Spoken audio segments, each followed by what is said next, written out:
All right. Good morning, good afternoon, good evening to every one of you right there. It's good to be back here again. Today is Friday, 2nd June 2023.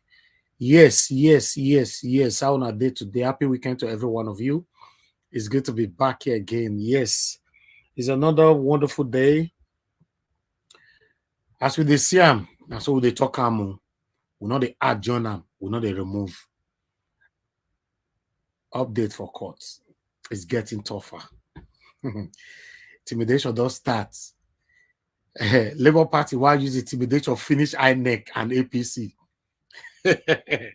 Me not understand. INEC don't they oppose document to, this document is not right. I object, my lord. I rebuke, my lord. I forbid, my lord. Now they hear from INEC now. But guess what, my people? When they object, they don't get anything when they want to counterattack. Normally, when you object, you bring your own come and say, now the right one be this, Abi. All right, let me quickly acknowledge everybody. Now make me quickly come on the show. You're not gonna be like, say, I forget to acknowledge you now. That comment section, once it don't pack, now it become another thing. Continue to press on the like button. Help us to share. It's going to be another wonderful evening today. Good evening to you, mother of all, mommy diaspora. We love you. We love you. We love you. Mike Ahiombare, good evening to you, sir. Thanks very much for joining us. Osababo Kwangai, Don Gaddafi, I can see you right there. Maka E. Rose Leon Banner, Wednesday, Julian Salami, good evening to every one of you. I appreciate you all. Happy weekend to you all. Rosie Ayosh is with us as well. Zillow, I can see you right there. Mofi Ray, my brother, good evening to you. Kate Johnson, Origin, thank you very much. Pato Sass, Etiosa, good evening to every one of you. Lady Eugenia in the building, good evening to you. Thanks for joining us. Alex Osarodion with us as well. Good evening to you. Owadia Honors, Miracle B, I can see you all. Continue to press on the like button and help us to share. Let's do this together, my people. Yes, I have promised to do Buze with us as well, Madam Patricia. Good evening to you, Madam. Thanks for joining us. Thank you, my good people. Continue to press on the like button. Press on the like button. Sue Berry is with us. Black Voices TV is with us as well. Good evening to every one of you. First, I appreciate every one of you, my good people. Press on the like. Help us to share because I'm going to check on the like anytime soon. Joy P. Congratulations to Peter Obi. That's the name. Good evening to you. Joy P. Congratulations to Peter Obi. I like that. All right. I have Isha Oluwa with us as well. Good evening to you, sir. Thanks for joining us. Glory. I can see you. Eze Wangu. Good evening to you. It's good to have you back again. Peace Robert. Thank you very much. Aji Bright. Thank you. Kate Johnson. God bless every one of you. Ade Adobo, Didi Anthony, Kingsley Ogbona. Good evening, my good people. I appreciate you all. Peace, Robert, one true emperor. I salute you too. Mono 2257. Good evening to you, Mia Bella. I can see you. Noble Man. Good evening to you, CXL. I can see you as well. Good evening, my good people. Movement of the people. Good evening to you. Thanks very much for joining us. I appreciate you all, my good people. Continue to press on the like button and let's do this together. Good evening to you, sir. Thanks for joining us. Imo Effiong, thank you very much for joining us. Good evening to you. Wisdom Lucky, Madam Nena in the building. Good evening to you. Hey, I deserve an award. Make I carry the award first. Make I tell you now, the prayer one they pray for us. Understand for what is right. Coming here every day. That one don't pass award though. Yes. Listen. Many people they don't withdraw at this moment. They don't tire. Many people don't give up. They don't say, beg, no needs. I don't know if they don't want fighter or if they want to make them the fighter. I don't know. Maybe they will make Oibo with America or UK make them fighter for them. No. All right. I can see more people right there. I can see Mr. David with us as well. Mercy Ayo, also Francis, Shishi. I can see you all. Good evening to every one of you. BG for life. Thank you very much. I appreciate you all. Imo FM once again. Good evening to you. I can see Jude King. Thank you, my people. Francis Odogu, I can see you as well. Monday, Edo one day. Thank you very much. All right. We have Sweet Part with us as well. Good evening to you. Desmond the Beans. Thank you very much. Thank you. Michael Oganemaro with us as well. Thank you, my good people. Jack Chooks Obibweze. Good evening to you, sir. I see you right there. Elsa Francis. Thank you, my good people. Press on the like, press on the like. I Fuwa, I Bogun. I can see you right there. Precious, I say thank you very much. Okay, Nadu, I can see you as well. God bless you all.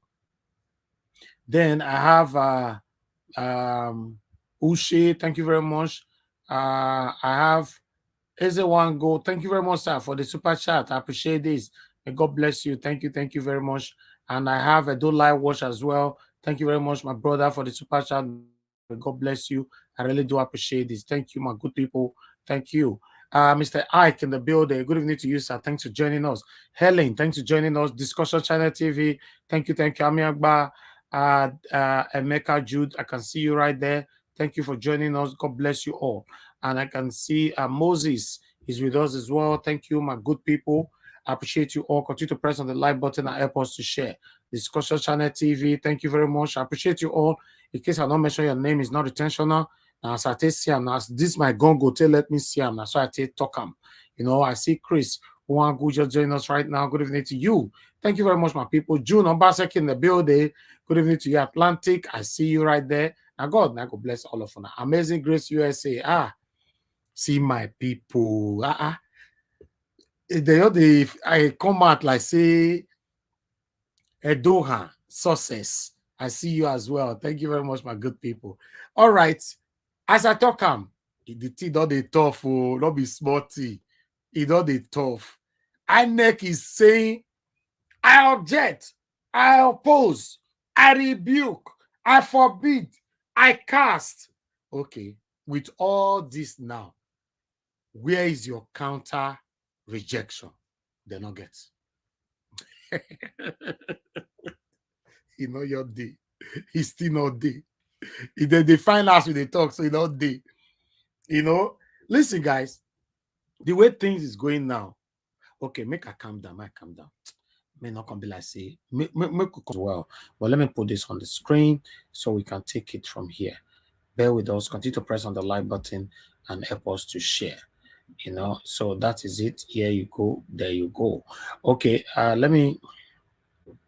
Okay, as you can see that, but before that, before I move on, the summary of what happened today in court, the proceedings, which is 2nd of Friday, June 2023. Proceedings begin at about 9:25 a.m. this morning. Allied People's Movement matter was first heard and adjourned till Friday, June 9th, 2022. Labour Party provided a massive caches of evidence. H. Peter Obi represented the petitioners himself and LP. LP counsel team today was led by Dr. Levi Uzoku. Peter Afuba, senior advocate of Nigeria, took charge of the document presentation. Docs from Niger Delta and River States, unfinished from yesterday, were presented, opposed by the respondent, and admitted by court. Yes, opposed respondent, which is INEC, but court say no problem, we accept them. All right. Yes, document from Adamawa, Bayelsa State, Oyo, Edo State, Lagos State, Akwa Ibom were presented, opposed by respondent, but admitted by courts. So we continue from there. LP added that they will come with more documents, including those from subpoenaed with witnesses from INEC. Respondent INEC Pat Chet APC Council appealed to adjourn till Monday. Okay, council includes that LP agreed. All right, court adjourned till Monday, June 5th, 2023. That was the summary. Then let's go to the May topic, how it happened, why it happened, and what is up there. Let's come here. I like to work with mainstream media, so that's why I choose to bring channels rather. You know, hi, see as our principal fan. Not the see face. Oh God, see this man. Now not the see face. Eh? Anybody not they see my principal face? Wanna answer me first. Can anybody see my principal's face? with the scam now. yeah. Now the grace of God is time for your face. Now the grace of God is time for your face. This face they give us hope where because a lot of people they look into this eyes a lot of us. Meanwhile, let's move on. The court has admitted some presidential election result presented by the Labour Party and its presidential candidate, Mr. Peter Obi, to support its claim against the victory of the president, Bola Tinubu of All Progressive Congress, APC.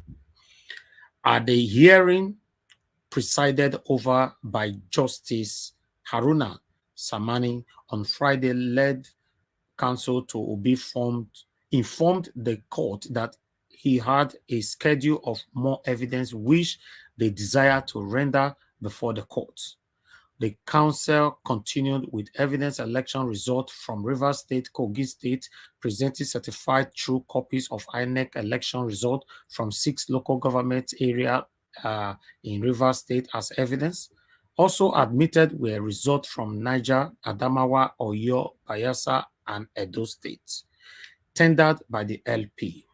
The petitioner also presented additional certified true copies of election result from Bida local government of Niger and 21 local governments in Adamawa State. Then again, counsel to the first, second, and third respondent objected to the admissibility of the evidence. However, the court admitted and the document as evidence while awaiting the argument of the respondent who were opposed to the admissibility of the documents. Yes, so okay, let me continue. Yes, additional evidence tendered by the petitioner are from 8 local governments in Bayelsa, 31 local government area in Oyo, and 18 local governments in Edo states. The Labour Party also presented further evidence from 20 local governments in Lagos, where they argued their vote were undercounted. The affected local government included Apapa, Lagos Island, Lagos Mainland, Ikorodu, Amuwo, Odofin, Ibeju, Lekki, Ikeja, Ifaku, Ijaye, Okosofe, and Oshodi, Isholo.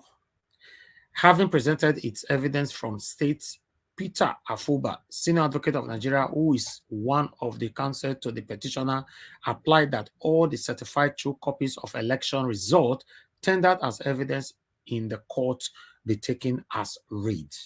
Again, the counsel to the first, second, third, and fourth respondent refused to give their consent in view of the previous objections to the admissibility of the documents. Obi and his party's national chairman, Julius Abure, arrived in court around 9:20 a.m. for continuation of the hearing at the Presidential Election Petition Tribunal. At Thursday, the proceedings of the Labour Party candidate tendered results from 115 local government areas as part of evidence to back his claim, but respondent opposed the evidence tendered by the Labour Party candidate.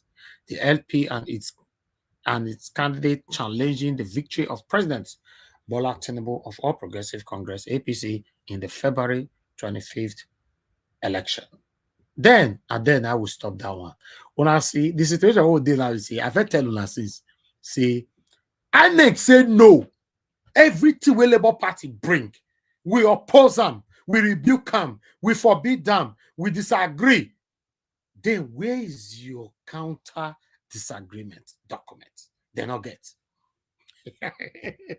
This kind of thing, be as a get, you will say you don't agree. If you don't agree, you're supposed to tell us why you don't agree until you get. Although, say these people cannot be trusted. Now, themselves, now you can say, court. Because we not get what you want to counter what they talk, so make we adjourn till Monday. I they reinterpret them the one I understand, though. Not be say they for book. But as I read them for now, just now, I can't reinterpret them. Now go see and say now the same cycle now with day. You can say court, okay, what you go happen so? Give us till Monday 5th. Make we go package come. As I tell now, so Yakubu Mahmoud not go see food. He not go feed eat today. He not go feed eat tomorrow will be Saturday. Then Sunday sleep go take him. for the whole day, go reach 10 a.m. on Monday. So you know, go remember to put the document together again, because you know, say between you and I, some of our things say more they fight, not file. Monday, you know, say Peter will be there, the quick court. In case you don't know, it will be the reach court by 7:45 in the morning. The day is like by 9, the day door. After the open door by 9:10, 9:15, maximum 9:20, Peter will be just sit down. That's our principal. He does sit down. Jege. You see, so I want you guys to understand that if you're supporting the new Nigeria, if you're supporting Mr. Peter Obi, if you're supporting yourself, if you're supporting us, be happy, be smiling. You see, say, when they sworn this man in as the president of the Federal Republic of Nigeria, many of us go down, including myself.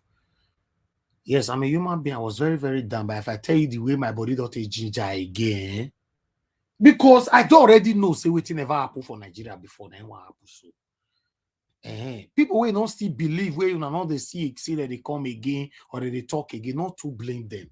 Not be everybody get that enthusiasm, you know, to really, really push. Now, so it's still be. Now, some people, if they face one challenge like this, they don't give up for life. They just say, I can't continue. So now, so it be. But I want you guys to know that we are certainly taking it back. Nothing lasts forever. What has never happened before in Nigeria is what you are about to witness. Have that in mind. Yes, I thought I should bring that in. Then let's go to, should we still read why INEC the verse? Any need? Read down, please. When I say make I read down. Naja watch, Abexa. Yes, make anywhere our guy they say they reach and I can't wait till they reach. We don't need to talk am here again. They don't defeat do anything, sir. Everybody no, it doesn't matter. Even the people. I think he has a point. No, Naja watch. I think he has a point. It's better. Okay. You know, say when you follow devil, they chop. If you give him long spoon, he could defeat you. Give a short spoon, make you take short spoon. You go there from there, they use your hand, they push your hand, come out. Okay, I agree. That's not true. Thank you. All right. Thank you, sir. Thank you very much, sir. You know, say now because a newspaper now he talk the time we did the side court just now. They make me say, okay, no while, but more take them. Nobody, all advice is very, very important right now. Okay, let's take this one. INEC. Tribunal. INEC opposes document tendered by Obi, says cancel. Okay. The Independent National Electoral Commission has explained why it is objecting to the document tendered by the Labour Party and its candidate Peter Obi in aid of his petition against the election of President Bola Tinubu. The electoral body had, since the start of the hearing, opposed the admissibility of various documents brought to the Presidential Election Petition Court by the petitioners as exhibits to prove their case and heard, like others respondents, that reasons would be advanced during the address stage of the petition. Now they talk. So, however, during Friday's proceedings, counsel for INEC, Kemi Pinheiro, Senior Advocate of Nigeria, told the court that the electoral body objects to the tendering of the election result sheet because the petitioners went beyond the area where election was being disputed. He said those local government areas improperly brought into the proceeding of the court are strange to the petition and cannot stand in the face of the law. I make way to say local government will vote no happen at all. Mahmoud read them that day, that night. He read them. We'll never see anything. Let's move on. Interjection, the chairman of the 5-man panel, Justice Haruna Samani, heard that it was unacceptable for the lawyer to give reasons for their objection after the commission had indicated that it would advance reasons at the address stage of proceedings. Subsequently, Peter Afoba, Senior Advocate of Nigeria, who conducted the proceedings for Mr. Peter Obi and LP, tendered before the PEPC additional exhibits to back up their petition against Tinubu, which were admitted and marked as P exhibit PB 16 to exhibit PB 21. My people, make we all kukuma rest for there. Upon all their complaint. So no be so we rebuke, we cast, we combine, we do. Like judges say, we mark it as exhibit. You know if you use maths. Your math, they tell us, say, you agree or you not agree. Now, math, they tell the talk for you. All we deal with here is fact. Fact only. After all that one, and they call check, but they can say, okay, since you say now fact only, give us on Monday 5th. Make we adjourn, make we come back again. And then they say, my principal can smile and look our other backbones. All of them smile. Because, okay, no, voila, we agree. Not be Friday, not be on Monday they talk. Now Friday with this so now. I take carry and go Monday, not be week carry and go Monday. And say I they use math because they are a miloko. They now be president, they all they use power. Now George Aruna tell they say, hey, you don't interject anyhow here. Now prove now we take the work for here. Not be eye with the look. All right. But one thing I will let you guys know is this. Everybody get this right. Nigerians, including myself, we all are easily carried away. Yes, it's looking beautiful right now. I have full confidence. I'm so happy with the way things is going. But please, nobody should get carried away. Please. Because these people don't do us so many times like this just to distract us out of the focus. Then we're not focusing on maybe things like this, which is a beautiful thing to acknowledge it and rejoice over it, but we shouldn't carry it away. Thank you very much, my people. Let's quickly go to Arise and listen to what is happening today. Over fear, scarcity, and more and more and more. Then we take it from there before we start talking. God bless you all. Press on the like button and help us to share. We'll go on I don't get to competition with anybody. If I offend you, forgive me. Show me love, oh. I go show you love, oh. But I know they do competition with anybody.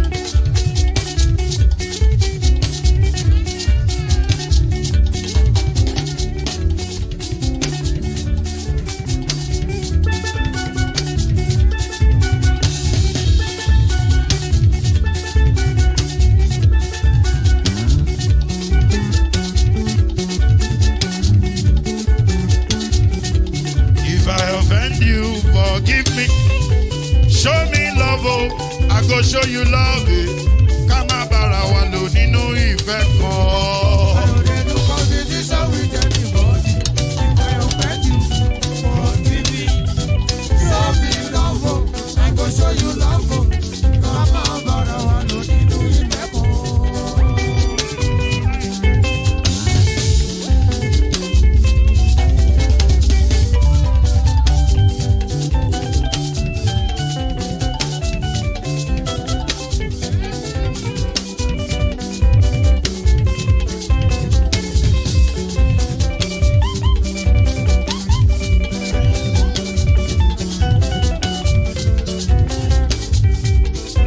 They do competition with anybody.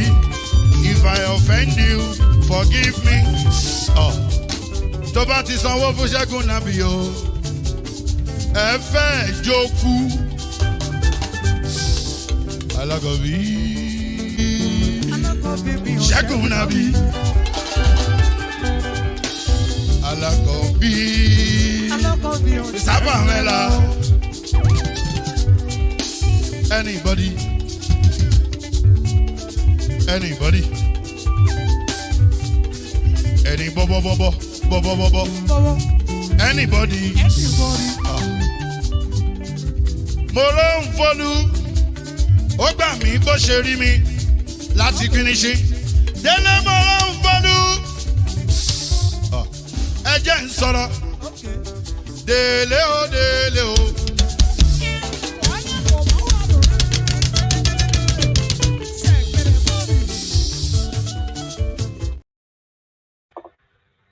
All right. Thank you very much, my people. We're back again. Thank you. Oh, we lost somebody on the panel. I'm not sure who is that. Okay, somebody else replaced the person now. I guess. Okay. Okay. Welcome back, sir. Thank you very much. All right, my people. I appreciate every one of you. Thank you. Thank you. Thank you. Let us quickly take on this because Mr. Peter Obi just tweeted a few seconds ago. That is it right there. I'd like us to take this together. As you can see, today, LP Chairman Barrister Julius Abure, Senator Dati Ahmed, Senator Victor La and I, along with a host LP and obedient family members, were at the Presidential Election Tribunal PEPT in Abuja. I am gratified by the diligent effort of our legal team. Paul. Then he went on straight from the court sitting. I attended the burial of a late dear friend, Mr. Emeka of Amata at INEC, Anambra State. I wish the Ofamata family the strength and the fortitude to bear the painful loss and pray that Almighty God who called him home. Okay, wow. Immediately from Abuja, our principal goes straight to Anambra.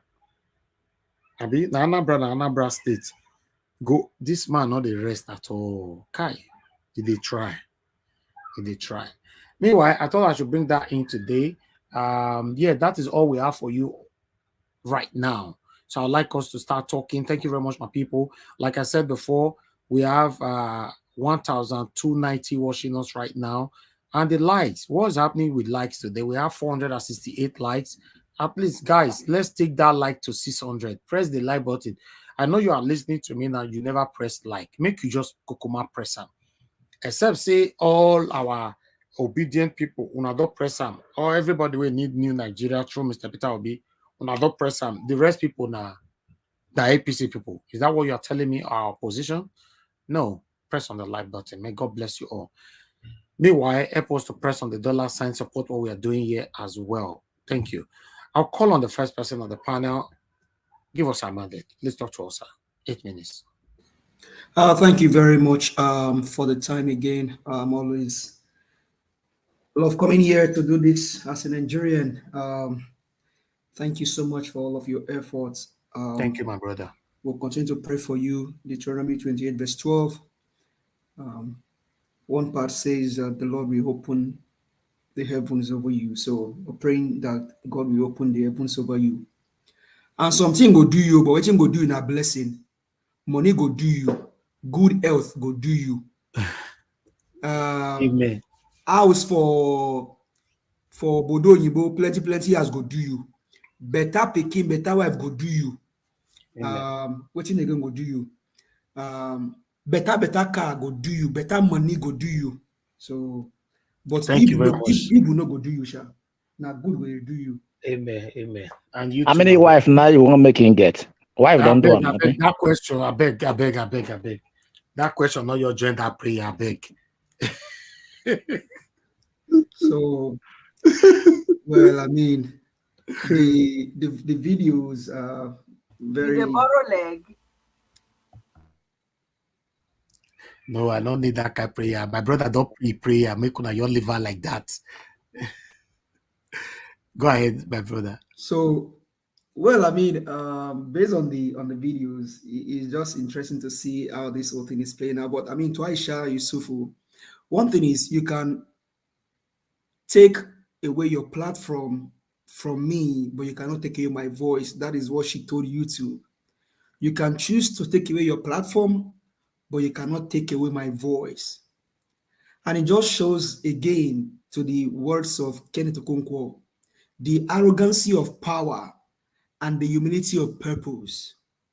This lady has the humility of purpose. She has a purpose she's pursuing for our nation. I think before the election, during the election, or before the election, she said she got that fellowship call to the United States, and she told them, "Oh, at this time I cannot come because I have so many things that I have to do for my country." She had to leave that. She had to I think she had to defer the admission and then push it to this year. And right as soon as election was over, she came to United States. That tells you how passionate this lady is for the nation. And I think she shared the same spirit that we all have here, because we constantly come out here, even though Mahmoud Yakub decided to steal the election and then give it to a FIDE government. FIDE means temporary, somebody that is just occupying a position that does not belong to him, that's going to vacate very soon. Aisha has been able to tell the world that whatever you like, you do. You will not silence my voice. You will not silence my purpose. You will not silence my agenda. My agenda is to see the young child in Nigeria prosper. Is to see that somebody that does not have money or have connection can easily get to power without having to bribe their way or having to buy people. And she always stands for her conscience. I mean, Aisha, wherever you are, maybe listening to us now, we can only continue to pray that God will bless you and continue to protect you and your family and shield you. But again, she told YouTube, you may feel you have a platform. Take your platform. But I have my voice. And I know that my voice can take me anywhere. In as much as you will not stop me from attending another YouTube invitation, you can take away whatever you want to take away. My life continues. Now, if you compare this to what we said yesterday about that billionaire, you just see how wickedness is being perpetrated all over the world, wickedness all over the places. But hopefully, she's able to get it back or pray. And if the otherwise happen, there are other many platforms out there that she can use. They cannot take her away from the spotlight or from the limelight. She's already sold herself. We know her. We know who she is. We'll continue to follow her and then continue to pray for her. And like he said, Tinubu is not my president. I don't know him. I don't care to know him. I don't have any issue against him, but I don't care to know him. He's not my president. He's not the president of Nigeria. He's only selected by Mahmoud Yakub. So that's on that. Now on the fuel, whatever is going on, hopefully they're able to think twice and understand that you don't steal people's vision, because you will not understand the whole vision. That's what they're trying to do. They try to steal Peter Obi's word, and you see these guys, I don't know, do they even have agenda for Nigeria? I don't think so. Up until now, they don't even know their spokespersons. I don't know. But, it's only sad that Nigerians are going through this situation. We'll just pray that God help Nigerians to get out of this situation.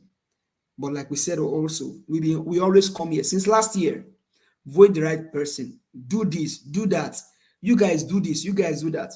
They choose to fold their hands. Now you're going through the pain. You just always say that obedience, Labour Party, and then, many Nigerians that went out to vote for Peter Obi will also be going through this pain. It's so sad. But we'll just continue to see how this whole thing play out. Then for the evidences that they brought to the court, evidence there everywhere.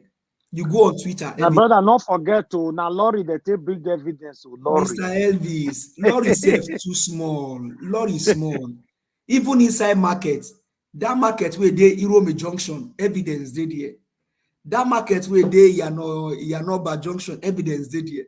The one where they for Anambra Junction, evidence there. The one where they for Lagos, evidence full everywhere.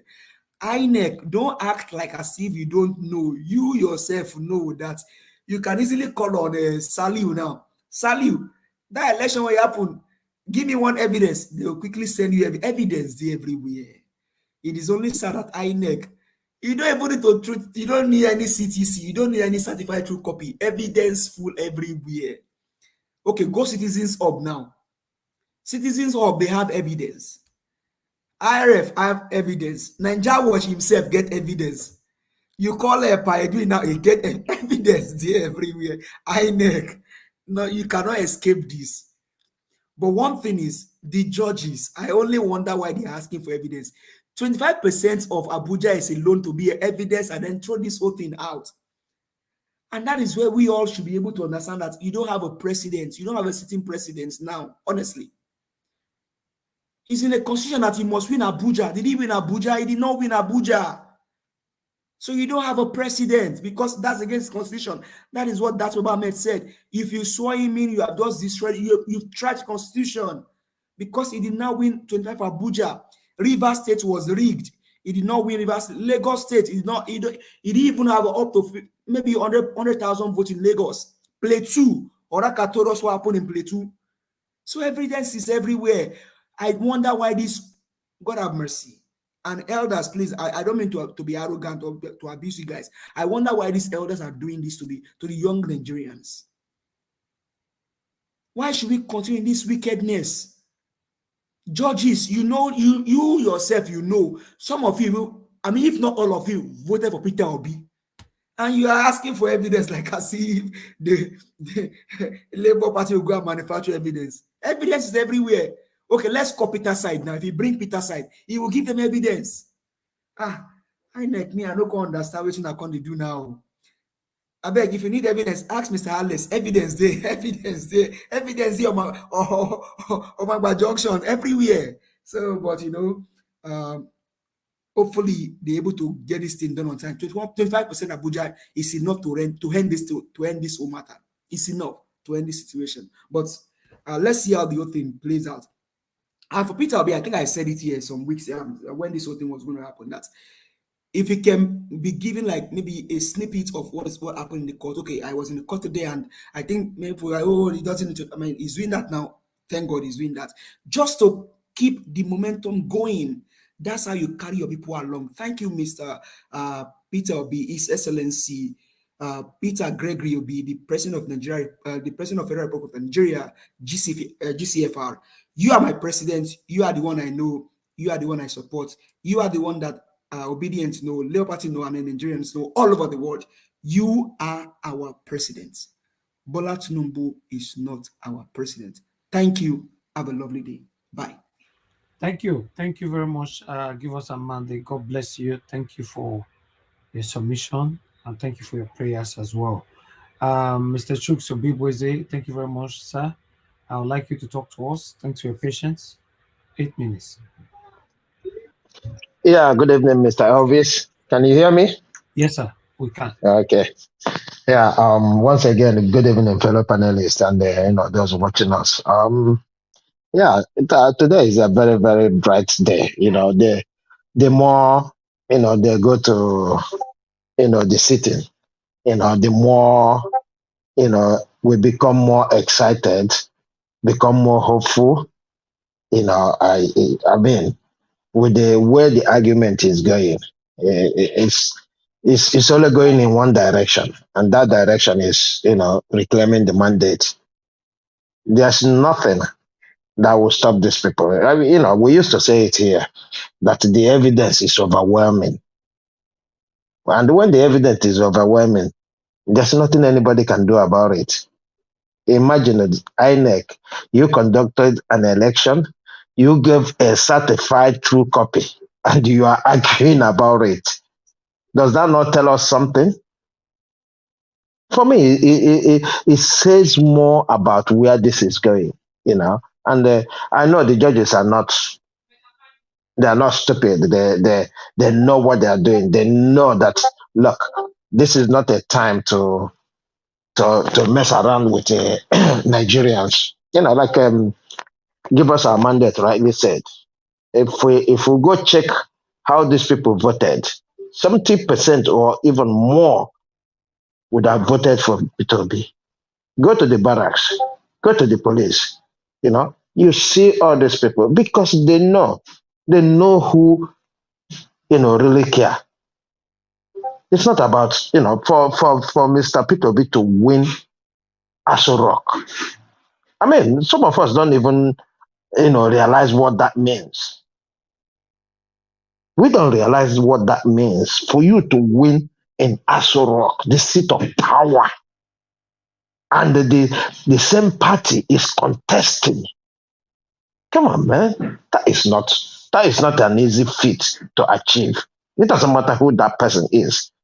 It's not an easy feat to achieve. So for him to do that, that tells you that in this case, we just have to go and fulfill in fact, tick all the boxes. That is what we're doing. Like give us our mandate, ask, is that not enough? No, it's not enough. It's not enough. We have to follow it step by step so that next time people will understand what we did. And if anybody is planning to rig, it will think twice. I always say it here that these people, they rigged without thinking. Why? Because they just want to be there. They thought it was business as usual, and that's why they went there and mess about. How can you give somebody a certified true copy? You didn't deny that this is not what you gave to them, and they are presenting it to you, and you are arguing that it's not good to tender as an evidence. Does that make any sense? It doesn't make any sense. What you should argue is the numbers or whatever that is there, if it is real.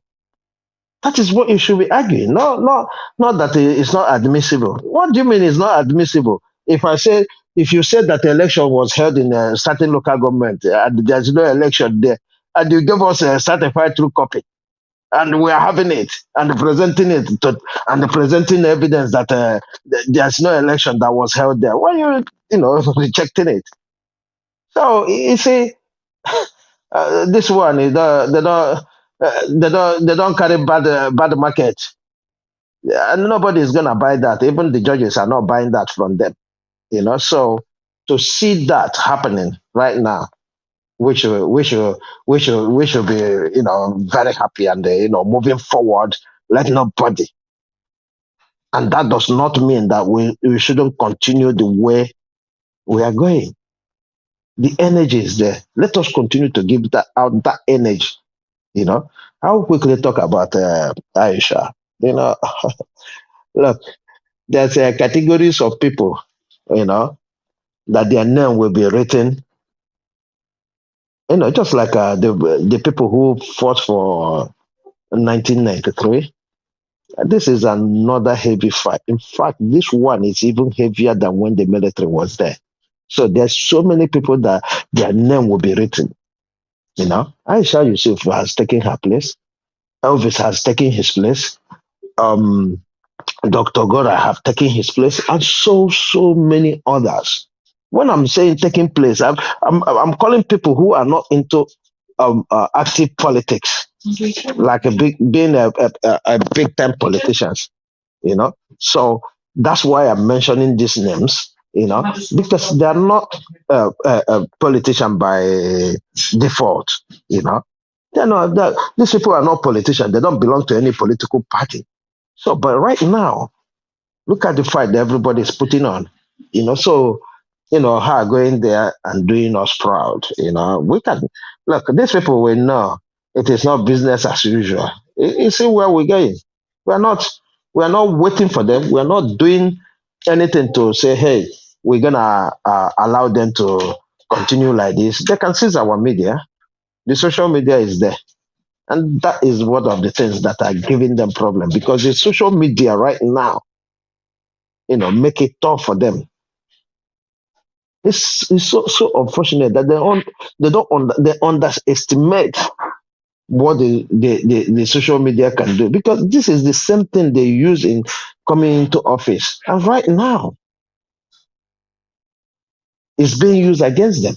And there's nothing they can do about it. They can go all the way. They can try everything they can. And that is why I, in a way, if I'm talking, right, some of my friends who are from other countries, when they want to talk about Nigeria in a bad mood, I always have one thing to defend myself. I told them, Nigeria, yeah, it is not the way we wanted it to be, but we're fighting back. And if Nigeria is like some of these countries, on that very day, the election would have been they would have been cut off the internet like they did in Uganda. So that shows that Nigeria, and they know they can't do that, because if they do that, they are inviting trouble for themselves. So that is one of the things when some of these our African brothers and sisters they talk to me about Nigeria, how we messed up, how this. I said to them, yes, you can say what you want to say. These people are powerful, but one thing we continue to do is talk, and one day we will achieve it. And there's no any other thing. Like I always say it. It never happened. It never happened, but it must happen one day. And that day, I can't wait. I can't wait. Seriously, I can't wait for that day. I yield here, Mr. Elvis. Thank you. Not just you, sir. A lot of people can't wait. Myself, I just can't wait. I can't wait because, God, we have labored for this. I can't wait. By the special grace of God, I can't. Thank you for your submission, sir. God bless you. All right, guys. Help us to like and share, or make on the like, make on the share. All right, Madam Patricia, thank you very much for your patience with us. Please talk to us 8 minutes. Good evening to you once again. Good evening again, Mr. Elvis. Yeah. Thank you for the opportunity. Please be audible, be audible. I said thank you. Can you hear me now? Okay, yes, thank you. Okay, thank you. I said thank you for the opportunity to be able to hear my voice, and give my opinion regarding the issues that are plaguing every one of us, Nigerians, wherever we are. Yes, because, looking at the evidence that our party is bringing at Mr. Peter Obi, yeah, he never missed words. He said he would prove it. He has evidence enough. The NP has evidence enough to make sure we get our mandate back. So I'm not surprised that we have this lot of evidence coming up to the tribunal, court of appeal. These badges of, you say it was a trailer load of it. I'm not surprised at all, because this was an organic movement. This movement was people that were tired of the status quo and they needed a change. They wanted to see a new Nigeria, a Nigeria that will work for everyone. It doesn't matter where you are from, whether you're from the north, from the south, from the west, from the east. A Nigeria that is, adorable. A Nigeria that is, by merit. You have to merit, like if you want to have offices, it has to be by merit. It's not going to be by through nepotism. Like if I know you and I belong to your clique, then I get the best of it. No, it's supposed to be by merit, by competence, capacity, integrity. So these are what Nigerians were fed up. They were fed up of the status quo of corruption, of nepotism, and all the things that I named already, the opposite of it. So they wanted a new Nigeria, and then when they find that vision in Mr. Peter Obi, every one of us, we gathered to him willingly, submissively. He didn't give anyone any shishi, but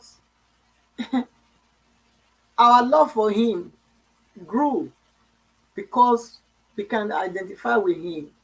We can see that the dream that we want, what we have been yearning for, he is the one with that key. He's the one that can bring it to pass. So I'm not surprised. And also he has He's in touch with every one of us. That's the key. It's not only because he had the vision, but it's also in touch with it. You know, you can see it in his passion when he talks about it. You can hear it in his voice. You can know that, you know, that this person really wants well for everyone Nigerian. So I'm not surprised that we have so much, and they were so diligent to make sure that these things are kept intact. It must be that they were raised armies, you know. The LP police unit agents, they were raised to know what to do, you know, and ensure that they keep these records so that when a day like this come, we will have things to tender. Of course, the copies they got was from INEC. INEC now coming now to say that, oh, they don't, you know, they are objecting to everything. I think they are just being, how would I say, wicked, evil. I mean, what do they think they are? Who do they think they are? Who are they dealing with? Are they taking us for fools? Because I don't know why you can give somebody a certified true copy and then now you are objecting to it. So anyway, they can't go far with that. Let them go and do what they want to do till Monday. Let them come to court. It's only disgrace that is their portion. That is for sure. Aisha, you know, I thank God for her.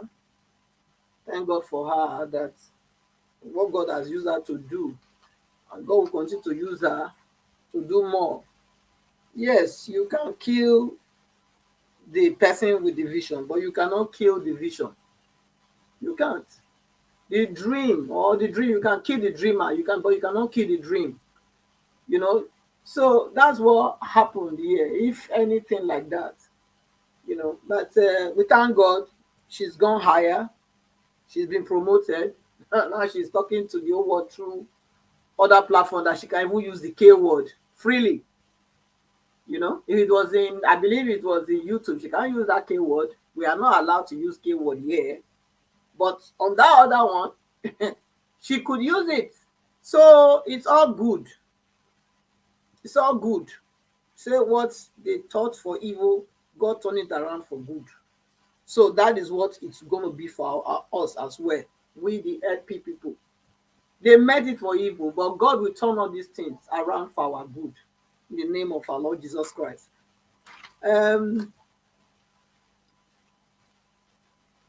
The subsidy, yes, the subsidy debacle, you know, fraud, scam. And you can call it every name, you know, that you can give it, every ugly name, just as Tunubu. Yes, it's a scam, it's a debacle, it's a fraud. It's not supposed to be. Because I don't see any reason as an oil producing country discover oil in the 60s or even before then. And then you have refineries up and down the country, you know, yet none of them are working after some time. But every year they are collecting money that they are fixing, they are repairing refinery. They are still paying salary to people there.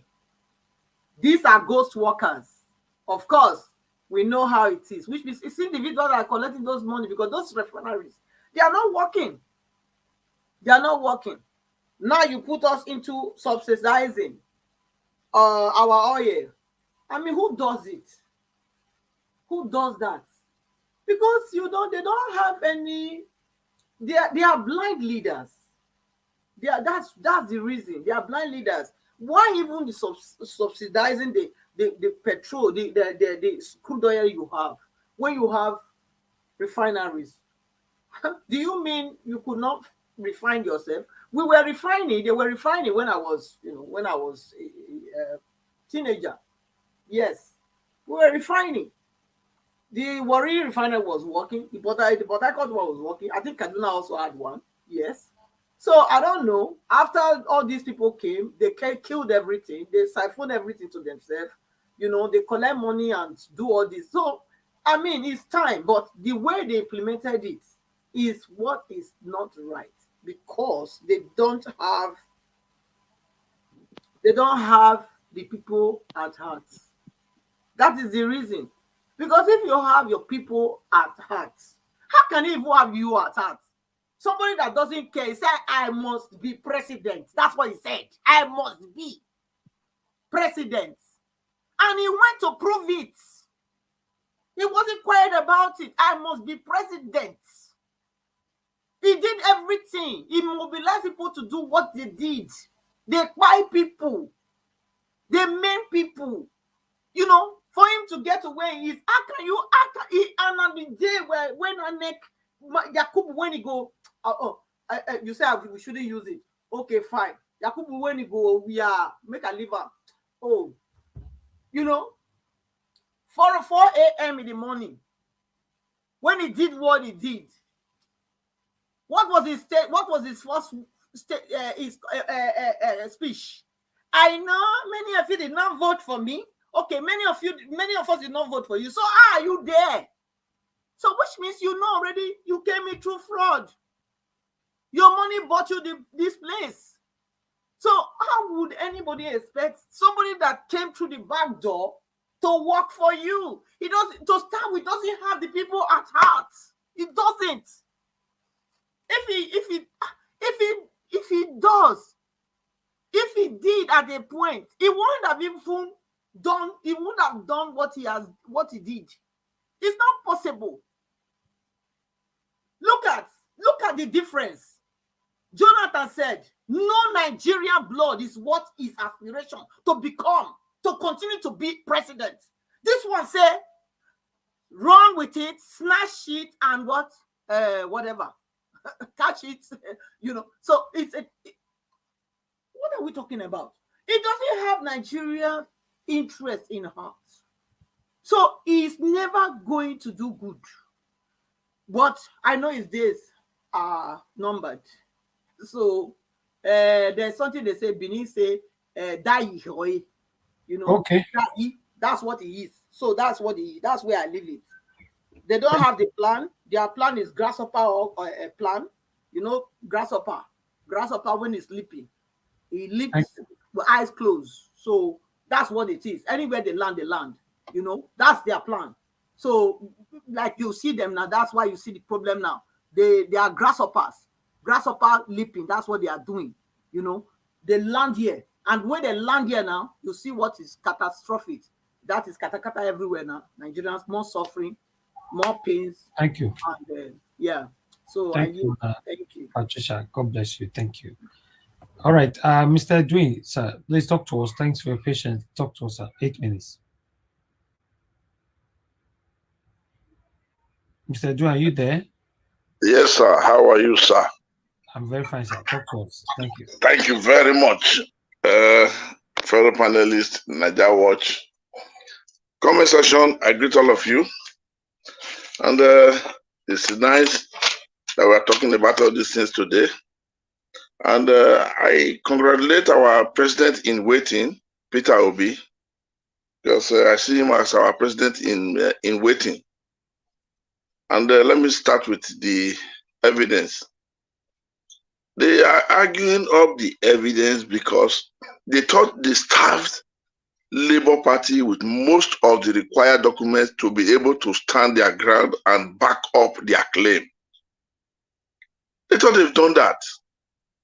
They thought some of these things were not kept.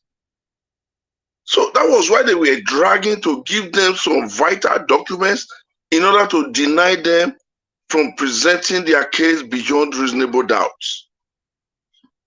They were thinking they've been able to, to squeeze and then siphon their submission to a way that it has been suffocated. There will be nothing good coming out of their evidence. These were part of their calculation. You know, when you see this, you will understand it very easy. You see, At the end of the day, they should be surprised that to see an INEC representative that came out today in court to come and said he was fine, he was forced to sign the documents they presented, which is total fraudulence. And investigation will go on from there. For you to know that people will go to jail, investigation will definitely go on from there to show and for him to give who ordered you to sign this thing, who forced you to sign these documents. These are going in a direction that people have not been able to see yet. So this was what they wanted to do. And most of these documents, this was why they were trying to force a papa on Labour Party, the old native doctor, to be able to use him to wipe out a lot of information that the Labour Party must have gathered.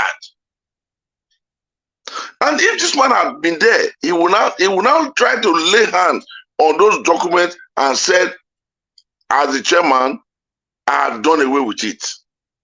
People should not forget that they break into Labour Party's headquarters before. Have we forgotten? They raided them with police. What were they looking for? This is what they were after. These gathered documents is one of the basic reasons they were doing what they were doing. It's one of the basic reasons they were financing Apapa in conjunction with the idea of him going to now withdraw these cases from court. These are part of the things they were aiming at. So it is not a surprising thing to somebody like me, because when you know what is called, like Elvis called them, the satanic party, APC, when you know how satanic people are, you should be able to think of how many miles they can travel. Destructive agendas and calculations has no boundary, has no limit. It's only when the good is trying to be established, that is where there's always a boundary, because you cross hurdles. So this is exactly what we are seeing. And now, I want to quickly ask, Nigerians voted for Tifnubu and not Remi Nubu. So I don't understand, now that that woman is taking her seat in the affairs of the nation, most especially the seat that she took during the security meeting. I mean, I don't understand. She has never had a security clearance, and she has never been one of those security agents, top commander or whatever. Why is she present there? If Tinubu cannot manage the affair of Nigeria, why are you forcing yourself on Nigerians? Why is that you don't need your wife to be present in relatively all your sittings, all your meetings? Is she your mouth speak? Why are you introducing her to most of these things? Sensitive issues, sensitive discussions, sensitive matters. You make sure she's present. What are you up to, Tifnubu? What are you up to? Have you not humiliated Nigerians enough with your agendas, forcing them, putting yourself on them? With your selected few, imposing yourself on Nigerians? Is that one not enough for now? Why are you doing this? And I want most of those service chiefs to know that you people are in danger. This woman sitting in security meetings is a complete exposure and danger to the entire Nigerian nation. I don't know if people have sat down and think deeply into what that means. For somebody without security clearance to sit in a security meeting, and he has barely sit there now for less than a week. What are we up to? What does this man want? I don't understand. Now, let's leave there. He has started giving out appointments now. This afternoon, the Northern Rulers Elders Council, they raised an objection this afternoon that all the appointments is given out now is solely the Yorubas. I'm sorry, I'm not sectional and I'm not against any Yoruba people. But in the real sense, Nigeria has 3 major languages, which give us the word Wazobia. Why is this man now in the reign of appointment, why is it not directed to just one particular tribe? What is happening? He should tell us. To rule, to be a president is not by force. Calculate yourself. If you know you can't be humble to take this stand, to take this stress, resign honorably. We will honor you. Write your name among the presidents that have ruled Nigeria. Let those who can carry up this fight, let those whom they can't fit, let them wear it. Those who can take the responsibility, let them take it. Those who can endure and who can pay the sacrifice and duly serve Nigerians, let them take up that job. It's not by force, sir. Tifnubu, it's not by force. This thing is not good. It's not good. You are taking Nigeria like a business enterprise.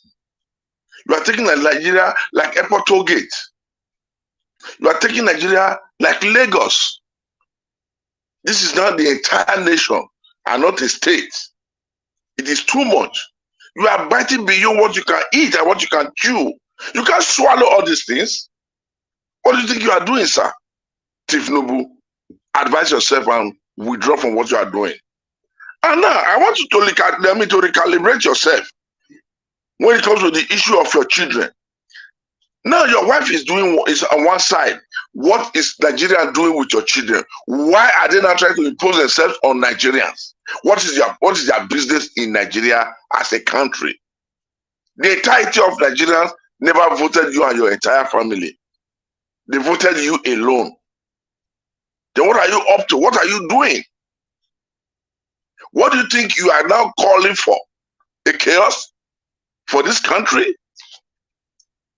Is this how it's supposed to be? You lived in foreign countries. You spent part of your life in foreign countries. Is this how those countries are being governed? Why are you doing this to Nigerians? Is my question.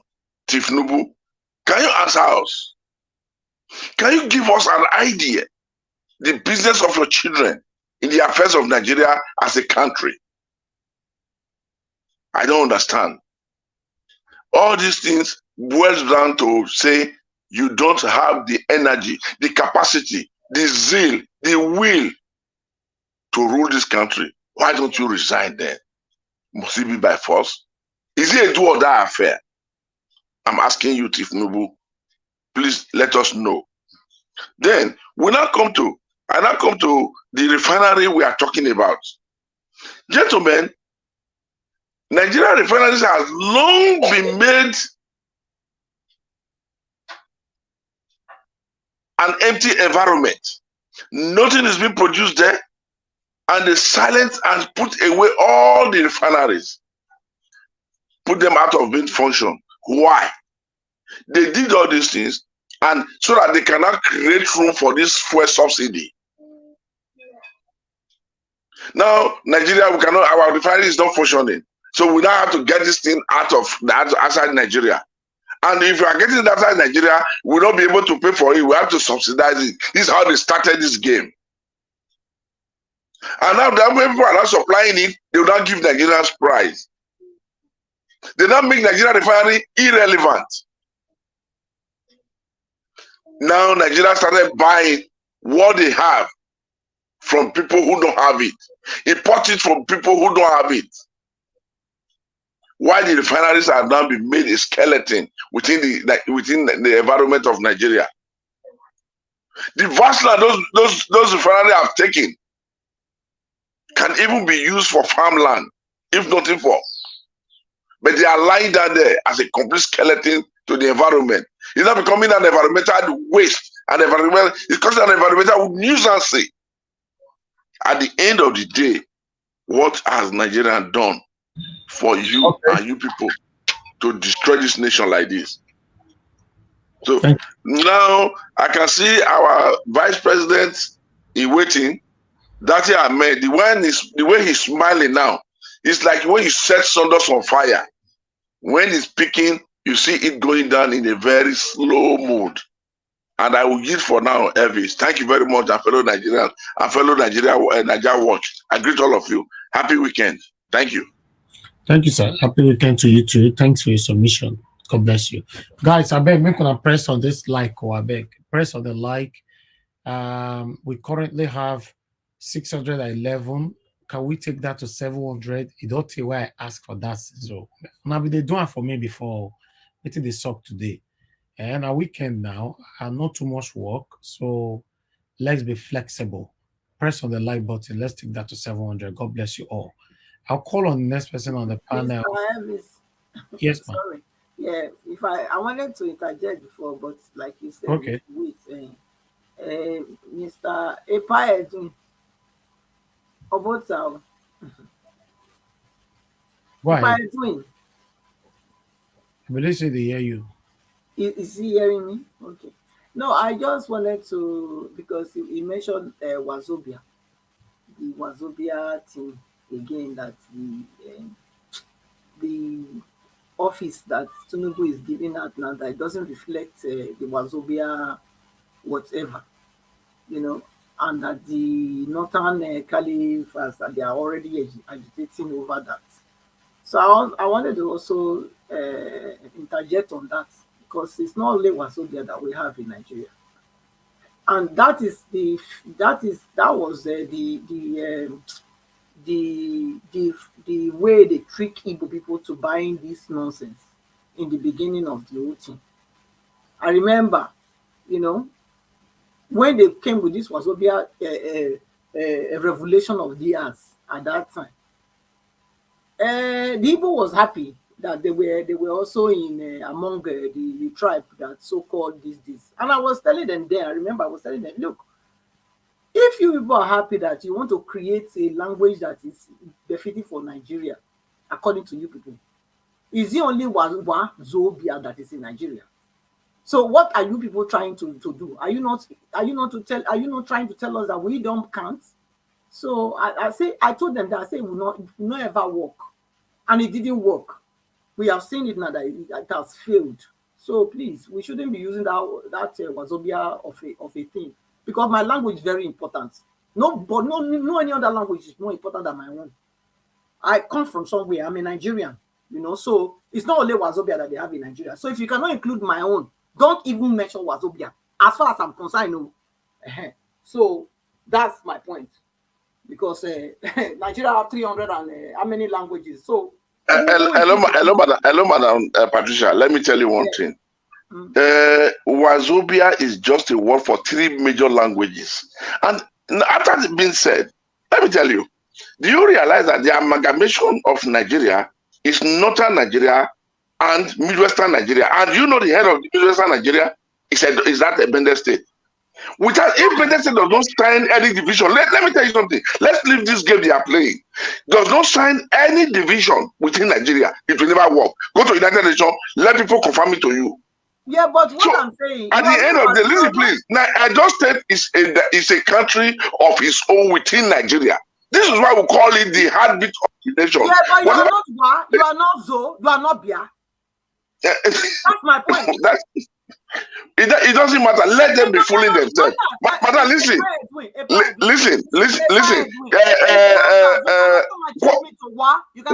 madam, listen. If you want to condemn Bolivia, go and condemn quota system.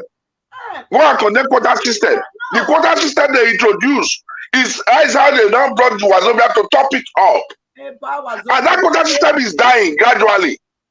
Let's work. With all respect, my dear sister, I am listening to you. We need to start seeing evil for what it is. We cannot be content because one person is saying is Wazobia. It sounds sweet. My own language, I cannot trade it for any other. I'm important. If you are not, I am very important.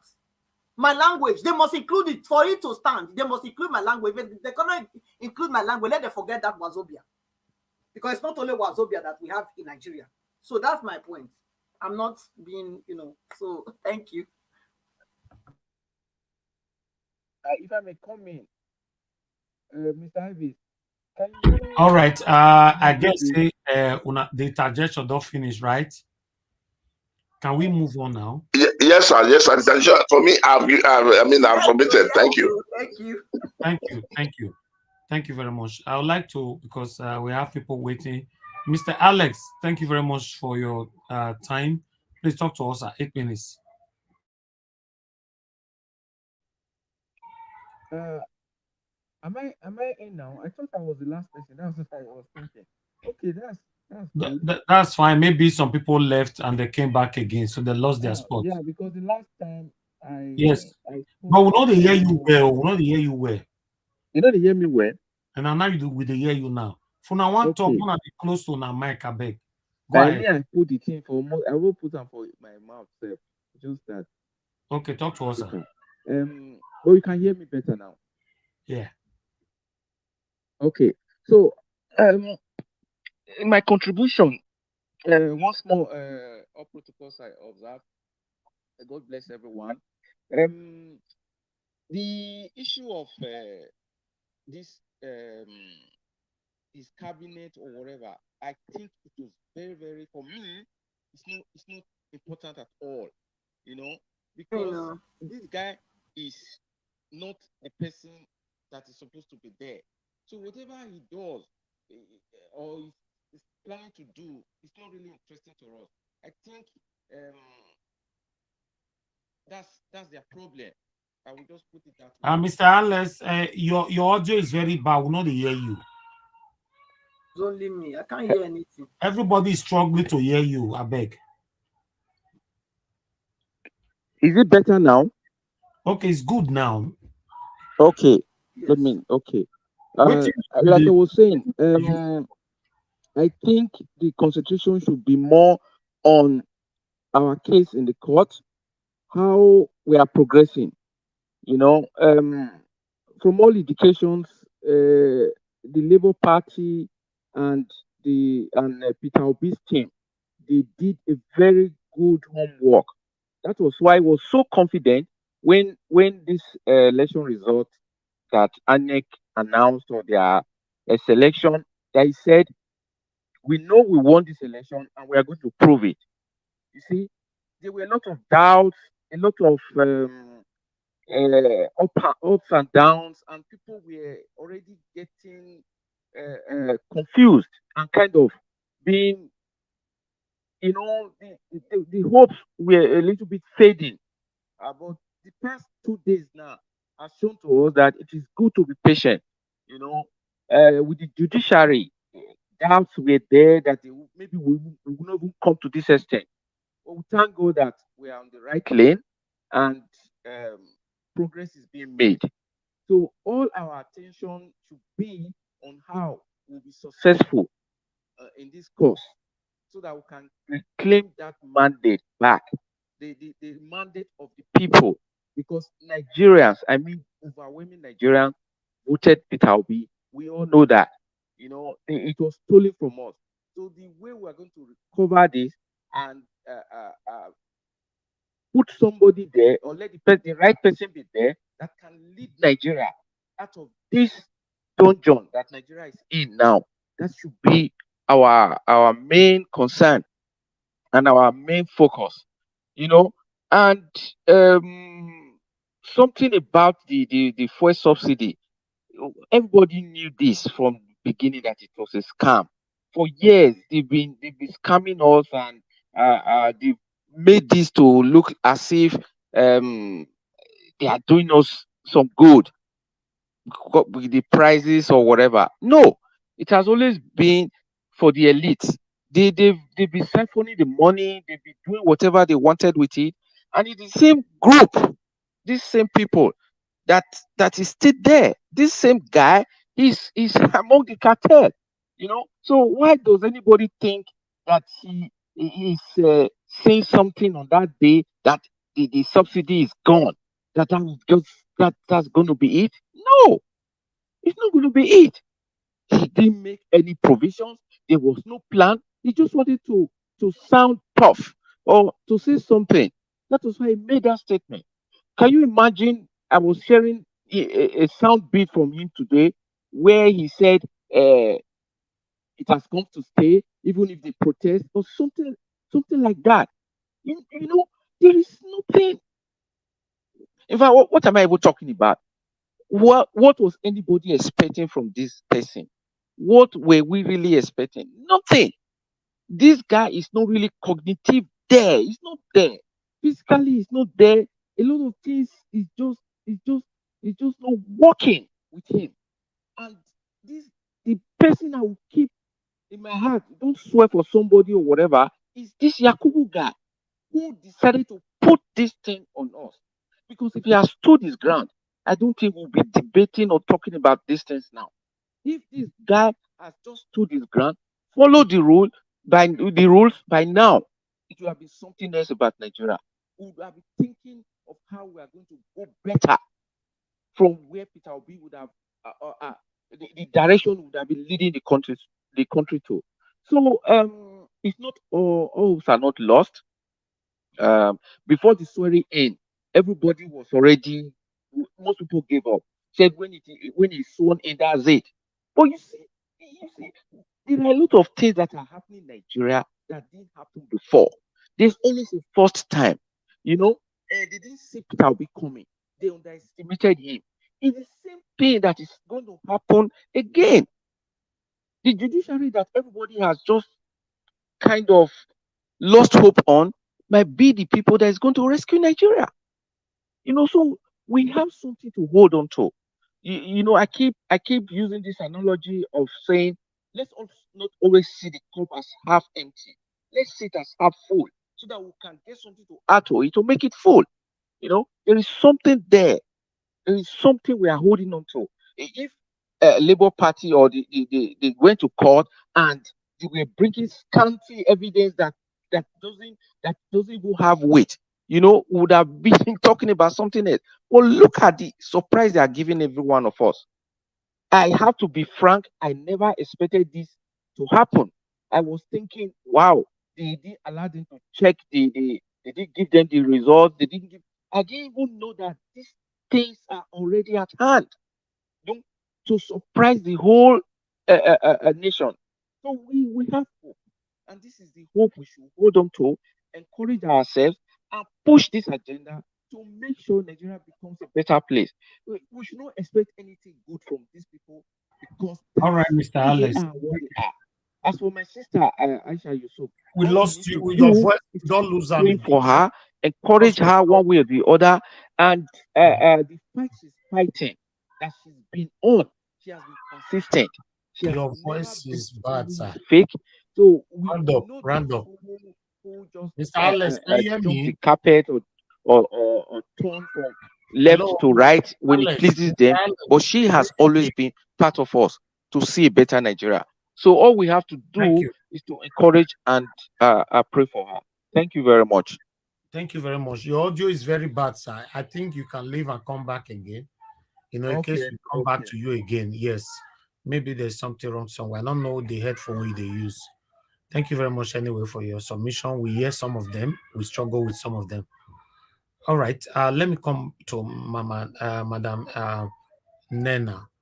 Madam Nena, thank you very much for your patience with us. Good evening to you once again. Please talk to us. Good evening, good evening, good evening, Mr. Niger. What good evening, everybody. Thank you. Thank you so much. Thank you so much, and for this opportunity. Like I said before, I missed a lot. I missed Niger Watch so badly when I'm at work. I just like think is what is going on, what is going on. Thank you so much. I'm glad for this privilege once again to talk about what is going on in our country. We cannot stop talking because this is just the beginning. It's not over. It's the beginning. I am so glad, starting with what happened in court today. I am so glad with what I'm saying so far.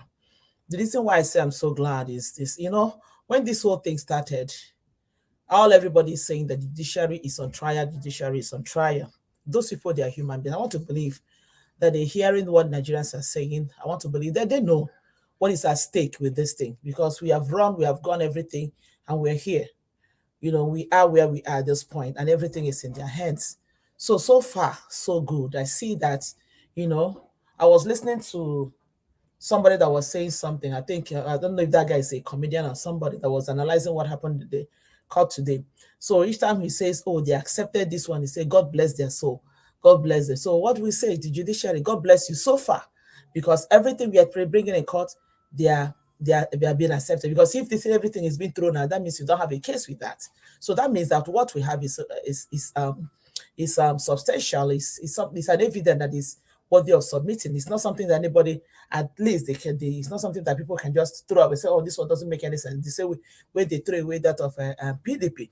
So it tells me that we are in the right direction. We are going somewhere. And of course, when you look at the whole thing, there is, I mean, we've been saying it before, it's only a blind person. Even a blind person can see what happened in Nigeria. And the way these people are bumping and I was looking at it, I was just laughing. The way they're just bringing in that, maybe whether is it trailer that they used to bring all those evidence. I say, these people, they're amazing. And I cannot better agree with Peter what he tweeted out, the resilience and the smartness of the legal team. When people were started immediately, a lot of people were skeptical. Oh, Peter B said people are this, they are quiet enough. Sometimes those quiet people, they know what they're doing. It's all about, I just thank God so far. So let's see how the whole thing is going. Let's see and it's so funny. It's so funny that INEC is objecting to their own document. I was listening to Liviu Zoku when he was making the comment. He said the whole thing is so ridiculous that the certified copy that you signed, you made us pay and you gave to us. You are still the same person who came to court and you're objecting to it. What exactly are you objecting? So are you trying to say that what you give to us is fake or what? Like, he doesn't even make any. So you see the way these people are going about disgracing themselves. The whole world is saying them. The whole world is watching everything. Now we'll come to the speech of Aisha. Of course, I'm not surprised. Aisha never disappoints. When you see somebody who is truly passionate, who is doing something from the point of sincerity, of purpose, I mean, they can never mince words when they are speaking the truth. Contrary to the likes of Beta Edu and this other Mary Coco them that comes on air to speak on behalf of these people that we are dealing with. As I'm talking, I'm looking at the list of words, so I don't make mistake of using any of those words. So, on contrary to them, when you see people who talk from the point of passion, that truly wants a change, that truly wants something to, to take a new turn in this country, you cannot bet just how, I love them. And again, we talk about her YouTube channel. I try to search it to know, but of course, now this one we don't know. Some of those things might be blessing in disguise. Now they're giving her a bigger platform. They give her a bigger platform where she can talk and the whole world will hear. Going to talk in a place like Al Jazeera. Al Jazeera is a station that the whole world watches. So going there to speak, it's like some of these things, sometimes they do it, you think you're hurting somebody, but it's a blessing in disguise. So I just want to say thank you so much, Aisha. You are representing, the likes of you are very few, and they're very important. Just like what Mr. Elvis and everybody else on this Nigeria Watch team is doing. The likes of you are very few. So thank you for standing for the truth. This is just what it is. We say it what it is. Whether the world wants to, we hear it or not, we have to say it because this is our reality. Americans might not see it, other people might not, but it is our reality. You hear it, but it is our reality. What we are going through is our reality. The pains and the hardship and everything else that's going on in Nigeria is the reality of Nigerians, whether at home or abroad. It is our reality. So the world needs to hear the whole thing. And again, I want to talk about the issue of fuel subsidy. I know my time is quickly going. Talk about this fuel subsidy of a thing. Look, I was telling somebody a few days ago, I said, look, the one thing we have to understand, all these are politicians. All of them has oil block. All of them. And that is why I feel so sad when I see people like I started talking about. Anyway, I don't even blame because he's part of it. So this Gaba, they hijacked this oil thing. So whether they're talking about subsidy, they're talking about removing subsidy or adding subsidy. Bottom line, what the outcome of it is still going to be the average Nigerian on the streets that will suffer it. When people say, oh, when the whole thing happens, what is it called? Dangote Refinery will come to the rescue, blah, blah, blah. People should not forget that Dangote Refinery is an individual company. And when an individual is into business, He is there to make profits. Dangote is there to make profits. He is not there to favor Nigerian government. So you ask yourself, why are we even dancing around the fact that Dangote is not supposed to be our last resort, or maybe succor to what is going on at this point? And now they're talking about palliative and no palliative.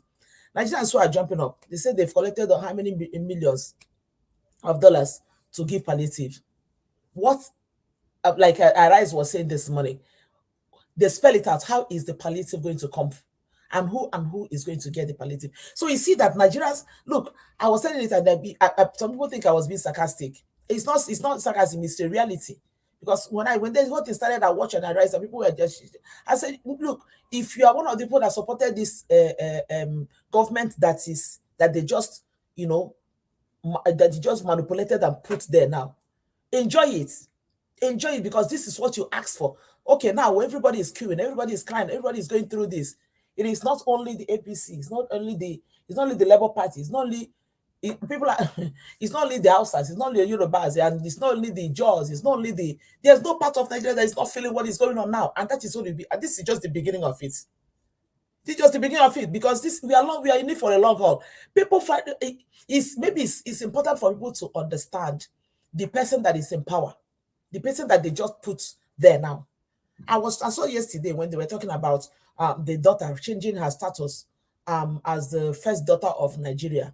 And I don't know if you people talked about it here yesterday, because I was at work yesterday. I didn't really follow much. I changed her status on this as the first daughter of Nigeria and the Yaloja of the whole Nigeria. I said, this is it. This is where we are. This is where Nigeria has come to be, because this is exactly how these people managed to capture Lagos, and people are still there, jumping around for these people, jumping around and dancing around with these people. They managed to capture the whole Lagos and put Lagos in their pocket, and this is what they are planning to do. This is what they are planning to do. I saw a photo, like I said, I don't know whether some of these things were discussed yesterday, because I wasn't on the platform yesterday. I saw a photo where they were having an important meeting with Emefiele and the rest of them. And Remi Tinubu was sitting there. And I asked myself, for all the years I've been when I came to this country, who was the president of it? I was here before Obama came into power. As smart as Michelle Obama was, I never see for one day that they were having an important meeting and Michelle Obama is sitting there. So what exactly is the rationale behind Remi Tinubu sitting in there is also what is called classified information that people and everybody is not supposed to see. Everybody is not. You're having a closed door meeting of something that has to do with national interest, and Remi Tinubu is sitting there with an orderly behind her back. You see, Nigerians, we are anyway. I don't want to say they are staying, because like I think he was give us a mandate that said it. He's a caretaker. He's holding forth for something, because when time comes, the new owner will eventually take over. But Nigerians need to understand what we are in. Somebody will say, oh, they've been talking when they started. They don't swear, they've sworn to in, and they're still talking. They keep talking. Okay, we will keep talking, because this is the reality of it. This is what it is. But the truth about it is that the way the whole court is going, I come back to that again to say, I'm glad the way the whole thing is going, because let me see how, with all this overwhelming evidence, with everything that is being presented, the INEC and the APC team, they can team up and keep opposing, and they keep opposing. But the evidence is pumping in. He's pumping in left, right, and center. Let me see whether they televised or not. Let me see how eventually they come to tell us that all those evidence that we brought amounts to nothing. I'm so glad the way the whole thing is going. Nigerians, don't give up hope. Don't give up hope. Peter Obi said the new Nigeria is possible. And that new Nigeria is possible. Because what you're seeing now is not, they told you, somebody was saying that this is Suffering Pro Max. After all, Tinubu said that he's going to continue from where Buhari stopped. That is exactly what he's continuing from where Buhari stopped. The hardship started. He's taking it to another level. This is just the beginning, because this is a man who cannot even add 2 and 2, who cannot even say anything that is coherent and people are listening to him. It's unfortunate. So we are in it. Let's see how it goes. We are trusting the judiciary. They are accepting the whole evidence. Everything is coming in. We accept. We keep look forward. Like Ms. Evie said, this is just Friday. In few hours, we'll be in Monday. We'll see how it goes. We're on the right track, and God will eventually save Nigeria from this critical situation that we are in. Whatever they like to do, darkness can never overshadow light. That is just the reality of the whole thing. If Nigerians, they have not understood it, for those people who are still on the other side screaming, yes, he is there, he's our man, Jagaban, it's time for you to realize that you are in for a run. If you cannot join your voice now to say that this thing, irrespective of how far it's gone, must come to an end. This is just the reality of it. So at this point, that is just where we are. I want to say once again, the judges, as you're accepting our evidence as our exhibits, evidences, and putting them as exhibits, God bless you, because all those things are not things that you can just throw trash and say just go and shred them. These ones don't mean nothing; they mean something.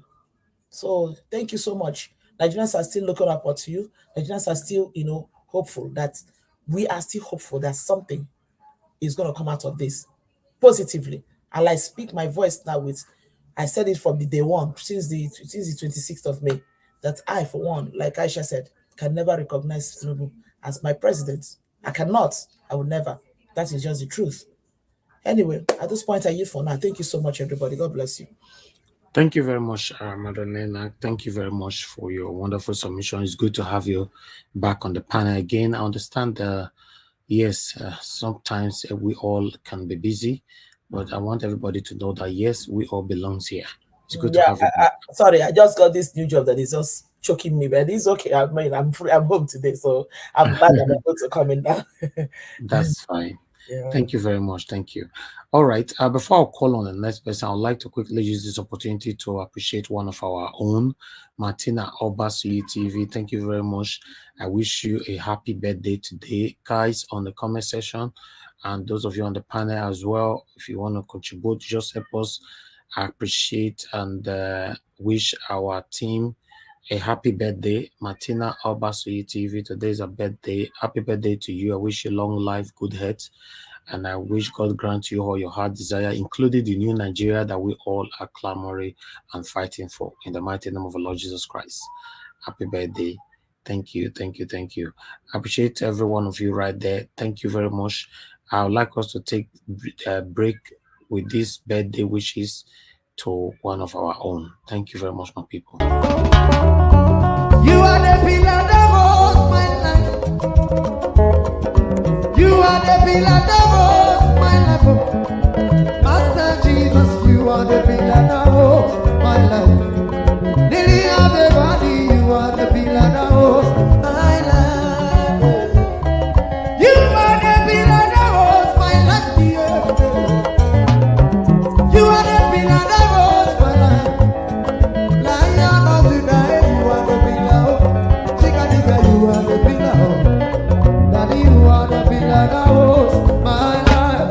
Lion of Judea, you are the pillar that holds my life. Walk in the way. You are the pillar that holds my life. Hey, yeah. Master Jesus, you are the pillar that holds You my are, life. you are the Master pillar. Jesus, you are the pillar that holds my life. I said, Jesus, unibu kalabati sinduwe.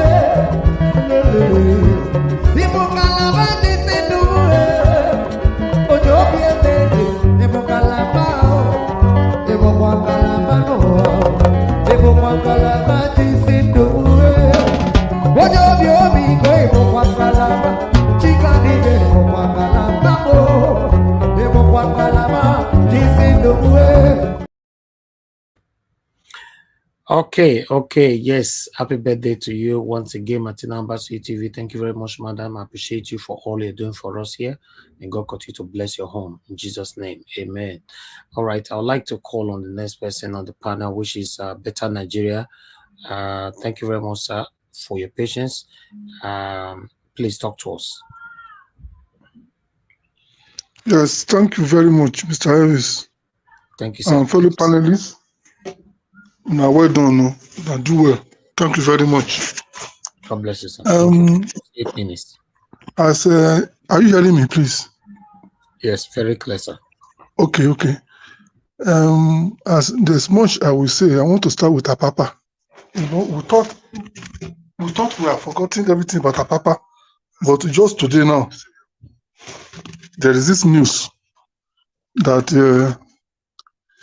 they are trying to blackmail Labour Party because of the strike that the NLC and TUC have called for starting from Monday. So they're now using the opportunity to make a renewed call on Peter Obi to withdraw his petition. So when I saw it, I said, so these are past they are alive. So that's to tell you that they are not resting, but they know they are failed. So that is that. Now let's go to fuel subsidy. Now I want to tell us something about this subsidy. You know, from time I've always said that there's nothing like subsidy. It's all scam. Because I call it scam because we are producing fuel, we are producing crude oil in Nigeria, and we are not refining it. We are selling it abroad, and we are using it to bring fuel. So now, what are they subsidizing? So does it mean that what about the fuel they took from us and they refined and brought back? If that's so that if we are refining it ourselves, could you have to pay any subsidy? Although some people will say it's not so, it's not so. I say it's so, but now it's coming to light. But one thing I came to realize is that this issue of Dangote refinery was pre-planned a long time ago. If you remember, this APC, like Maigo we called him, came on stream 8 years ago. And if you remember, that is about the period this Dangote refinery started. And why is it that it's not located anywhere but Lagos State? Because why not worry? Because they say there's no oil in Lagos State, but they put it in Lagos State because this man who has pocketed, Lagos State for the past 24 years, he still wants to lord it over this refinery after leaving office. Okay, let's stop there. Now you will see that they have been pushing this subsidy. This subsidy, there has not been subsidy, and they have been pushing this subsidy up to this time because if you remember, Dangote is supposed to start refining, and their product will hit the market July 4. And that was the reason why in the budget that Buhari made that was leaving, they made the subsidy to terminate on 30th of June and not 1st of June. So, and that was the argument they were making because somebody was asking, why are you making noise? Peter Obi also said that he's going to remove a subsidy and this and that. Why are you not talking? Then they now play the sound bite. Somebody has mentioned that sound bite earlier today. They now mentioned the sound bite of Peter Obi talking about subsidy, and also mentioned the sound bite of Jagaban, talking about subsidy. When Jagaban was talking about the subsidy, he said that, look, I'm going to remove subsidy. I know people will revolt, people will protest, and after protesting, you will rest. But that was not what. But when you were playing the soundbite of Obi, it was a different ball game. He said he is aware that subsidy should go, but that in doing so, he will not put Nigerians into pains. They now ask him how. He said, now look at it. He said he is aware that the subsidy they say they are paying in Nigeria is not up to that. He now quoted a country that has the same consumption, the same number of cars, the same number of consumption like us. He now said that country consumes 50% of our, like 50% of the oil we are subsidizing. So he said, so when he now comes to power, what we do is that he will, people that want to drink the oil, he will see how they will drink it. He said, because 50% is what we need. He said, so when he wants to remove the subsidy, he will not do it at once. He said he will remove it gradually, maybe over a period of 2 months, that he must have put in the palliative before they do it. And so when this issue was coming up, Yes, I'm coming. So when this issue was coming, when the issue of subsidy was coming up, what they expected, because they said people that are familiar with the speech that Tinubu read, that the remove subsidy was not in the speech. He just put it there because that was supposed to terminate in June. So the subsidy, and you remember NNPC, they have come to announce that they have petrol in their depot up to the end of June, which means that they have paid subsidy, up to June. Nigeria is not suffering anything, and Nigeria is not supposed to suffer any price hike until after June, when subsidy will be removed. And the way it was planned is that time was supposed to coincide with the coming on stream of Dangote Petroleum. So, but now, when they now did it, somebody now said it's like they are preparing the ground for Dangote to sell at the price of that 540 naira. So, because definitely, if they didn't remove the subsidy until that June, and we are moving from 167 naira we are paying now, 190 naira we are paying now, or 230 naira some people are paying now. There's no way that Dangote will have sold for up to 500 naira, 588 naira, like they are selling in Maiduguri, and 411 naira, 484 naira they are selling in Lagos. He won't sell up to that. The price will have been between 200 and 300. He said, but in order to prepare the ground for Dangote, that is why they have done this. And if you remember, this Dangote refinery is being owned by NNPC 20%. And if you remember, NNPC has been privatized. NNPC is now owned by individual Nigerians, which I'm sure is all this kebab. So if you look at it now, and also if you remember, you will see that it was $19 billion that central bank gave to Dangote to build this refinery. Trust me. And just, anyway, let's not talk about how much he has paid. So they have paid, so it was Nigeria that even gave him money to build this refinery. And this refinery is being owned by NNPC, and NNPC is being owned by the politicians. It's no more government this thing. Government is just 20%, and Dangote is 80%, which means that all the people that are doing there. So what we are saying is that this subsidy is just preparing the way for Dangote to come and sell at a higher price. And that is why they are kicking against it. And that's the point they are making. And that's the point NSC is making, that it's not they should revert back to the old price until June.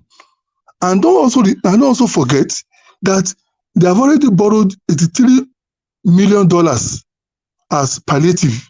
Nobody has said anything about it. But at the end of the day, what I want to tell every one of us is this. The Bible says that all things work together for good to them that love God. You see, the ground is being prepared for a revolution.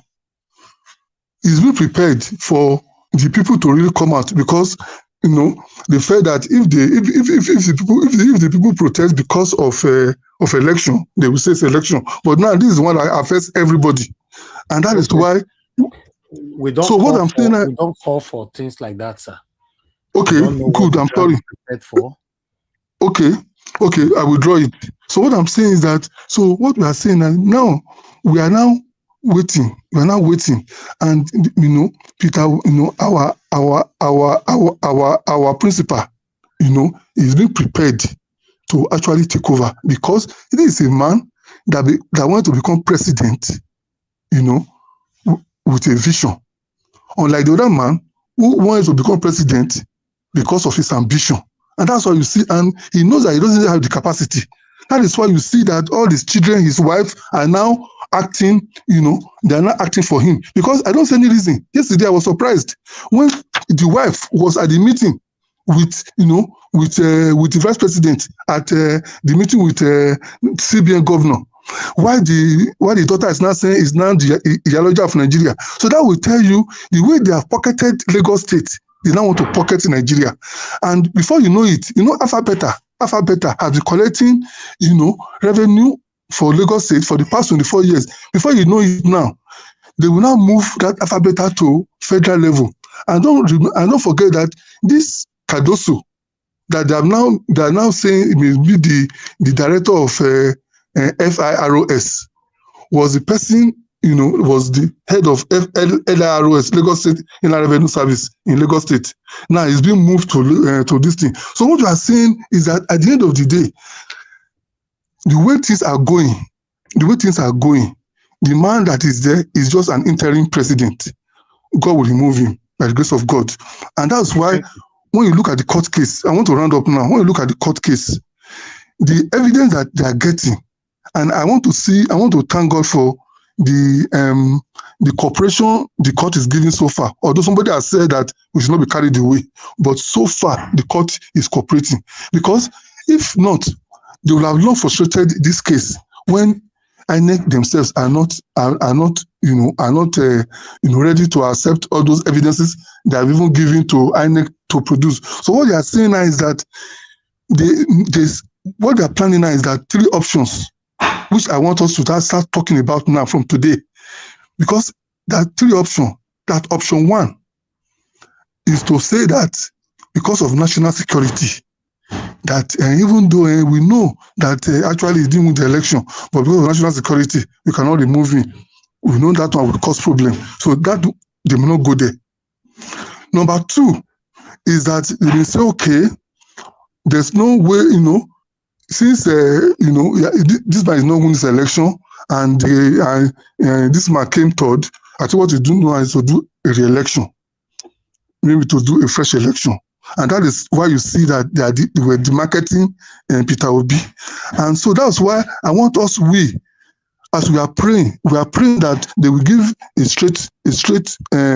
straight judgment in favor of our principal, which is the option 3, to give him that something. But in case they are going to do another election, let's start preparing ourselves now that it is not Yakub that will conduct that election. Let us start making, selling that man that we know that is known to the Nigerian public, Nigerian electorate as incorruptible, which is Mike Guinea. Let's start propagating that man, that if there has to be another election, that is the man that we want to be the INEC chairman, that we know. But if this man, because if they still are going to do another election, I don't know what will happen. But let us start preparing, praying that, look, if for any reason they will not let Yakubu do it, and they will give us somebody that will actually, do our bidding. So there's much for me to say, but let me stop for now. Thank you very much. Thank you, sir. Thank you very much. Okay. We'll come back to you shortly again. Okay. Appreciate every one of you. Thank you very much. And I want to use this opportunity to also wish one of our own Iris finest a happy birthday. I only just know all this now. Happy birthday to you, Iris Finance. I don't know if you're on the comment section. I wish you the best ever life can give. Thank you so much. All right. Moderator, you said why is some of my comment not showing up? I don't know. But I'm reading your comment now. I don't know. Say these Agbado people, it be as they get. Thank you very much. All right, let me call on the next person. Is Dr. Ken. Dr. Ken, thanks for your patience with us. Please talk to us at 8 minutes. Okay, thank you very much, my brother Niger Wash.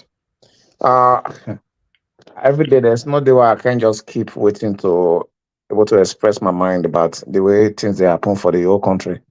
I remember I said last, I think 2 months ago or 3 months or so, before election, I announced through your platform, say Nigeria is pregnant with an evil baby. They need to abort them. If not, is pregnant. She's pregnant with an evil baby, Tinubu. We just dey get appetite. This are just this now. All this one are just appetizer. Where the wife goes sit down to break, first of all, break the security policy and national issues. They not vote for him. She not get any kind legal ground or constitutional ground to enter security room where classified high class and secret and top-notch information where they discuss them. She goes sit down for there. I do not fit stop that one. The next time you go see say the first son or the first lady, first daughter, as she don't announce herself, will come sit down there too. So now the family business, now we don't see. So everybody now employee, now they get the family business. When I can report to our family, what you wanna do with this and that. Now the worst thing about this people you see for this. So and the other thing they say, I this morning when I look at the election, the tribunal where they sit down and they discuss, the only thing I just they look, they say, I really want to see what won't happen. It just will be like, I don't want to bring anybody mind to something negative, but make I just talk. This will just be like people they say, make I see the way this person don't prophesy, say 26 and 29. Some people wake up like me to see, as they expect, say, with that man jump into Tinubu, as he stand there to Congo at the podium to talk. When that guy jump, go up and make an offer that it's not the guy be that you can't jump arrest him. People they wait to make I see how this guy go to do something. But the thing is, the whole thing is that they want to see how the judiciary go to change things over. Like people go to look and go see. Nobody go fit me say, I don't know how they want mago the thing do. I never see the point. I don't think everywhere around. I never see anywhere we say would they possible, because for them to even first of all as accept those results, those evidence as exhibit, which means they don't pass through. They don't pass through that stage. They will now look through it. And once they don't certify and keep on there, those are the things that will be used to judge the matter, the case. For evidence, for INEC and Tinubu and Shetima and all their team, because now this is Labour Party versus INEC, all of them are one team. For them to always object, if they tell you, say that thing they threaten their case. That thing has the power to damage the whole case. Now make it they say no, objection. So that they go say just like the way second and third complainants have already said yes. Dissenting, we say yes. That tells you that they are all together. And I just wait to see at the end of the way they go, after at the end of the finishing of evidence they don't present, make the case come take the next shape, the next form. Make I see how the thing they go. As for me, Tinubu, I said it before, Tinubu not get anything like vision. A visioneer, if you say run, if you say hit the ground running, I know a visioneer. He don't know what they bite him. It's just like as we did for this platform now. Everybody will never talk before after me. What do you want to talk plenty for ground? As they give you the thing, now you the hit point, they go. Now you they talk. But if you not get what you want to talk, you go to talk anyhow that you go say you go pause. Sometimes you not get, you say you can't begin. That is what Tinubu just did right now as we talk. So it won't be say I want to be called excellency.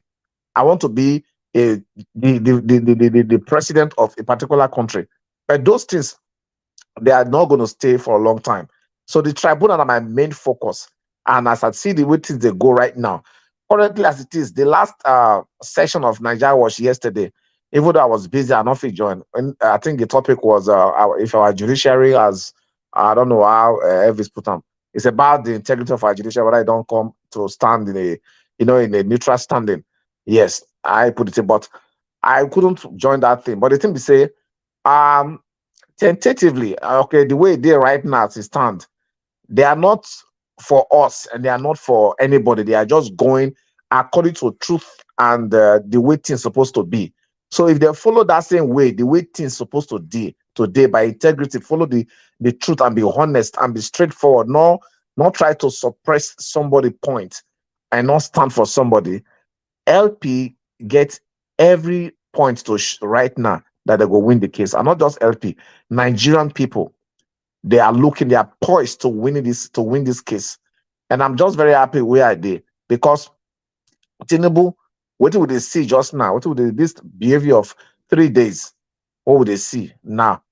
If they tell you, say, by the time the person reach even 10 days or 30 days or 3 months, you go don't see more than this one. It's just maximum.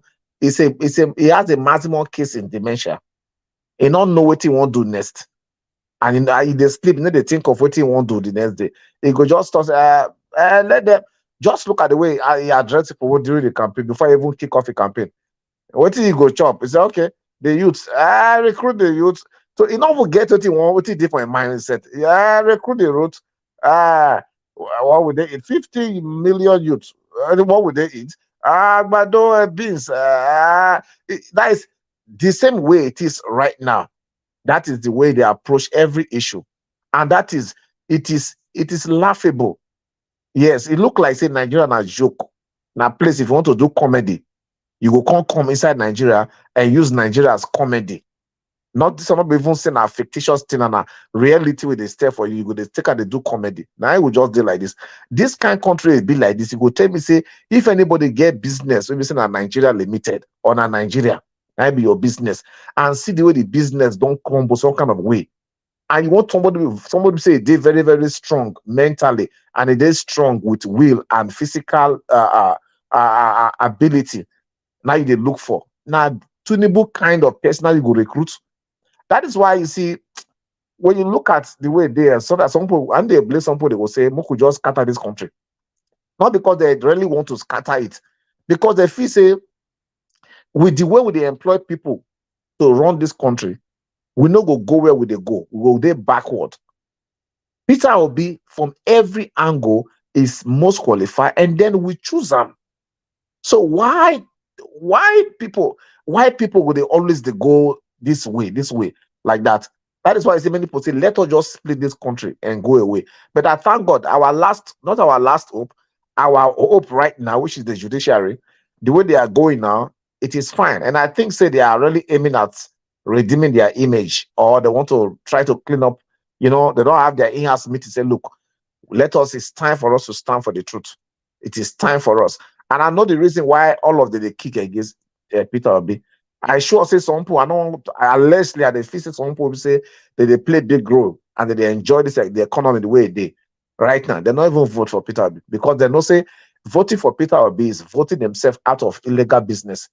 For example, you think say if well, by the time Peter Obi enter, you think say now only that license will be like say the name of the license now Dangote for both sugar, both oil and cement. You think say it go continue to be like that? It not go continue.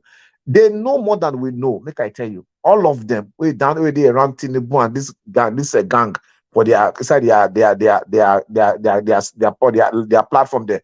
They know more than what you know. What Peter Obi go do, because many things where they that kind of monopoly, that one-sidedness of way of favoring one person in one area, it go come out. And I trust Peter Obi go say, okay, now the time now. This morning, I think some people they complain for Arise. I don't know whether they complain, say the northern elder don't they complain. Say Tinubu government, it be like say they not just for Yoruba. Inside my mind, I can't say, but I think before we be say Buhari they do am so everything. That's also the people the other side. Minister of this one, Minister of the Earth, Minister of Commerce, Minister, everyone, finance, and also that side. So inside my mind, though, I was just thinking, now, why are they complaining now? Only Peter Obi, because of the way I don't look him, from the way I started to follow him, is the only person who I know say go bring people based on competence. And I know say every region of the country get competent people with they honest. And just in case it bring you because of your antecedent, say you did honest and you did very, very okay for the job. As it bring you and you have found this kind of corruption, it no go protect you. The law will take its course. And I believe, say, the blaming of the judiciary, I really want to talk about this, sir. The blaming of the judiciary, say that they corrupt. I look at this thing for a long time. Not be say the judiciary they corrupt. That is my own view. What did I say? Be say the executive get too much power until they corrupt every other arm of government. Executive and the judiciary and all of the legislation, they are all equal bodies with equal power. But the judiciary, the executive has that way of influencing and corrupting the other arms, equal arms of government, corrupt all of them. If Tinubu wants something or president wants something, from may they vote on, may they for put, they don't even scrutinize minister. As he just call and say, that's my interest. You remember, you do that for me, I go scratch your back like a wicked will. Yeah, neighbor. Scratch my back, I scratch. Doesn't matter what you scratch. If you scratch my water, I don't care, I go scratch them for you too. For that reason, he decided to sell his own brother because of what he said they go sell something from our position. If we say this my government, these are things that I'm just looking at. But you know what? Finally, I believe that the only stone when you go give victory to the people of Nigeria, not be this first subsidy, the other one, all those things we complain about. I just think there's only one thing that once it's solved, every other thing will be solved, and that is the area of the presidency. Nigerian presidency is so powerful. The power that they give to that place is too much compared to what the other president of that country, which they allocate to them as power. The one where they give Nigerian presidency, that presidency area is too much. So that when the president enter, it will be like saying a king, because he get power to even interfere with every section, even local government. Even he can even say go give the monthly allocation of these states to them. You know, and they go to beg, they go there on their knee because you not support what you want to do. That is the problem. Once a righteous person, when I mean righteous person, not the person they go church, righteous person, somebody who stand upright. If you go to that place, every area go follow suit. And are they very happy saying that so young people upcoming, our next generation, now they follow Peter Obi, now they impacted by Peter Obi, now they influenced by Peter Obi. If this thing continue like that, it no go take the next 1, 2, 3, it no go take the next two or even 20 years. Let me just say the next 20 years. The leadership will say we can't take over Nigeria. You know, go do nothing less than what Peter Obi did. They go raise the bar. They go say men of honesty, women of honesty. They go straightforwardness. Now go come begin to be the headline of all the newspaper, and that is where they call the new Nigeria. Which the way Peter Obi they talk about, it's not because they can't give change Nigeria name or they can't price, they can't come down. No, where people will get integrity, they go they respect them and they reward them. Where people like police go make money pass politician. Where they say unnecessary things, unnecessary expenditure. If you even do them, you go to shame and you're not cash you. And where they go tighten the system, my brothers and sisters, look, where they go tighten system, we be say as money they come out, not be the one we say what it be name, the accountant general of the country. He carry how many billion. Nobody even know until don't carry them come before the country they can't know. Look at that kind of thing. You don't go fit do one for some other country like US, Canada, and all those UK. Their eye don't see it open where we scatter. They themselves, they know the whole system. Somebody go there for your office. If they see where the thing they move, they go. Before you finish reach there, they don't call you. What if they move?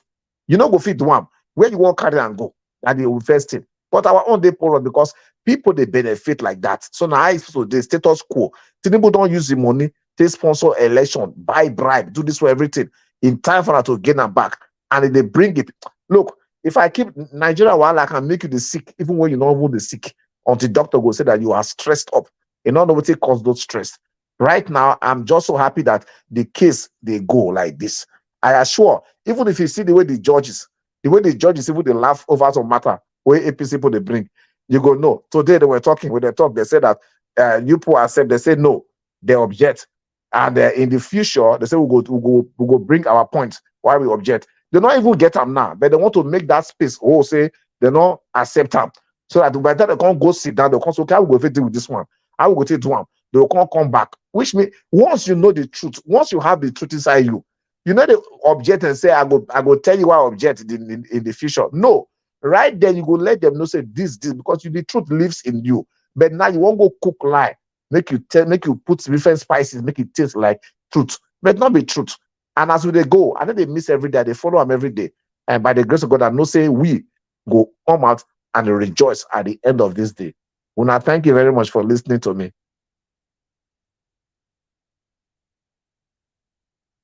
When I stay there, where we want to go? because I don't. Thank you, my brother. Thank you very much.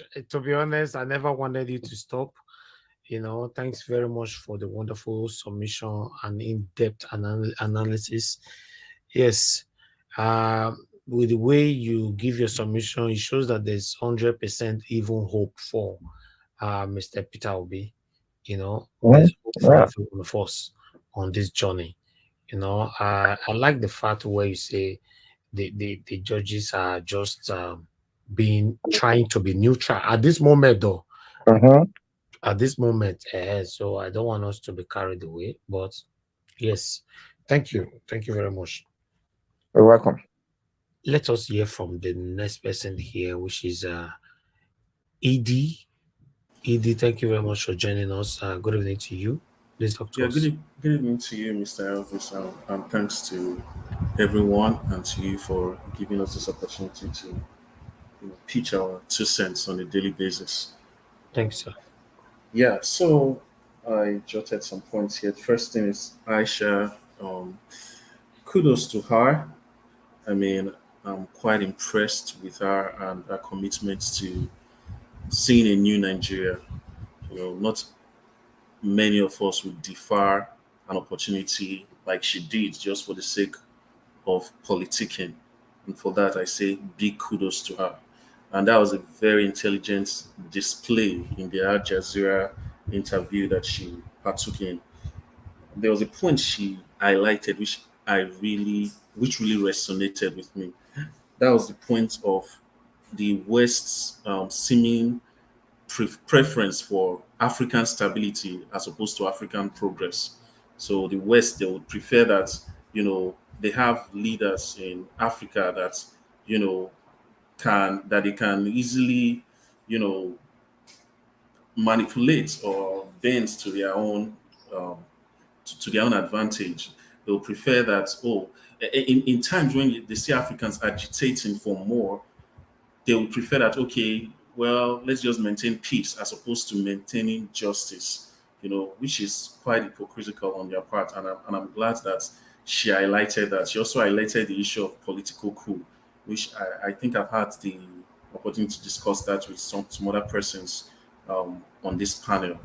Before it used to be that the West, their influence in Africa was through military coup, but now that's getting out of fashion. So what they do now is just put someone through, not necessarily the ballots, but seeming like it's the ballots. So they allow people rig elections just so that they can enthrone the people they really want. And I'm glad that she's saying that on a global platform. That's something that I think the leadership of Western countries needs to start listening to. We didn't present the Tinubu's drug case from out of nowhere. These are documents from state-owned institutions in the United States. And so that's why it's a bit confusing where you now see that same United States is quick to congratulate this same person that you've indicted or you've asked to forfeit assets in the past. How come just for the sake of stability you would have that person as the president of our country? Would you have that kind of person as the president of the United States? So it's time that Africans begin to speak up and let them not just treat us as people who are satisfied with crumbs. They just give us whatever leader, or they allow whatever leader. They ask us to just accept whatever leader that comes for us, regardless of whether the process was, tarred with a lot of irregularities or not. So I'm really impressed, and I'm grateful that someone is talking about that. Then to the court case of today, again, good job by the legal team of Peter Obi. Even I, as a Peter Obi supporter, never saw this coming. The argument that has been made was that, INEC did not release stuff to them. And, for me, I was like, well, we are really handicapped in this case. But I surprised when I did see, what do they call those things? Izagodo upon Izagodo of evidence. I'm like, wow, these guys, they really knew what they were doing all along. Yeah, it's very impressive. And what really impressed me was the the spread of the evidence. So I actually thought they were going to have maybe like 6 states or a few states that they had the most the strongest case. But I was surprised to see cases from like Adamawa, cases from places like Niger State, and even Sokoto. And I'm like, well, this is really That shows that Labour Party literally won all the states in Nigeria. yeah. I mean, it's kind of really impressive what they have done, and I mean the Lego team, they deserve all the kudos. I even just saw an EC8 form in Sokoto South, where Labour Party had 127 votes in the polling unit, and APC had about, was it 78 or 58? And I'm like, I have to say they say nobody know Peter Obi for the North, you know. So I really like this, like the fact that Peter Obi is just like bringing it to them, is bringing the battle to them. That any on one, we have a strong case, and also the fact that he's not even, you know, because a part of me has always been wondering, well, why is Peter Obi not, you know, why is he not a bit more critical of the PDP? I know that the APC is the devil now, but like, you know, the PDP also robbed Mr. Peter Obi. But the fact that I see results from Adamawa states, from states like Akwa Ibom, shows me that okay, this guy is ready to give everybody basbos, you know, without, you know, making a lot of noise about it. And for that, I'm really hopeful. I hope that the law takes its course. So far, the judges, they've been treating the whole issue with a level of, you know, calmness. It's been an enjoyable process. Even to the judges, they've just been a lot of laughter, a lot of, you know, calmness about the whole issue. But I hope that there will be that, you know, fair when it comes to giving judgments.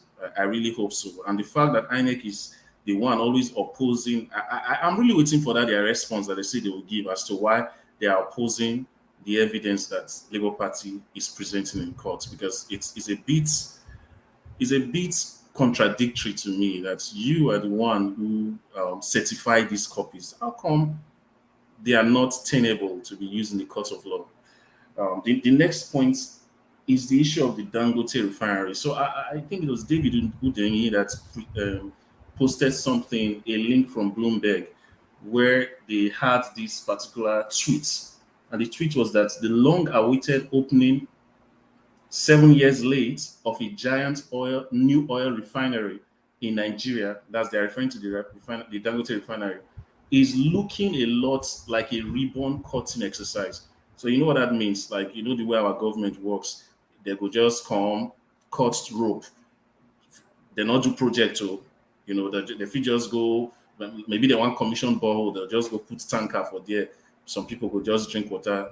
Everybody will just say, okay, our governor don't commission borehole, which is actually a mess, you know. So that's the way it was described by Bloomberg, that this refinery is not expected to be to be in operation until 2025.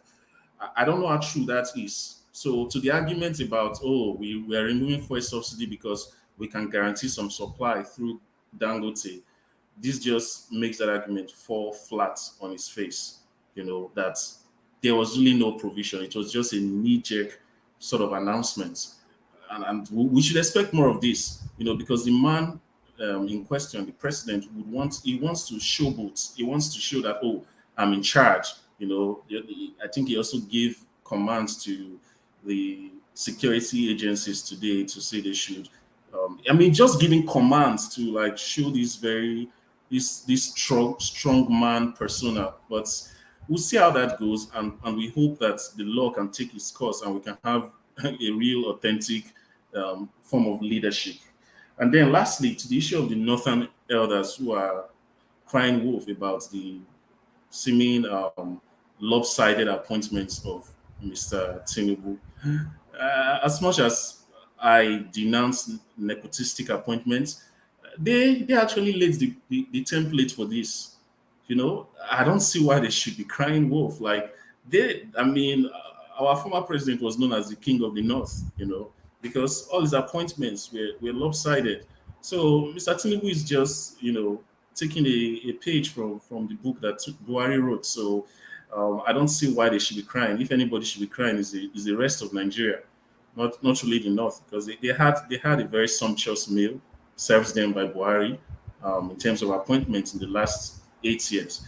So that's really my contribution today. I believe I've touched all the main points, right, sir? Hello, sir. Thank you very much, Okay. Eddie. Thanks for your submission. God bless you. I really appreciate you. Thank you, sir. Yeah, so I'll leave the studio now. Thank you. All right, thank you. I'm looking forward to having you again. Thank you. All right, let me appreciate Namdi. Thank you very much for the super chat. God bless you. I want to appreciate Dr. Alexander Gomez, Peggy Modi. God bless you all. Ratio. Thank you very much for the super chat. Now, Sam Squid. Thank you very much. Edobo Akerodoro, Senge Omede, Amazing Grace, USA, Edo Light, Wash, and Ezewango. God bless every one of you. Thank you very much for your support, guys. Help us to continue to press on the like button and let us do this together. Currently, we have 721 likes. May God bless you all. Let's have a goal to 800. We can. Come on, we can. Press on the like button. And God bless you that for me. All right, let me move on to the next person here. We have Dr. CM with us on the panel. We'll come back to you shortly, sir. Oga Felix, I would like you to talk to us in 8 minutes. Good evening to you. Good evening, my brother. Good evening, all the panelists. Good evening, Mr. Elvis. Good evening, all Nigeria. Watching worldwide this platform. Thank God I was on YouTube calculating when anybody leave, I switch. When anybody leave, I switch. Thank God I was able to make it today. Yes, let me start from the Nota Cabas. Murmuring about the appointment be zone to the other side of the country. I just want to appeal to you, if you are hearing me, all the Northern Cabas that are complaining that Tinubu did not zone any appointment to you.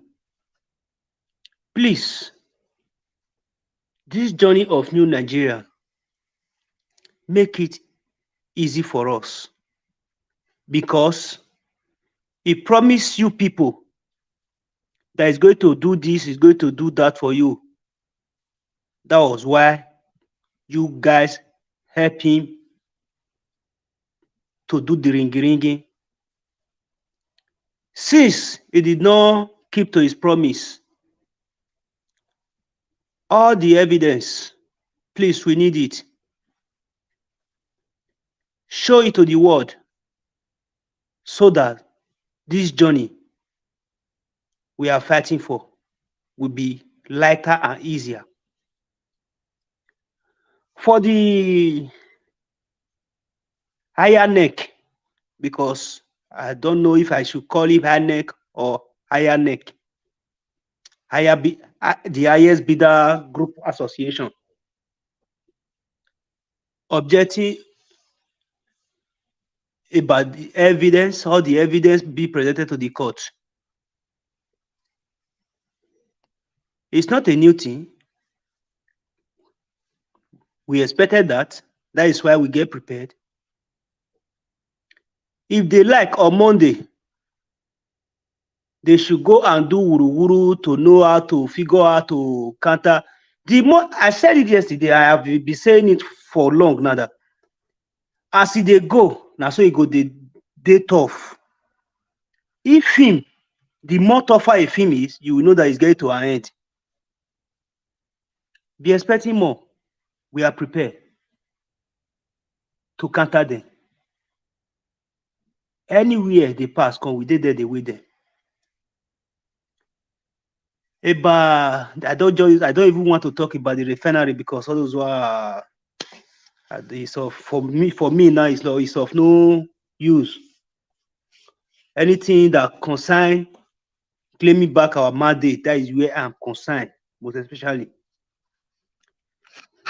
Nigerians are out there now crying for fuel scarcity. Without grievances, not even up to a week, I know they see shaggy. Among you people also said before that we in diaspora, we say go out there for peaceful protest. We should come back to Nigeria and do the protest ourselves. When fuel scarcity start now, it no affect us for where we dey for Western world. Now where e dey house, now e dey affect o. If you, as you do, una don see ana koro say, see the shege promise Buhari left behind. Una need to do the needful. Whether you be APC, you be PDP, you be APP, AC, any political party where you dey, you know say una follow do all the mago for the past election. With only this breakfast shege of fuel scarcity now, where you don't experience, where you touch you for body, touch you for kidney. All those evidence, as una take do the ring, una bring and come out, it go help now. Not be only we, now you go enjoy, now we go even enjoy our pass. You people will have a good living. You don't go filling station, say you want queue before you get fuel. For a new Nigeria, we have been clamoring for. Do the needful. If you don't have anybody contact, any of the Labour Party people contact, you can come to this platform to say it, even without showing your face. One or two people can give you a direction of where you are going to send those evidence to make this journey easy for you and I, because the software way they go on for the fuel scarcity now, it not affect only obedient or only Labour Party or the good Nigerians. Now everybody affect, both the APC people and the PDP. Everybody generally they affect. If you know say you like the suffer, we be said now only fuel scarcity. Now it don't they go now. Everybody they cry. If you know say suffer never tire you, no cry come out. They just they bear the sufferness. They go like that. You don't need to cry come out, because now follow spoil the country. If you people know the best thing to do now, you have to right the wrong. It's never too late. The obedient are no so segregated people. We need every people to build this new Nigeria. It's never too late. If you realize your mistake, that what you did was wrong during the election time, this is an opportunity for you to pay them back, to bring out all those evidence. We need more evidence. The next court day, not be today when they use petition boss take carry evidence go court. We need that. No one bring and call. We go use container go present her to the judges, so that the journey will be easy, smooth, and fast. The more faster it is, better for everybody. So that we should start building a new Nigeria earlier, because they say earlier is the better. I get that is all I have to say for now. We have to come together, Nigerians. Let's do this together. Thank you. Thank you very much, Oga Felix. Yes, it's a collective effort. Earlier the better. So anyway, anyhow, anybody know we can put in the effort to do your part for us to have a new Nigeria. Just do your part. Stand for what is right. So yeah, thank you very much, sir. God bless you. I would like to give opportunity for L King. L King, good evening to you. Thanks for joining us. I'd like you to talk to us. Yeah, good evening. Thank you for bringing me to the platform. I really appreciate it. My own options in these issues is I would like to ask our government. We have been in 22 years in democracy, I think 22 years now. And if you watch the strategy they are using, is only fuel, these are fuel subsidy, this, that. Can't government, a new government come and have other strategies? Must all governments use fuel? Nigeria has natural minerals, different types. Even when you talk about revenue, if Nigeria can really enforce in revenue, we did not even need fuel. You know, every government that comes will come because they need a quicker way to take this money, to embezzle this money, to take, that is the one, this money they use for election, to recover it back immediately. This is why. Okay, I was watching news and they told us that the subsidy that they made is going to end this month, which is June. And it is not up to this June now. And they have already increased. And NNPC came out that the former subsidy that they did, that the federal government have not paid them. That is why they are putting fuel pump. Who is fooling who? You understand? Who is fooling who? Because this is what I want to know. It's not by we'll just come, people will just, we have to ask questions. Who is fooling who? Because I don't really understand the way Nigeria is going. Because I see many people, many accounts. If you look at Western world, many Western world in Europe here, live with us and they live with auditors and they live with accountants. We have many people graduating from accountants, things. How are they trying to create other for Nigerians to have other ways to create revenue without all these naturalists like true and all? Okay, look at everybody. We are in. I think last week celebrating just one man business, which is Dangote. This is one man business. You are celebrating one man. I don't know the kind of country we are. I don't know the kind of individual that they are with us, because I can't say Nigeria is a very good country, because Nigeria is not a good country. Nigeria is a good country. That is why we got the passport and we are opportune to leave Nigeria. Without the passport, we can't leave Nigeria, which we have to commend Nigeria for that. For the bad head and the little individuals, they call themselves government. Government is a business, and if you are doing business, you have to know where your business is. As in, the business is helping the individuals. I want to ask the government of Nigeria: are they helping the Nigerians?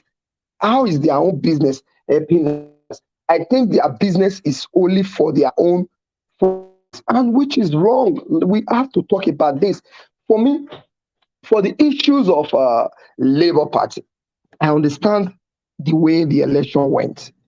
And I understand the way the election went. It was, everybody saw it that the election was really rigged. Now the case in the court. But one thing I will let us understand is that with too much me, I don't believe in too much positive.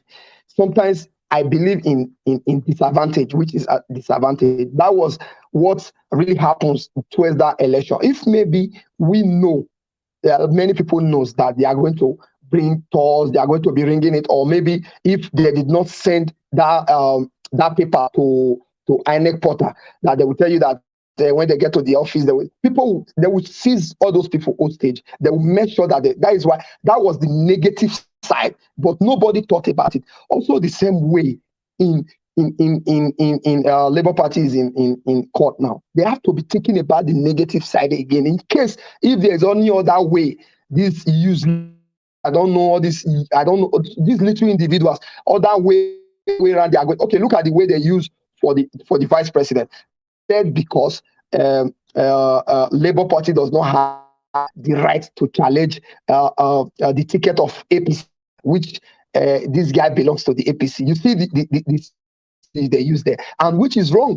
Which is wrong. Anybody that strategy now they are leaving it for the APC for them to be. How are they going to be looting? If maybe the vice president is not doing to the way of the cabal will go to the court, wants to disqualify him because later he will use Nigeria's money to be settling the cabals. You see, all these people, they are game players. They know what they are doing. They don't want to put somebody with incredible, as in that somebody that does not enter without the cabals. They want to put somebody that they can hold hostage throughout the 4 years. After maybe if Tinubu rule for these 8 years, if he succeed, they want to tell him that, okay, look at where we are going to zone this place to. Look at where we are going to zone this place. We youth, we have to start preparing for the next and the upper election now. Not maybe we'll just be talking. We have to find every way, grassroots and everything for we to make sure that we change the narrative. It's not really easy. It's going to be very, very difficult. But I wish all the youths very well. That is my own opinion for now. Thank you very much. Thank you. Thank you very much, sir. I appreciate you for your submission, El King. Thank you. God bless you. All right, guys, can we have some lights? You know, I know say I asked someone could go 800 just now. We already the near there now. We did 4743. You know, please press on it. We are going to 800. That is the destination. Thank you. Okay. Let me come to August CM. August CM, thank you very much, sir, for joining us. Good evening to you. Please unmute yourself. Talk to us, sir. 8 minutes. Yeah, good evening, Niger Watch, and good evening, other people on the platform, those listening, wherever you may be. A very good evening to everybody from UK. Actually, I joined to there are 3 burning issues, or 2 rather. If I have time, I discuss the other one. Now, the first one is this election tribunal, and then fuel scarcity, which are the issues in Nigeria today. Then the other one might be about Agbado in Aso Rock. Now, on the election tribunal, I have to be measured so that I do not fall foul of the law. On the election tribunal, in fact, it's becoming interesting. Interesting not really because we do not know. We envisage something like that. Remember, I said one day here that to steal the village drum, I mean, it's quite easy. Anyone can steal it. But to beat it and enjoy the sound, that is what is I cannot guarantee, because you did it in secret. So when you now beat it, people will know. You are telling people, come and see your village drum. So what is happening? Oh, sorry, Madam Rita, sorry, I'm just looking at. I don't know. Probably, I don't think I should be having a network internet connection problem henceforth. So that is the good news. Now the thing is, what happened at the election tribunal? Well, it's drama to me. Drama in one sense that for those that want to laugh, but for serious-minded people, it's a shame. It's a shame. They are really, people will say demarketing Nigeria, but to me, it's a shame. In fact, maybe sometimes it's not good to report what is coming out of the tribunal in terms of exchange. How could INEC, P2B said he won the election and he's going to prove it? That is the first press statement he made after the election, after Tinubu was declared. In trying to prove it, he waited until the tribunal opened to entertain maybe grievances.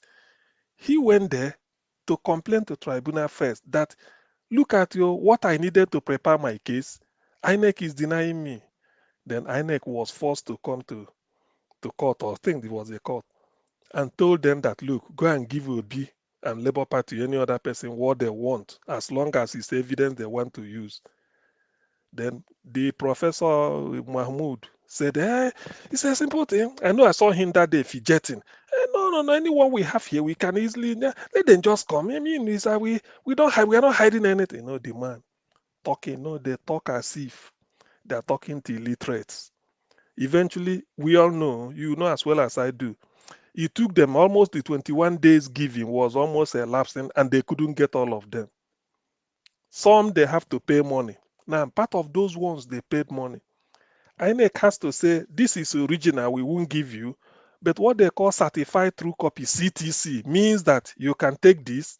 If in case you lose it, you can come, we have the original. INEC took it according to the SAN and signed that this is it. Only for tribunal, only for them to tender it in court, and they are denying it, trying to say the authenticity. What really are these people up to? You know, may think they are clever, they are delaying, but it's a shame, terrible shame, because people do not see what they call, until you live in the Western world, you know that money doesn't count much, but dignity. There are things you will be saying, people may look at you twice. You may come late to a meeting, nobody will talk. The moment you get in, and then some people look at their wristwatch, some may look at you down there, nobody will talk. But eventually they're telling you that you had better not turn up, that rather than come late. Nobody is beating you. Oh yeah, welcome, you sit down, but they've rated you. So why is it that, look at what is happening at the tribe. Look, it's a shame. They know they did not win. They don't have any case. Why not allow Peter Tinubu withdraw and then save Nigeria the shame? They think that all this crookere they are doing is what is it called? Business as usual. To me, it's a shame. Okay, leave Uzuku, the PhD holder from University of Ife in law. He said, I think LLB, I think maybe PhD from there too. He said, LLB 1982, mind you, he said that the pressmen, journalists should ask INEC, why are they denying their document? Why? And the other one said, anything can happen in Nigeria. This is a shame. People don't, you see, sometimes when these attempt that everybody, there's something, maybe proper, I don't know why, maybe so, you see, I look at things differently, to be honest with you. Dignity is much more important than anything. Pat Yotomi said, if you lose money, you've not lost anything, because somebody, you can regain it with life. Somebody can give you the money you lost, maybe, or people can contribute money and give you, you've regained it. So if you lose money, you lost nothing. If you lose health, you've lost something. Some you cannot regain back, some maybe with treatment, everything, you come back to normal. But if you lose character, you've lost everything. Nigeria is losing character. So that's why we are losing everything. People will look at it and laugh. This is INEC, a professor being headed by a professor of history, PhD, Cambridge. Look at the mess they are doing. Look, can you imagine? A professor, you are the what is it called? The organization you are heading is issuing a CTC. And they told you we need it because we are going to court. You issued it, and in court they called you. You are still telling them that for what? What are they trying to prove? It's a terrible big shame. Anyway, the thing is that maybe that is what the hurdles P2B will go through before he finally makes it, takes over. Probably this is part of the thing to expose INEC the more. So on that note, but that is just the thing I wanted to highlight today. It's so shameful. Then the thing I want to talk about is, before my time runs out, is this fuel scarcity. I'm hearing rumor that not only that Dangote is just a front for Nigerian politicians that contributed money to flood the refinery. I think somebody spoke here. I can't corroborate it because I don't know the source. That maybe even the refinery won't be ready until 2025. So, well, given that we are in Nigeria, anything is possible. So why did they hurriedly say, hey, they commissioned Dangote? And I spoke over it, saying that since Dangote is coming on stream in July, why the hurry? Why not wait? Say by August you can start removing this, such that Dangote's petrol must have flowed for say 2 weeks all over the country, and you make arrangement than to remove it and then go to fuel you are not seeing. These people are still telling you it's imported, they are selling. So no, Nigeria, they have to make a kill. So all these things is just a question of policy. I don't know what they are doing. And these are supposedly people that we feel that, okay, yes, they know how to handle it. This maybe the former president and his team, they didn't do anything. So this is a shame that Nigerians are now resuming at the, what is it called, at the petrol station. What they, I mean, despite the price, when the thing was increased from 100 and something to 250, people said, okay, we can manage it, and then let's continue. Now, even those that voted for Tinubu are trekking. You see, even though, you know, that election is over, even those that voted for him, those that will come to a platform like this, Tinubu, there was a platform I went somewhere said Tinubu won landslide. That person saying Tinubu won landslide, if it's in Nigeria today, he will be trekking. So what is the point of you voted for somebody to win landslide, unquote, yet you are trekking to work? Not that you can't remove subsidy, but they will always tell you, after fresh air that keeps people alive in Nigeria, the next thing Nigerians rely on is a petrol. Take it from me. The next thing is petrol. Even what until you dig borehole or you go to the street, but petrol. Whether it is bus, where if you said you don't want to buy petrol because it's expensive, you park your car. The commercial bus drivers will increase their own. If you come down from the bus, they are going to one up and West Street. You want a keke or okada, they will increase. Okay, you go home, you want to eat the normal where you eat. The woman will say, a plate of food now, you don't organ na today you chop last. I don't tell, we know they sell a plate again 1,500. Everything done there and na 3,500. But see that I give you for 3,000. For today, tomorrow na 3,500. You go think say na lie. Small one tiny meat and this thing, that's so you go eat it. You say, everything there now, even petrol, where will they use go buy things? See a goosey, why they buy one mood for the, this is the way it is. Then you go home. I better pass my neighbor you are using. So people should realize that after fresh air in Nigeria is petrol. By the way, let me even give my own solution, because sometimes people feel we criticize so much. During Biafra era, Biafrans were refining fuel. Even when you are bombarded air, land, and sea, we were refining fuel about, if you see the technology, very crude, but we are getting it. Now, there are some people doing it in the creek, not in a better refined than the way it was during Biafran time. They say they are illegal modular refinery. Why not bring them in? That is what a government does. You see, do you know that Americans may tell you, oh no, if you are doing this here, yes, I know. George Bush of United States said he can never sign this Kyoto Air Agreement. Reason, he said anything that will put the Americans out of job, I'm not going to sign it. He pulled out. It was Obama that went back and then get America back into Kyoto. So why I'm saying this is that forget about their side war. This is our country. Let us handle it ourselves. Those boys in the creek, if they are 500 or 100, call them. It is illegal because no law is covering them. They don't know what is called EIA, Environmental Impact Assessment, all those. Lecture them. Because in the time being, if you allow them, the petrol they refine, if you put it in your vehicle, it will still carry you from Port Harcourt to Abuja. If you go and buy the one they import, it will still carry you. So it's still the same thing. By the way, what is refinery? Is it not fractional distillation, organic chemistry? We all did in schools. Ask anybody doing a senior secondary class 1, senior secondary 1 or 2 or 3. You do organic chemistry, fractional distillation. As you are heating the crude at a certain temperature, then you have your, what is it called, bitumen. As a certain temperature is going, you have your maybe I don't know, maybe diesel, from diesel to kerosene, from kerosene to petrol, from petrol to aviation gas, and then aviation fuel. The lighter it gets, that is fractionating column. You see it moving. If you look at the fridge, the compressor in fridge, the way it moves, this is pure chemistry and science. The local people are doing it. Bring them in.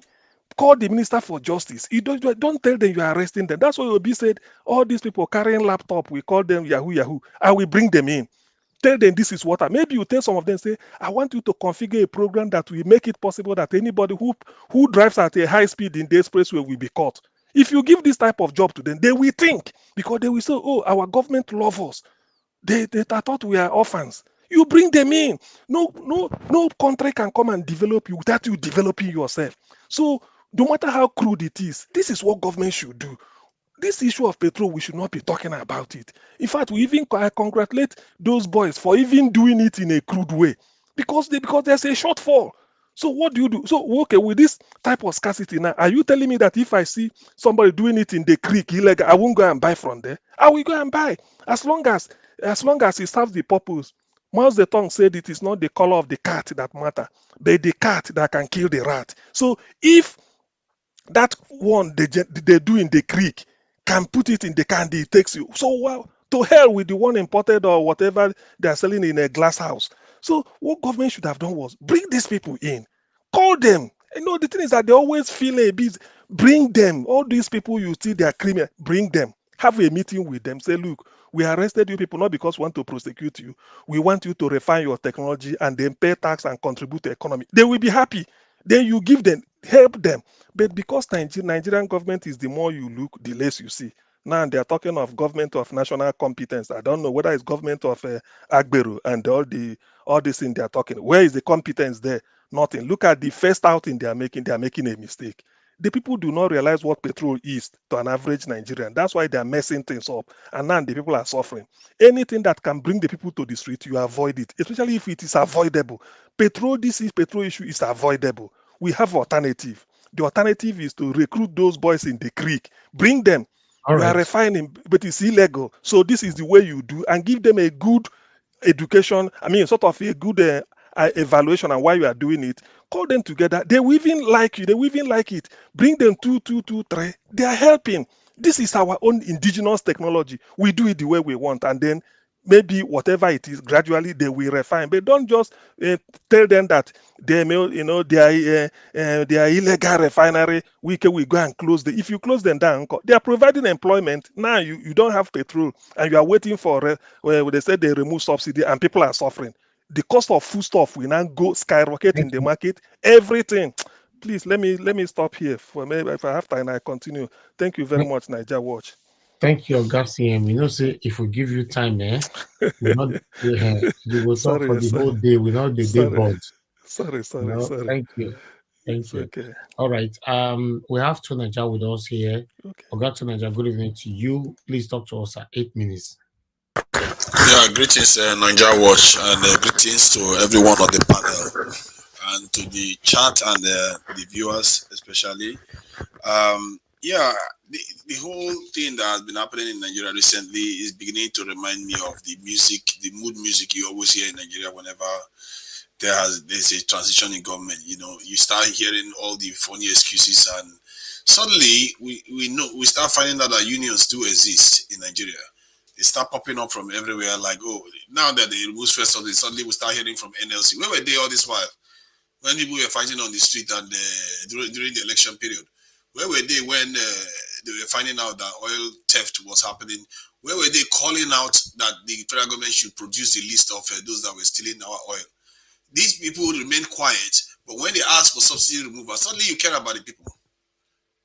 Now they are talking about strike next week. Suddenly now they remember the people. But when the subsidy was being paid regularly every week, every day to those rich people, they were not bothered then. It's only when they remove it, suddenly you care about the people. Some of all these people are dodgy characters that have sold the people out a long, long time ago. This is why many of those NLC and this in TUC and many of their workers work in refinery, don't they? How did they allow that thing to go down without shouting out that these people are stealing our money? We will stop working if you don't do this. Why did we let everything go down the hill over and over again in the country? These people were present, just like ASU lecturers were present when they were destroying the Nigerian universities. They were all there. They're all present. They are even more present because they are the ones, right? They are the physical workers on the ground. The government is controlling military and moving money left and right. They are all the same people working together, pretending as if they are trying to help the people while they are not helping anything. If you want to make an argument, why not argue that the people should be paid for a longer period of time? If they are going to give money to the poorest for 6 months, you argue for it for 1 year or 2 years. because by that time, argue that the refineries be brought online. If they are not brought online, you go on strike for that. That is the kind of stuff people will support you on. And people will start questioning the government, questioning the House of Representatives. Why is our refinery not working? These workers are exhausted. They are tired. They are saying, why is our refinery not working? And we too are concerned because we are paying a lot of money for it. Especially now that Nigerian people are going to be paying a lot of money for it. Why are they not fighting for our institutions to be restored? The source of Nigeria's wealth, most of the wealth we were enjoying in the last 50 years or so, which was the refinery, they sat there and watched them go down one after the other without making a serious trouble about it. Even they should have made it more trouble about it till before Dangote even built his refinery. How is it that somebody come all the way from behind to come and build a large refinery from 2017? What were they doing from 1999 to 2017? 18 years. They've not managed to get one Nigerian refinery working. Federal government versus the unions, all of them together. How many times have you heard the union saying we are going on strike because you refuse to fix our refineries? It's always when they want to remove subsidies. When they want to remove when they are arguing over school fees, that's when they decide that they are going to go on strike and ask for themselves to get paid for going on strike. I think this is the only time the federal government has refused to pay people that go on strike. Actually, they ASU lecturers.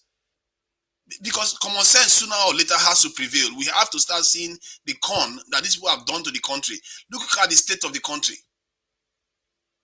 And I don't know why all these union leaders, we have spoken to so many presidential candidates, we have spoken to political party leaders, we have spoken to all kinds of people from this in Nigeria, even Pierre Lumumba.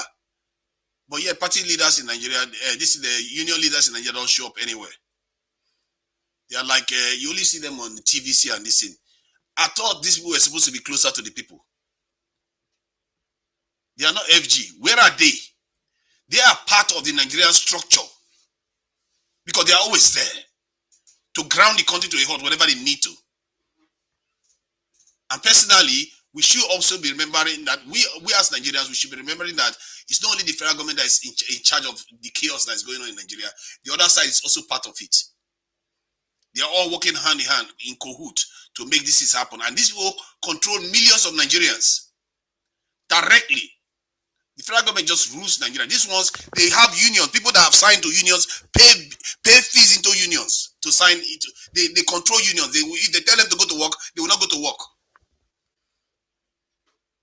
They have power and they've been misusing it. And I've seen it. I've watched them, because if you watch Nigeria as an entity, just think of Nigeria as a human being, and then you start seeing the people that are maltreating that country. The unions are just as complicit as the federal government. They are all part of the same thing. They are all working with each other, pretending as if they are fighting for the people. They are starving the people. How can you be pretending to be helping a human being while you are starving it of function? You cut off one of his liver, say it should not function for 9 months, and you say you are helping them. How does that even work? Then later on, after you've cut off the liver, then you say, you know what, now that we are back to start operating again, you should pay us for the liver that we cut off all this while. These people have been damaging our country, and this is the dance. They've been dancing for 20 years or so, at least during this the democratic dispensation. They were doing it before, during Abacha's time too.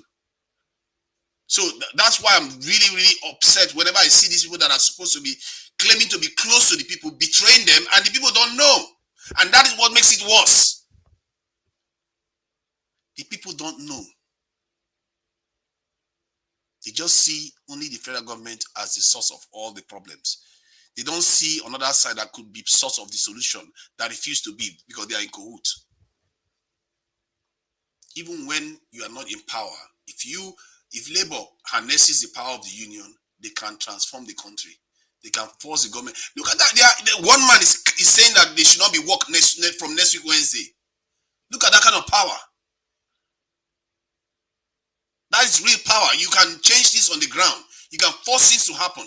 If you choose one topic and say, our refineries have to work, we have to see everything you are doing. We want to see what you are doing with our money. If they say they want to see every money that NNPC is spending, if they make it an issue, Nigerians will support them, and the federal government will have to do what they want. Because then the question will be that, why are you hiding the money?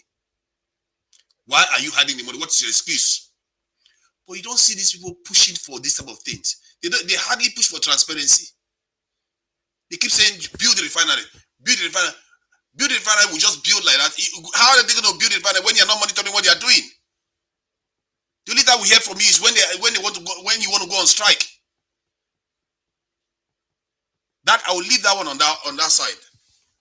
Regarding the issue of the court, clearly it appears that the Nigerian court, they are looking for every way not to pass any judgment. Because one thing I've observed with the Nigerian court system is that when they have to pass judgment, it's very hard for them to pass a wrong judgment. But they will do everything to dodge passing the judgment so that it fails on technicalities. And this is something that P2B lawyers need to be very, very watchful about, because I've heard of a lot of cases that fail in technicalities in Nigeria. But whenever they pass judgment, you hardly can be able to question the judgment. That is very interesting. It seems to be a pattern so far. Since I've been monitoring the Nigerian judicial system since last year, all the judgment they pass seems to be sound. All of them seems to be sound. So it tells you that the Nigerian judicial system, the way they carry out the corruption, by and large, is through malpractices like delay tactics, technicalities, all those things. That's what they use. Because they know if they pass it in judgment, that record is going to be on them. And other lawyers will come and say, why did you pass the judgment based on this? Because it's like a scientist.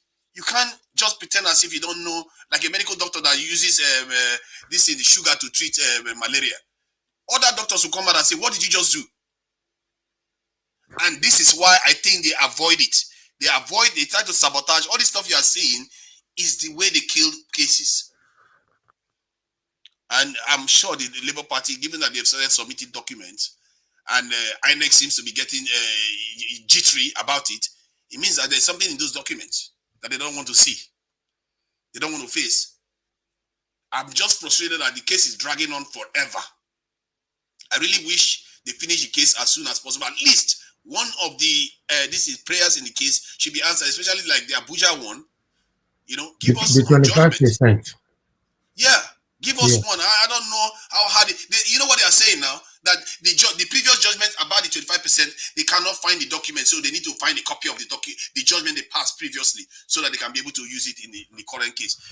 What has been going on in the last couple of months? You mean when? Sorry, I'm having the copy of the judgment. They should come to me. I'm keeping custody. Yes, since they're looking for it, please. I think they should hear me on air. I have a copy with me. Please, I can provide it so that I don't delay. I'm here. Hurry, finish up. That's the funny game that they are playing. They are pretending as they don't know where documents are. They want to photocopy documents, and they put it now till next week Friday again. They are so slow walking all these things. But I thank God that they have a timeline for this. Sooner or later, they will have to pass a judgment, one way or the other. And the trick is that the Labour side has to be on their game. They shouldn't be taking things for granted. You know, while they are sleeping, some other person should be awake monitoring what they are doing.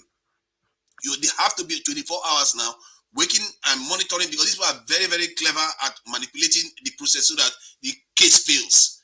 But if they have to pass judgment, they probably know the judgment is going to go against the people that they support. They've tried everything they can do. They've thrown all kind of people. You had a lawyer complain about why the judges refuse to show up for court hearing, because they said they are going to do something because they don't want to pass the 25% issue of Abuja. They are dodging it because they know if they come out to pass judgment, their fingerprint will be on it. They don't want to be responsible for that. So if they want to do it now, they want to gather the whole thing, and they've succeeded in one thing now. Sorry, tonight. The judgment they are judging is the one that the residents in Abuja sued. That is the one they are still dodging now. You see that? They are dodging that one because is that involving the 25%? Yeah, that is the issue of the 25%, that he did not get it in Abuja, and the Abuja residents don't want him to be a president under Abuja while he did not win Abuja. That's the problem. Please allow Naija to finish. Judges are like goalkeeper now. Goalkeepers don't want to catch the ball. They just keep dodging the ball. Whenever the ball is coming, they dodge it, and they act as if they don't want to do their job. This kind of attitude, this is how they do this cheating in Nigeria. That's a pattern that people should be observing now. Because so far, all the judgment seems to be sound, but they don't want to pass any. That is the trick. So I will leave it at that. And for me, I'm quite frustrated with the way things are going. It's going too slow for me. And because now they succeeded in one thing. One of their man is in office already now. So the next thing now is to try to throw all kinds of sand in the process as much as possible. And I'm sure the Labour Party is going to be able to withstand it because P2B has experience of doing this. Thank you. Thank you to Nigeria. Thank you very much for your submission. God bless you. Okay, Madam Rita, thank you for coming in. I appreciate you. Please talk to us. Good evening to you. Yeah, good afternoon. All right, good evening, everyone. Mr. Elvis, Dr. CM, Mommy Diaspora. Sir Elvis, you're a very strong man. In case people don't know, if you're listening, Elvis was on air till this morning, Nigerian time. He was on air. I don't know how he does it, but please just pray for this guy. He's a very good man. Elvis, you're a good guy. You're a good man. God bless you. That's all I would say now. Everything that has been said so far, I don't want to be repetitive, and I think Dr. CN has said it, and I think some of the things I wanted to say to Nigeria, I agree with you. I would say I agree with what you're saying. Okay, talking about fuel subsidy, there was a question somebody asked: why did they commission Dangote refinery? I think one of the major reasons why it was done is because the Buhari administration wanted to put it on record that before he left Aso Rock, he commissioned a refinery, period. It has nothing to do with the services, whether I was working or not. That was just the point. It's on record. He commissioned a refinery before he left Aso Rock. And I'm not really going to talk much about that. Now, for the NLC, as I usually say, NLC, enter house. Enter house. You've had a lot of power with a lot of with the things that you will have done prior to today. So even if he's shouting that next week Wednesday, everybody should go to CBN, I mean that's just a waste of poor Nigerians' time. With all due respect to him and those people under the label, because I think at this point there's no Nigerian that actually respects the NLC. From the days of Adam Soshomole, we are now seeing that all that talk with Abacha was just like a toothless bulldog. You backing and everybody's telling you that you're doing something, but behind the scenes, you make a deal. That's kind of like to your own personal aggrandizement, and it seems as if you're a hero. You're not. You're wearing the cloak of altruism, like you care, but in the fact is that you really don't care. And you see, this is what we're talking about yesterday night. Nigerians, I think somebody mentioned it, nationalists. We don't have Nigerians at this day. We have been so spoilt for decades that every time when it comes to money making, when it comes to national interests, it's always all about me. Sometimes unconsciously, people think of themselves first without knowing about the consequences of the decisions that they're going to make. And unfortunately, that is what we're seeing, and that's why there's so much mistrust. Anybody that comes on the scene, they don't trust them. Thankfully, somebody like Nigeria Watch has changed the status quo of so-called social media presenters. We've actually seen people that are nationalists. Elvis said again, you are a nationalist. I said you are a priest of truth. Because many people who come on social media, they just care about whatever, they just care about the attention and the popularity, the purpose in which they are there. You're not even getting it. That is why I think people are attracted and drawn to Nigeria Watch. I think that's one of the things, because every other person is just for another selfish reason. So it also applies to the kind of leaders we have. It also applies to the kind of associations we have, the trade unions we have. There's nothing like we, a collective. It's always me, I, myself. Nothing like we. And it spreads across every issues Nigeria is facing today. The refinery, the fuel, the people you put in the corridors of power, it's all about me. And even the NLC, there's no respect. So nobody trusts or respects any institution. In fact, the electorates do not trust any institution in Nigeria or even any person of constituted authority in Nigeria until, I'm repeating, until we have someone like Peter the Rock Obi, Ahmed Dati in Aso Rock, and then you start seeing the iodine. It's like that duo is like an iodine that is spread in a cup of water, and you start to see the iodine start to spread, and it's like a virus. That is, see, tsunami is even little of a word to describe the Obi-Dati movement. Tsunami is too little of a word to describe. When you pour a drop of iodine inside a cup of water, just look at the reaction. Those of you who are chemists here, you understand what I'm saying. That is what you need. Else, Nigeria will just be a standing entity. If you put Andrew liver salt inside water, it has this everything, but before you know it, it looks like clear water until you taste it before you know that, okay, there's something inside. So that is what it is. All this is just Andrew liver salt. Nigeria is still stagnant, unfortunately. No matter what they are doing now, no matter what NLC wants to do, Nigeria is still going to be stagnant. Make the enter house. That's all I just have to say. What's the other topic again regarding okay, the court process? It's still back to what Olisa Abakova said. Reforms, reforms, reforms. Our judicial process needs to be reformed. Even the environment needs to be reformed. And with due respect to Nigeria, I'm sure you'll be very happy. Even the attire that they are wearing needs to be reformed. But of course, you pick what's most pivotal and most and what is what is most important to the people is justice, judicial court processes. It needs reform. You see all these things we're seeing every day. You know, they submit documents and there's adjournment and all that. It's still the same. Olisa Abakoba explained it. Even no Duaka, I'm trying to pronounce that his name properly. He said something. He said, listen, even the 180 days we're talking about, I think, please, can somebody correct me, Dr. CM or anyone? The 180 days started from the day that the documents were submitted to the appeal court, right? Yes. So exactly. Yeah. Exactly. So right now, how many? I think we have surpassed 60 days now. Yes, Have we so surpassed? Okay, so so people need to understand that it started from the day the court documents were submitted. So so we don't really have to get to the 180 days, like what Olisa Abakowa was saying. With all due respect to that man, he said he doesn't within 7 days, within 14 days, and exactly what previous panelist said. I don't know, it was Tunes. I said, even with the issue of the 25% alone, come on, just give us judgment. I am not happy about one thing. Listen, I don't know if the lawyers are listening or anybody listening. I am not happy about this, the laugh and the smile at all. I'm not. When I see them smiling, I'm actually frowning. And I'm not frowning because I don't like to see people smile, or like I don't like the camaraderie that they're having and all the place. It's not as if I don't like to see it. I love to see that. But right now, there's no time for smiling.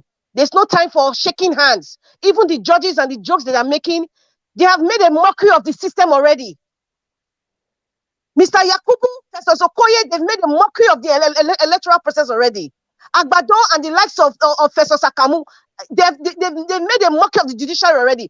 This is not the time to smile. I am not smiling. And I know the majority of Nigerians are not smiling. At least 90% of Nigerians are not smiling. The people who lost their family members during the election, pre and after the election, excluding the banditry and the rest, they are not smiling. The people who are trekking right now, they are not smiling. Do you guys understand what's going on? This fuel increase.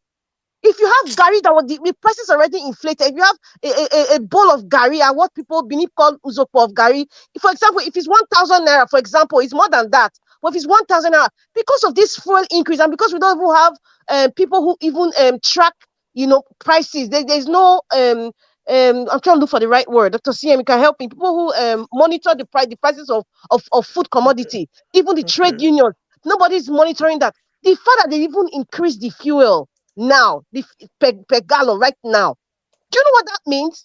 This 300% increase. It means one uzopo, for the Benin people that are listening to me, one uzopo of Gary right now, if it's 1,000 now, trust me, that one uzopo will be 5,000 naira. It's not funny. If your mother is selling in New Benin market and she needs to go and she lives at Etete, do you know how much she'll be spending for taxi fare? Do you want her to trek? Do you know what that means? It means that many people right now will start opening kiosk in front of their house as their market. Nobody will be able to, because I will not allow anybody's grandmother, you will not allow your mother or a pregnant woman who is selling to start trekking.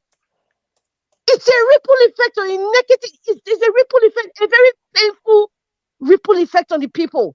That's what people don't understand. It's not just about what you're seeing, 500 and something naira, 600. There's nobody's monitoring anything. We know our country. That is the effect of what's going on now. The time that the NLC, like Tuna just said, the power that they have, the time they will have spoken is March 1st when they did that which announcement. You know, so please, I don't like all those smile. I am not happy with this smile in the court at all. Mr. Naija Watch, Mr. Elvis, I beg, if you can reach out to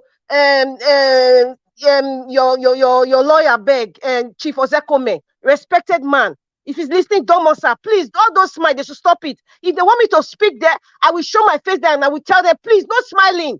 We are not smiling. It's not funny. Common when they will increase dollar, just dollar.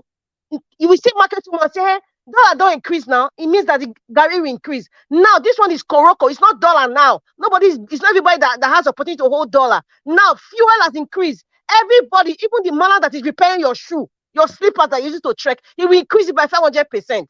If you don't want to buy or you don't want the services, you forget. Do you know what that means? People who are getting married now, do you know how it's affecting them? People that are in the hospital, do you know how it's affecting them? People cannot eat half square meal a day. How do you think they're going to survive? You're just increasing crime. This is a serious issue. You should stop smiling in court, man. I'm not happy about the smile at all. We are Nigerians are not smiling. It is not that's just the only thing that just icks me. When I see them smile and shake, because even the judges, with the corruptity and the way they've delayed the court processes all this while, they are not giving jokes in court and they are smiling when they are part of our problems. I'm not here to smile. Nigerians are not smiling. I'm not even happy seeing that smile at all.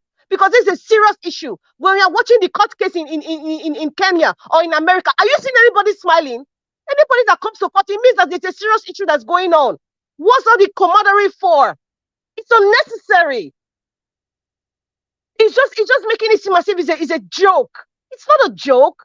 And that's why I love Peter Obi's disposition. When he's sitting down with Ahmed Dati, everybody is straight-faced. Of course, because of our culture and how we are, you greet people and all that. But after that, all that smiling, man, I ain't got no time to start smiling right now. There's so much pain in the land. All of us in diaspora, if you are sending 100,000 naira to your mother every month, guess what? You should start sending 300,000 naira. And you know how it affects you where you are. They only see DPO for abroad, nothing like that. You pay your landlord, you pay your house rent, you pay your insurance, you pay for your phone, you pay for your Wi-Fi, you pay for your internet, you pay for your food. There's inflation in the whole world right now. So you can see the ripple effect. It's affecting you and I. Please, I beg, all that smile, I beg, they should just stop because the thing it irritates me.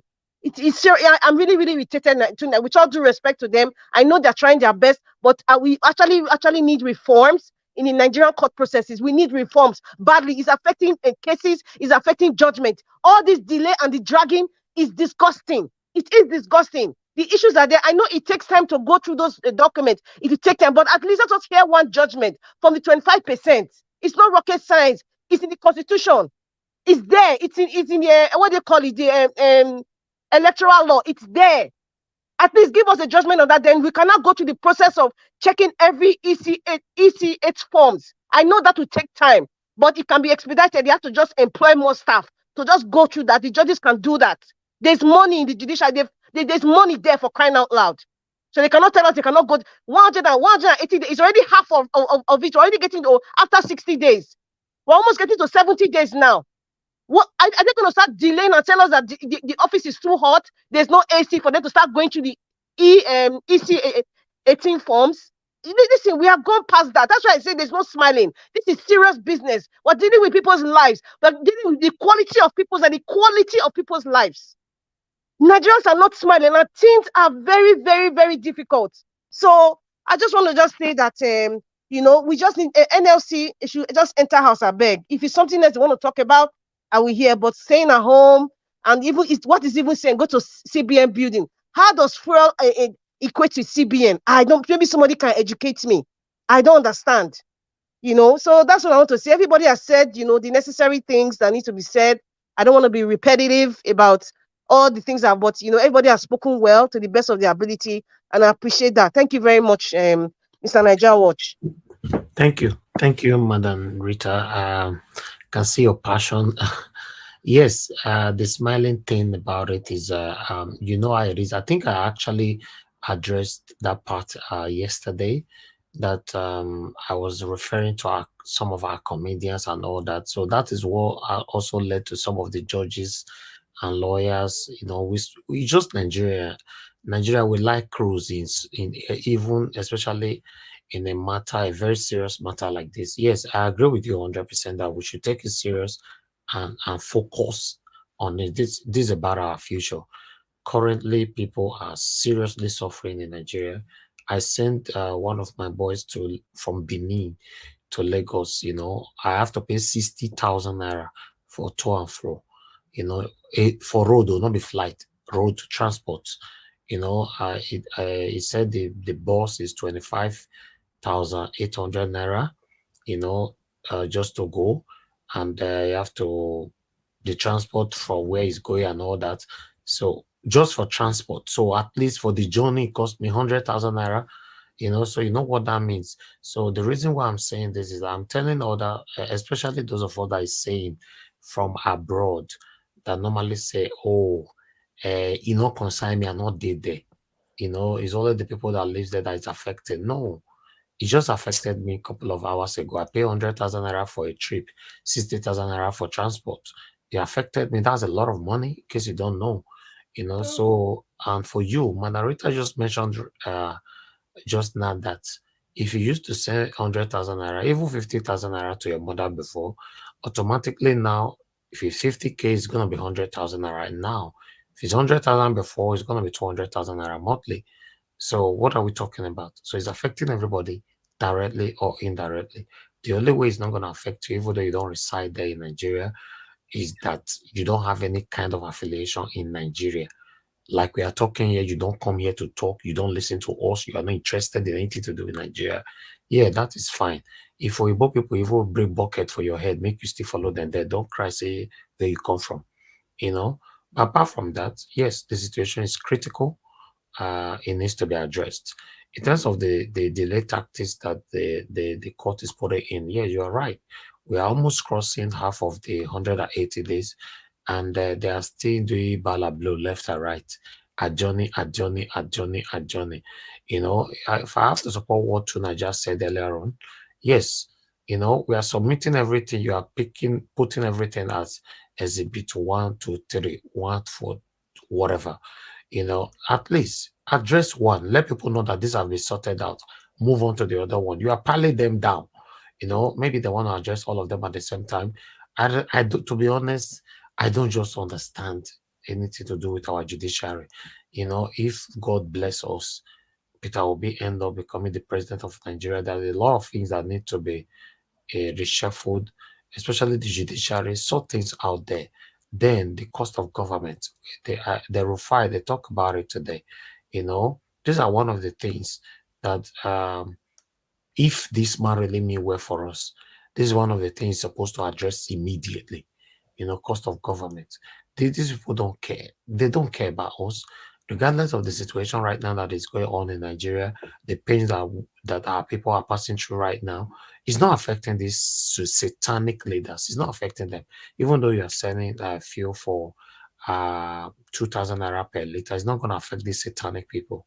You know, they normally deliver fuel to them in their home. So it's so fortunate. But let's see how it goes. Fingers crossed. I have so much hope that yes, all this will be reversed. Mr. Peter Agreg will become the president of the Federal Republic of Nigeria. If it doesn't happen, I don't really like to talk about the next thing because Nigerians can't continue like this. That's why I said it's already affecting me, despite that I'm in the UK. Thank you very much, my people. I would like to call on the next person to talk to us. We have Black Panther in the building. Black Panther, thank you very much for joining us. I'd like you to talk to us in 8 minutes. I can see people trying to call in. Don't worry. Once I finish with everybody right now, I'll take 10 calls. I promise. I have Black Panther. I have Mr. Alex with us as well. So Black Panther, please, 8 minutes, sir. Thank you, Mr. Elvis. Thank you, all the Nigeria Watch family. Most especially, I want to thank every panelist that has been consistent, because our consistency we drive home the message. And the message is to turn Nigeria a new leaf. And thank God we are arguing this because they made us to argue about it all. If they were doing the needful, Nigeria would have been in this situation. And I would like to also thank those of our commenters and those who are trying to call in. I'll thank them all in advance because of the awareness and the passion for their nation. They are calling in so that they can be a part and parcel of the new Nigeria we are talking about. And I want to speak somehow different a little bit. And I will still stand and everybody know where I stand. And I'm not shaking. We are all seeing the product of we not really speaking truth to power and truth of having a great nation. Because of this, we have been here. I really don't know what our expectation is when this man was being sworn in. I really don't know what our expectation is. If our expectation is that, oh, the man is coming in to try to do something, then you'll be under pressure with all this that is happening. I'm not under pressure because I'm expecting this to happen because none of the government have sat down to really change the narrative and draw out a graph to tell us where we are going to and tell us what the future will look like if we take this road. It's only one man that will be able to direct us and tell us the reason why we are not doing this and that. That is why we are in this situation. And that person is Mr. Peter Gregory Okute Obi. That is the man that will take us because we need a good driver that will pilot the affairs of our nation. Piloting the affairs, we are going to pressure him. I'll be the pressure group that will pressure him. We must bring out that blueprint out of the constitutional conference that was held in GJ time. We must bring it out. If everybody will try, if everybody want to kill it, I will make sure my network, and the network is already going on now, we will bring it out and we must pressure him to bring it out. If that would be what will make some of us hate ourselves, I will ready to put my head on it for people to hate me. That is what it is. And it is what it is. For all this election, we have been diverting attention a little bit.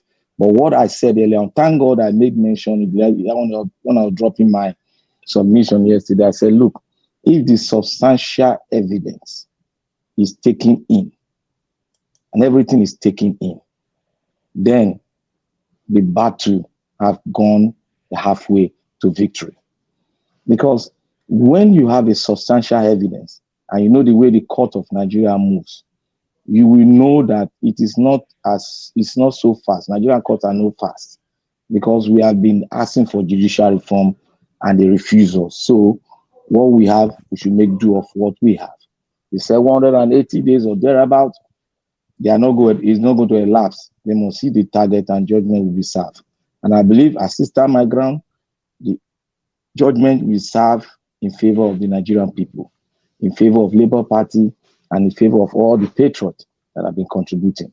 And we won't stop there. We'll keep on putting the pressure until we get to El Dorado, where the Supreme Court will finally stake its neck out and give the right judgment. That is what I'm waiting for. And that's what so all this shenanigans that is happening that we're talking, and I want to make reference to what Tunaja was saying. Tunaja, you see, you know why you are angry.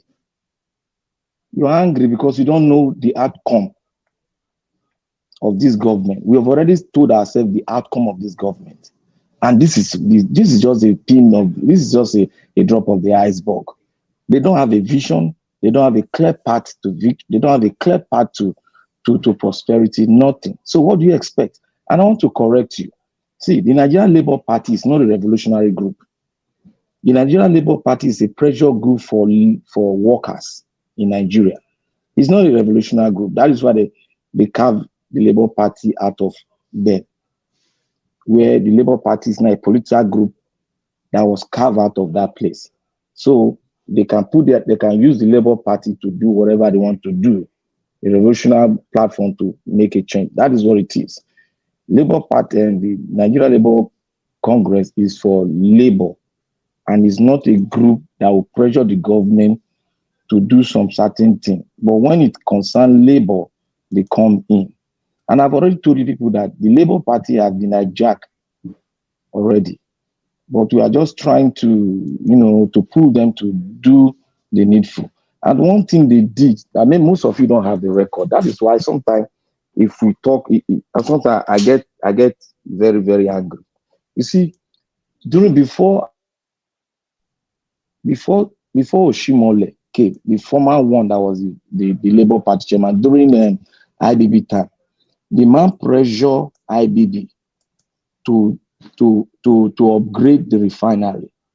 And the refinery, two of them were upgraded. I think the Port Harcourt and the one in Kaduna, they were upgraded to 75%. It was due to the Labour Party, the Labour Congress, the NLC. They did that. And they said they also made a pathway for during IB, what's his name? During Obasanjo time. They also came up that the refinery should finally be upgraded to 100%. But the president said that is not of their business. Obasanjo said, none of their business. Will they provide the money? Obasanjo bullied them. And they now, Obasanjo came up with, Chiji now came up that is going to pull out the subsidy. They went into an agreement that before you pull out subsidy, this and this are what you should do. It should be a let's say a 2 years or one or 2 years procedure. Now you go through the procedure, then you now gradually pull it out. Labour Congress have written to them on how to make this done. You cannot just come and pull it out. But you know how the Nigerian status quo is. They do things because they are built like an empire, a king. The Nigerian government is like a royalty, a king. They do things and they don't give any hook about whatever Nigeria say. But what I'm trying to say now is that we should not be shocked about everything. Labour Party has done its part, despite their deficiency. They should not go home and sleep. If they go home and sleep, these people are going to use this same thing that you are seeing today to maneuver and pocket the whole thing entirely. I've already said it, that the new refinery that was built by the cabal. And Nigerian money was what built that refinery. It was borrowed, but that Nigerian money built it. And they've not really done anything about that. We should not pull out. What we should talking now is that the court case is going fine and the substantial fact has been taken in. We are 50% way to victory. So that one, I've staked my neck on it, that the Labour Party will get the victory on that. And on this aspect, all of us, we are going to, like what the Vice President said, we are going to dance to the music, because in any way, it's going to affect us indirectly. But what we do with our own power, we keep on trying to build the morale in the Nigerian space, build more of them so that they will be aware of what it is. The way it is now, the revolution platform is already there. What we need now is that the northern youth should reason with us, reason with the other part of the country, so that we can form a formidable team, because we can no longer go the trajectory of let them use religion and south or north to divide us. What is it now? All of us are going to feel the pain, but not only feel the pain, is everybody in the same pool with everybody to drive home the concept of a new Nigeria? That should be our goal. Bring everybody into the pool. Since we are talking, we'll go ahead. And if Obi comes in, then the revolution has started.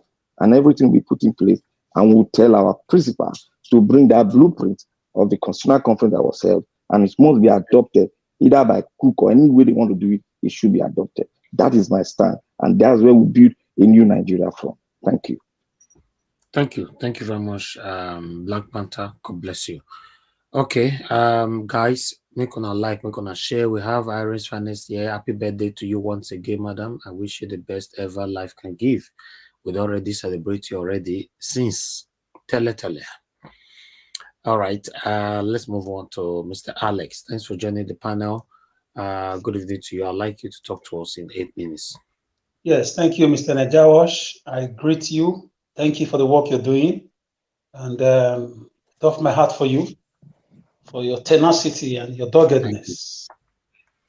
And I greet the Nigeria Watch team, and the backstage team, technical team, home and abroad, and my fellow panelists. Thank you for always coming, even when you are nobody's paying any of us. So, and I greet you people. These are the real soldiers, and yeah, we are standing for our people.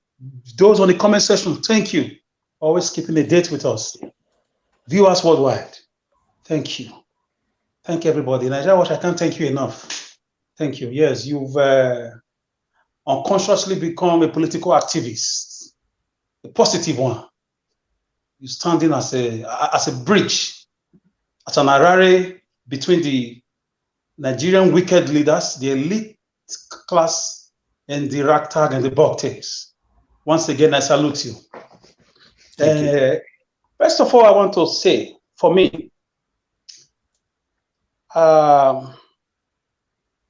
Nigeria is a captured state. It's a captured state by us, by some of us. I don't blame NLC. I don't blame them. And I also blame them. I can't comprehend this level of foolishness that they are displaying now. NLC were around when Deborah was killed, or when Deborah was taken out. Sorry, I take that back. NLC was around because Deborah's father was a worker. Labor Congress was a worker. Even the trade unions, which the mother belonged to, nationwide, they kept quiet. Even the students' union. That's why I just look at students these days. I see how students are holding their government hostage in South Korea, in America, and other countries of the world. They kept quiet when Deborah was no more, when she was unjustly taken out, when the authorities kept quiet. That will never happen in any European country.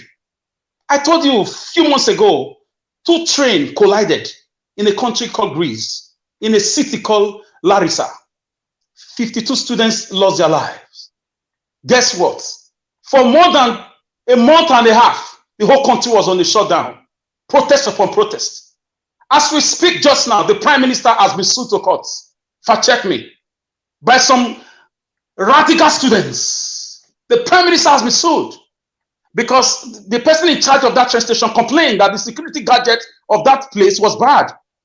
He was not listened to, he resigned. A new person was appointed, usually with the political power. 2 weeks later, accident happened. Out of everybody that lost their life, 50-something were students. Students nationwide, across the nook and cranny of Greece, they shut down the country. We saw what Israel has been doing. Majority of them are young people, students. They shut down Israel for a very long time. We saw what the French did. Our youth are too busy with computer, with listening to Burna Boy and the rest of them. We are too busy. We are too carried away. We think we are the only ones that know social media. Are we better than them, than these people in social media, the South Koreans, the French? Well, anything that gets to us, we are just blown away. If we can afford an iPhone or a smartphone, we just forget about our civic duty. Since a group of people have decided to destroy the country all this while, you can see the diffusion or the osmosis of wickedness everywhere. From the days of Babangida, from the days of Abacha, from the days of Murtala Mohammed, from the days of Obasanjo, you can name it. Jonathan Goodluck, presently Buhari, is a pitiable pisma disma. That people cannot provide electricity for their people. Now there is the trickle-down syndrome. So I don't blame the unions. They've all been bought. You see students campaigning for Atiku and Tinubu. You saw it. Students endorsing them, collecting money and endorsing them. You saw the videos. Students, young people playing with their lives, their future, playing with their children's future. Tomorrow you come and cry that they shut down your school. I see it's a strike. And I will never support anything that has to do with such things anymore. I won't strain my voice again for this so-called ASU strike. No. The professors are also errand boys for politicians to rig elections. So it's a bandwagon of non-entities. We think we are smart. Like somebody said, it's all about self. Nigeria Watch is a platform, amongst others, that let us know that you can actually be a patriot. It brought the consciousness of patriotism. You can work for your nation, thinking for what you can do for your nation, not what your nation can do for you. We don't have such leaders. We don't have patriots. We don't have nationalists. We don't have them. We just have a bandwagon of thieves, devils, because trade union did not build South Korea or Japan. It's government leaders that sat down with everybody. They took decisions and people followed. So your leaders are devilish. They are wicked. They know how to buy houses in Dubai. They know how to observe other people's elections transparently. They know how to invest money for their children's future. When it comes to building the country, they become deaf, dumb, and foolish. Wicked. Very evil set of people. Very evil. Very evil. I've never seen this type of impunity. They won't be there. What can they tell us now from sidelines? Tomorrow Buhari will come up now and start speaking English. The way Obasanjo is doing now, playing the saint. When you had your chance for 8 years, you saw the meeting, the reception they gave him in Daura. They are apologizing to Nigerians. If there's anything he did not do well, forgive him. I don't want to lay curses because I'm feeling very irritated. Look at this bandwagon of liars, of thieves, of Nigeria Watch. You make me sign a deal that I will not use certain words again. I'm just trying. It's not easy. I'm trying. To me too. It's not easy. How will you feel in 2023? You are still discussing electricity in your country, whereas you have 3 private jets. Whereas you are worth more than $35 billion. Former vice president, former head of state, former aviation minister, former this, former that. 10 people can fix Nigeria. 10 people. 10 former corrupt, evil, satanic people. But they will not do it. The foolishness they display to the international community, they think it's just for Nigerians alone. So what we are seeing now with the rascality of the judiciary is a circuitous and a trickle-down syndrome. It boomerangs. There's nothing you can do about it. The judicial process has been captured too. They've been captured. How was Bola Ige taken out? Who took him out? Even the executive, the legislature. Oh, late Chibo Kadibo of blessed memory. He told the passenger, you cannot pass this bill. We will not pass it. Took the maze and went home. He told the president that this is not a military regime. Go and take a course in Lagos State University, Introduction to Politics, so you know the meaning of separation of powers, rule of law, and democracy. That was the statement that led to his demise. His entourage was withdrew from him because of that comment. Obasanjo did what he did. Look at where we are now. Your stolen money does not reflect on your GDP or your country's. Your country is still a third world country and it's sinking to a fourth world country. If there's anything like that. We are still discussing transportation when nations they are discovering medical cure for disease. Nations are giving $200,000 to their citizens to go into research for their PhD thesis. Now, Saudi Arabia have sent the first female astronaut to the sky. Is it that they've sent or they are preparing to? Saudi Arabia here in the 70s. My father used to live in Ibadan. He told me that they used to come to University of Ibadan, the princes of Saudi Arabia, for medical treatment. These military rascals, they bastardize everything. And they're all from one section of the country. Upon all the monies now Buhari carted away, you see them, Amajiris, they will still come to the south to give us problem. Why not us divide this country according to Muammar Gaddafi? He suggested it to Abacha's government. Divide the country and live as neighbors. Let the Muslims be on their own. The Christians be on their own. See, some parts don't believe in development. Some parts believe in development. See, some parts believe in eviction and raping and evil. And some parts do not believe in such things. See, some parts believe in stealing and martyrdom. Some parts do not believe in it. See, some parts believe in judiciary and quick and hasty, a robust, independent judicial system. And some parts believe in Sharia and the rest. Divide this country. Why are you afraid of division? Now you have bitumen, you have precious stones in Sambisa. You claim you discover oil in Adamawa. Leave us alone. Let us live and let's live and live and let's live. Look at the way they are procrastinating intentionally. Look at the molecules of lies. They're spreading to us in the name of judicial, system. They think we are babies. Like I've always said, there is always a one day. There is always a one day. Look at the confusion, the cacophony, the rampant wickedness going on in Nigeria right now with the extemporary subsidy announcement removal. My goodness. People are callous. People are reckless. People lack foresight. All they think about is how to start borrowing money. They will soon get to that. They will soon get to that. How to unleash people again into the forests of the country, to chase people out of farmlands. Have you noticed that the X-Men have halted their activities recently? Have you noticed? They are waiting for command from Shetima. You guys don't see the secret behind the mask. There's a subject in a 300 level political science course called Secret Behind the Mask. Those are the games of the Godfathers. My professor told me this is not for the boys, it's for the men. Gentlemen and ladies, there's no country. The country only exists, unfortunately, in the minds of patriots like us. But it won't last for long. It won't last for long.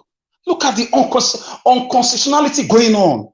A president sits down, or if INEC selected president sits down, his wife sits down to discuss national affairs, and his vice president also. Listen, have you noticed that Osibajo was almost non-existent during Buhari's regime?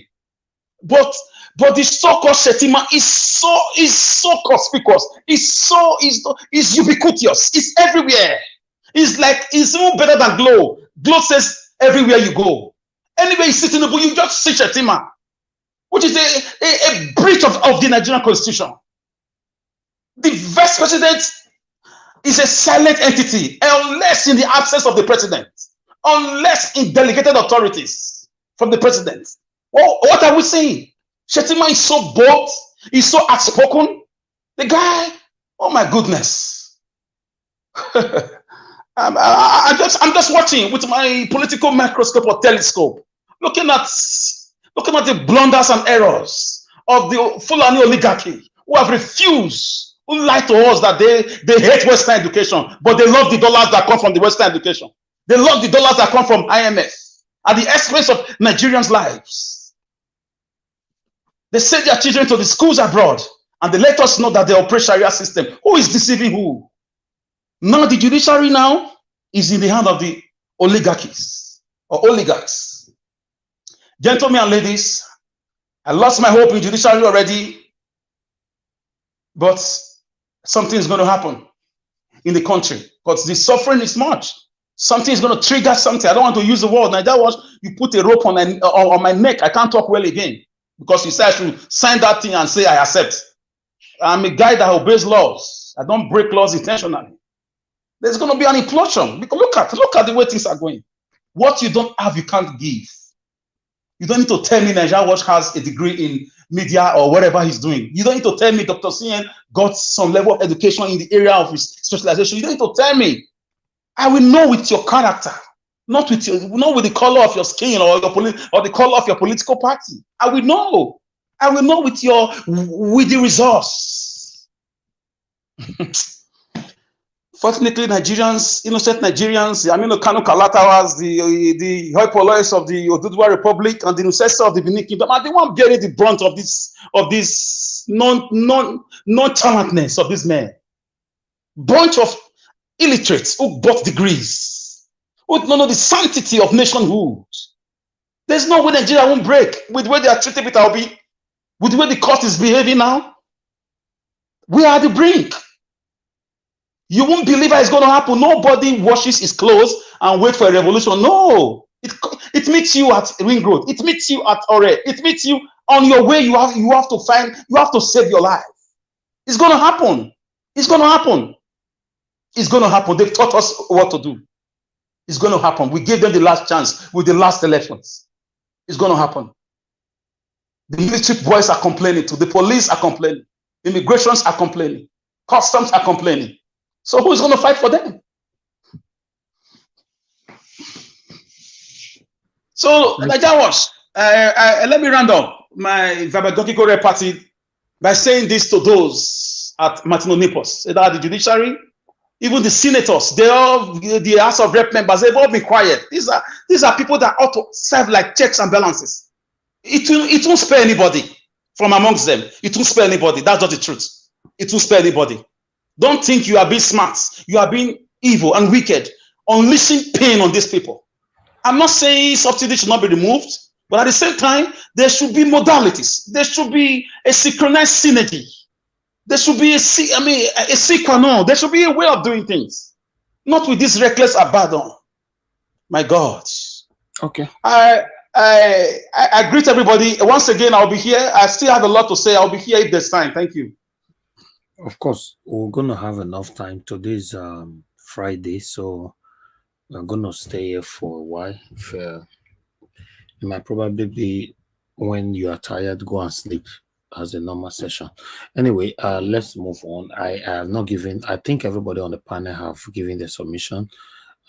Please let me have opportunity to pick calls. So callers, I can see a lot of you will be calling in since. So if you want to call in, I will only pick 10 calls. 10. So let me put the number back on this on screen.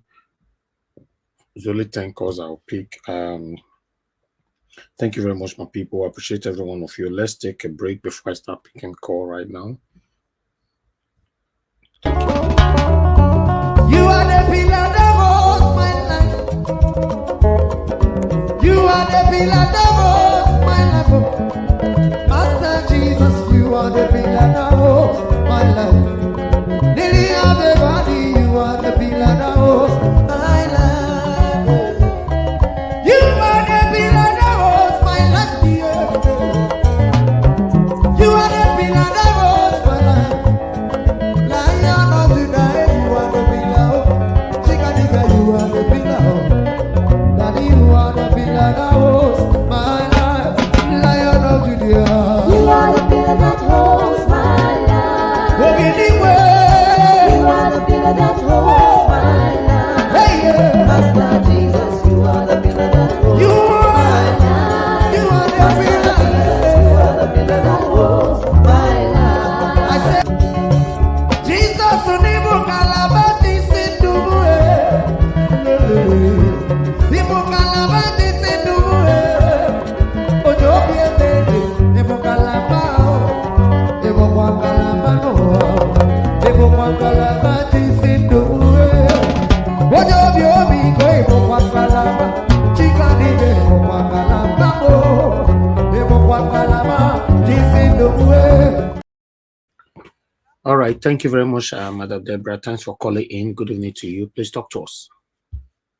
Yeah, good evening, Mr. Nanja Watch. And good evening to all the panelists. I just wanted to make a slight contribution to the program.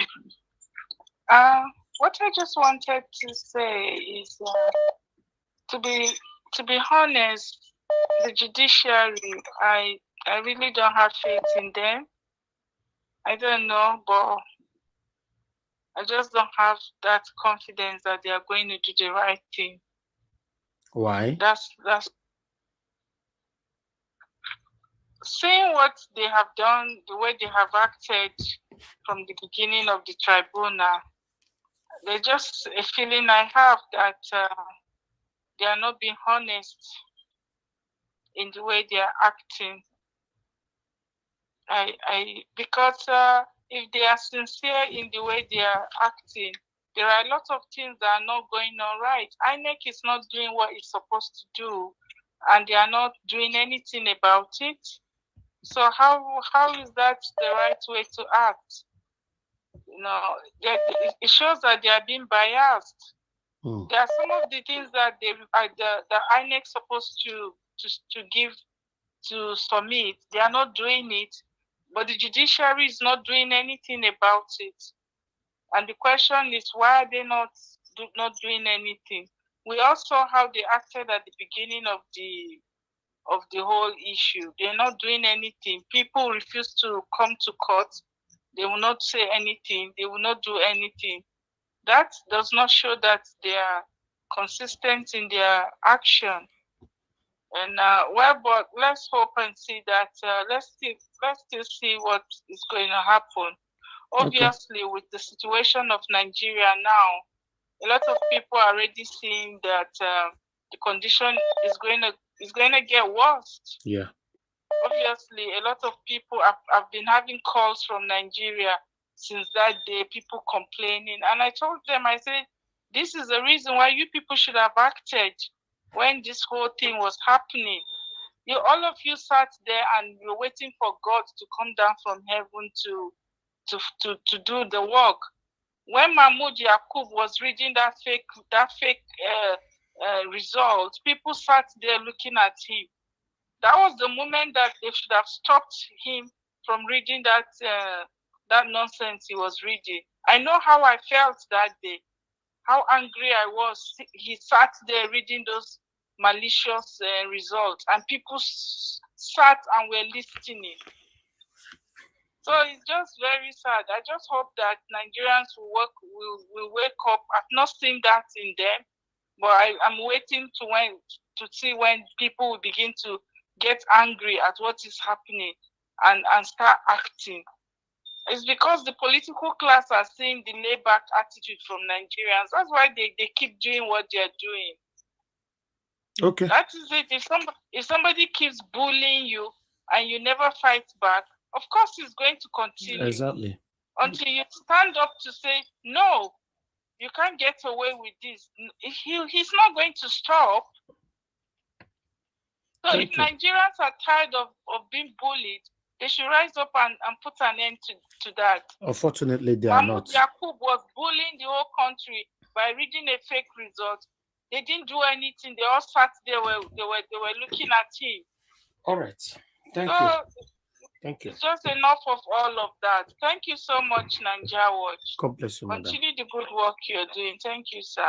Thank Bye. you. I appreciate you. She's very right. She's right, because if you check what is going on, today is Friday now. Our boys now, especially the boys, they are the ETC right now this evening across the whole Nigeria. You know, with this we can't hear you. You were saying something. With this fuel scarcity. No, where they see money now. Yo. Where they see money now before that money no there now. All right. They tell me say lounge is not open today. If maybe Mr. Alex now Yahoo boys now no be we are talking of real Nigerians. We are not talking of Yahoo boys or ritualists. We are talking of real genuine people who work hard for their money. The people who say not be the region, you know, some of these people are on diaspora monthly salary from their siblings, so they are spending money, Mr. CM. They are spending money. Anyway, let me pick this call. Hello, good evening to you, sir. Please talk to us. Yes, good evening, brother Alex. Thank you very much for picking my call. I strongly support Alex. Like he said you put rope on his neck. I was following. So I really strongly support him, because all our past leaders, they are the people that spoil that country. Because how can we have 3 refineries, especially Obasanjo? He was the person that break the 3 refineries down, and they started all this impunity of a position of petrol. Look at where it has landed Nigeria till today now. So please, my brother, this group, pressure group, I think it's the only way to fire them, to repair. Before you know now, the INEC selected president will offer all the refinery for sale, and he will buy them and he will repair them. So please, this pressure group should continue so that he will not be allowed to even make any move of say he's going to buy the refinery. Refinery should be repaired and petrol should go down to at least 100 naira to every citizen, because that's the only thing Nigeria is benefiting as an oil producing nation. We don't have any other thing. So please, my brother Alex and brother Elvis, please keep the flag flying. Let this pressure group please continue with what they are doing. Thank you very much. And God bless all of you. God strengthen all of you, my brothers and sisters. Let this pressure group continue. Thank you very much. And God bless all of us. Thank you, sir. Thank you. Thank you, sir. Yes, sir. All right. Mr. Adewale, thanks for calling in. Good evening to you, sir. Thank you very much. Yes, sir. Talk to us. Hello, Mr. Elvis. Yeah, I can hear you, sir. Yeah, hello. How are you? I'm fine, sir. Good evening to you. Yeah, thanks for taking my call. This AJ, I appreciate it. And thanks to all the panelists also. I just want to, just dwell on just three things: the APC, INEC, as well as the subsidy and the NLC. First, the APC and INEC, their objections, the objections that they raised in court today, even since the beginning of the proceedings.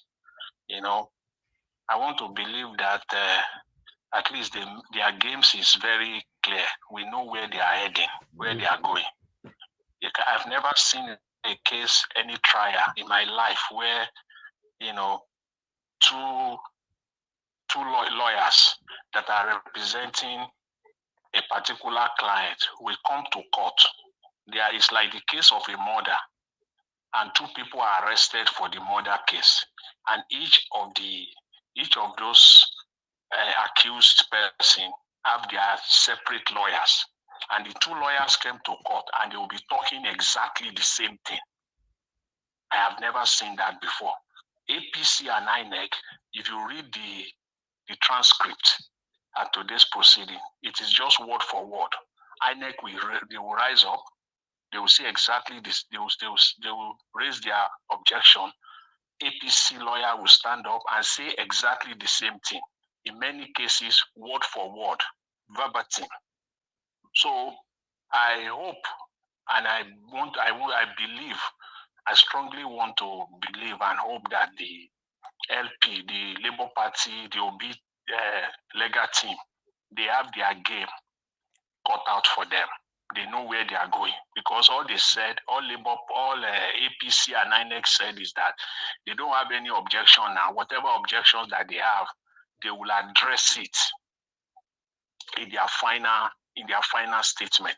They don't have anything to say, and I want to believe that the OB team already know exactly, and they will have to preempt them, know exactly, and also even for us, even especially here on Nigeria Watch, also to preempt them exactly where they are heading, what they are going to put their defense. Okay. Their defense is an open secret. What they are going to come up with. Thank you, sir. And we can all lay it bare in the public domain exactly what they will come up with. It's not a secret. I just hope that the OB team will be up to the task. Thank you, sir. And preempt them. God bless you, sir. Thank you. With respect to subsidy, the videos that you show, you've been showing these problems for the last 2-3 days in Nigeria. And each time I look at those videos, I just see that Nigerians have been fooled for a long time. First of all, there is no subsidy. I keep saying that. There is nothing like subsidy. Whoever wants to be fooled can go ahead and be fooled. There is no subsidy. You can take all their lies, hook, line, and sinker. There's nothing like subsidy. Yesterday, you will notice that the group MD of NNPC was all over the media space. And all the same, he laid bare yesterday because he had to come out. Round up. This is the time for him. He had to come out. And he came out yesterday, he said that there is no money for subsidy, even for the month of June that we're talking about. And he even said, he went further, he said that since February of last year, there is no money for subsidy. And they asked him, then where have you been getting the money to pay for the subsidy? He said, where has federal government been getting this money? He said it is NNPC that is paying the subsidy. The federal government is only reimbursing them. Okay, sir. But that the federal government has not reimbursed them for the last 15, 16 months. Mr. Johnson, can you hear me? So the federal government is owing NNPC. Okay, thank you very much. Thank you. So we can see here that is all, and then with respect to labor. Excuse me, sir. Can you hear me? With respect to labor. Hello, sir. Hello. Can you hear me? Yeah. Okay, I'll be calling you to round up since you're not hearing me. Please round up in 10 seconds, please. Sorry about that. Anyway, with respect to the labor, I just want to say that the NLC is one of the chief enabler of the federal government of Nigeria. Let that sink in. There is no, they're just part of, they are one of the biggest problem that we have in Nigeria. It is the longer they play the game with them, the more their envelope, the fatter their envelope will be at the end of the day. Their green envelope at the end of the day. Thank you very much. Thanks for taking my call. God bless you, sir. Thank you. Okay, Mr. Chris, thanks for calling in, sir. Talk to us. Good evening to you. Good evening, everybody. Good evening, Mr. Nanjawash. Can you hear me? My name is Chris. I'm calling from Dublin. Can you hear me? Yes, sir. Go ahead. Mr. Nanjawash, thank you for moderating us late into the morning of today. Just like Madam Rita said, I simply don't know where you get your power from. No, thank you very much for the moderation, and thank you for everything you do. Good evening to everybody in the panel. Having said that, wow, Madam Rita, what an energy you used in speaking today. The passion was very, very, very, very high. And I thank you for the very wonderful delivery. For the court case, I think Madam Rita clearly said, no, it was to Nigeria that said that it's very clear that we are going to win the case, because if these people, if they are not scared of the volume of evidence that we have, they would have delivered their judgment quickly. It's because they see that the evidence is so overwhelming. So what they are looking for is technicality. Just like Nigeria said, they are afraid to give a judgment that they cannot defend. So what they are just trying to look for is technicalities. So let's be hopeful, and I'm very sure we will win this case 100%. And again, Madam Rita was very right when he talked about the Dangote refinery. This whole refinery thing and subsidy thing, they are just using it to deceive common Nigerians. And it only reflects the pettiness of Muhammadu Buhari. He just commissioned that refinery so that it will be added to his name. The same thing they did with the Air Nigeria. Can you imagine the plane, the aircraft they brought all the way from Ethiopia? They returned that aircraft again. It was all just a charade, just to ensure that those two things were tied as part of the achievement of Muhammadu Buhari, when there's literally nothing on ground to prove anything. And Mr. Sien, I just want to thank you very much for making it clear repeatedly that the process of distillation of crude oil is not a big deal. It's not a big deal. You know, like you said, those days in chemistry, there's two textbooks. There's this one by Oseyao Ababio, New School Chemistry. By Ababio, Ghanaian. It's there to refine crude oil. Also, there's another textbook that you've also mentioned before, Hodanis and Lambert. You know this book in school. Well, for you. Thank you. The practicality of refining crude oil is there. So I don't know why they are just tossing up and down, see if it is nuclear science. And again, let me just conclude by thanking, what's his name again, Tunanja, even though I don't agree with him most times, but his delivery today was top notch. You know, what have the labor leaders, what have they been doing since? What have they been doing since? They have so much power to close down the country. Why did they do that immediately after the announcement of the election? Result? Why did they allow Buhari to go away with all those things that Buhari did? Why did the labor leaders, why did they not take any action? So I just support Nigeria with that today. but somehow the guy is just ubiquitous. He can be everywhere. But today I'm fully in support of him. Thank you. Thank you very much, Mr. bless you, Niger sir. Watch. Thank you. May God bless and everybody in the panel. Thank you. Come and join us on the panel. We miss you on the panel. Yeah, I come, I come in the night. If there's a late night show, maybe then I would have closed, so I will join. Yeah, I guess we might have a late night discussion today. Yeah. I hope if there is one, I will join. We enjoyed it, the one we had early this morning. And thank you for moderating. Thank you very much. Thank you, sir. Thank you. Hello. Yeah, good evening to you, Madam Joy. Thanks for calling in. Please turn down your device. Talk to us, madam. Hello, good evening to you. Can you hear me? Yes. Okay, go ahead, madam. All right. Hi, everybody. This is Joy US. Mr. Niger Watch, thank you once again. Thank you for all you do. Thank you for keeping this line open. And I call us the watchmen over our nation, Nigeria.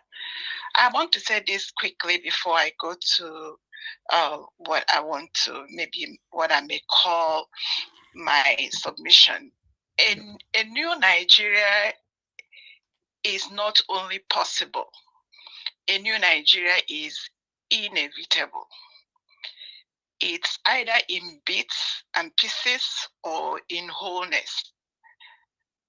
Why I'm saying this is because right now we can't continue like this.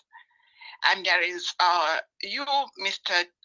Niger Watch, you have shown a good example. You have pushed and made the voice of Nigerians heard.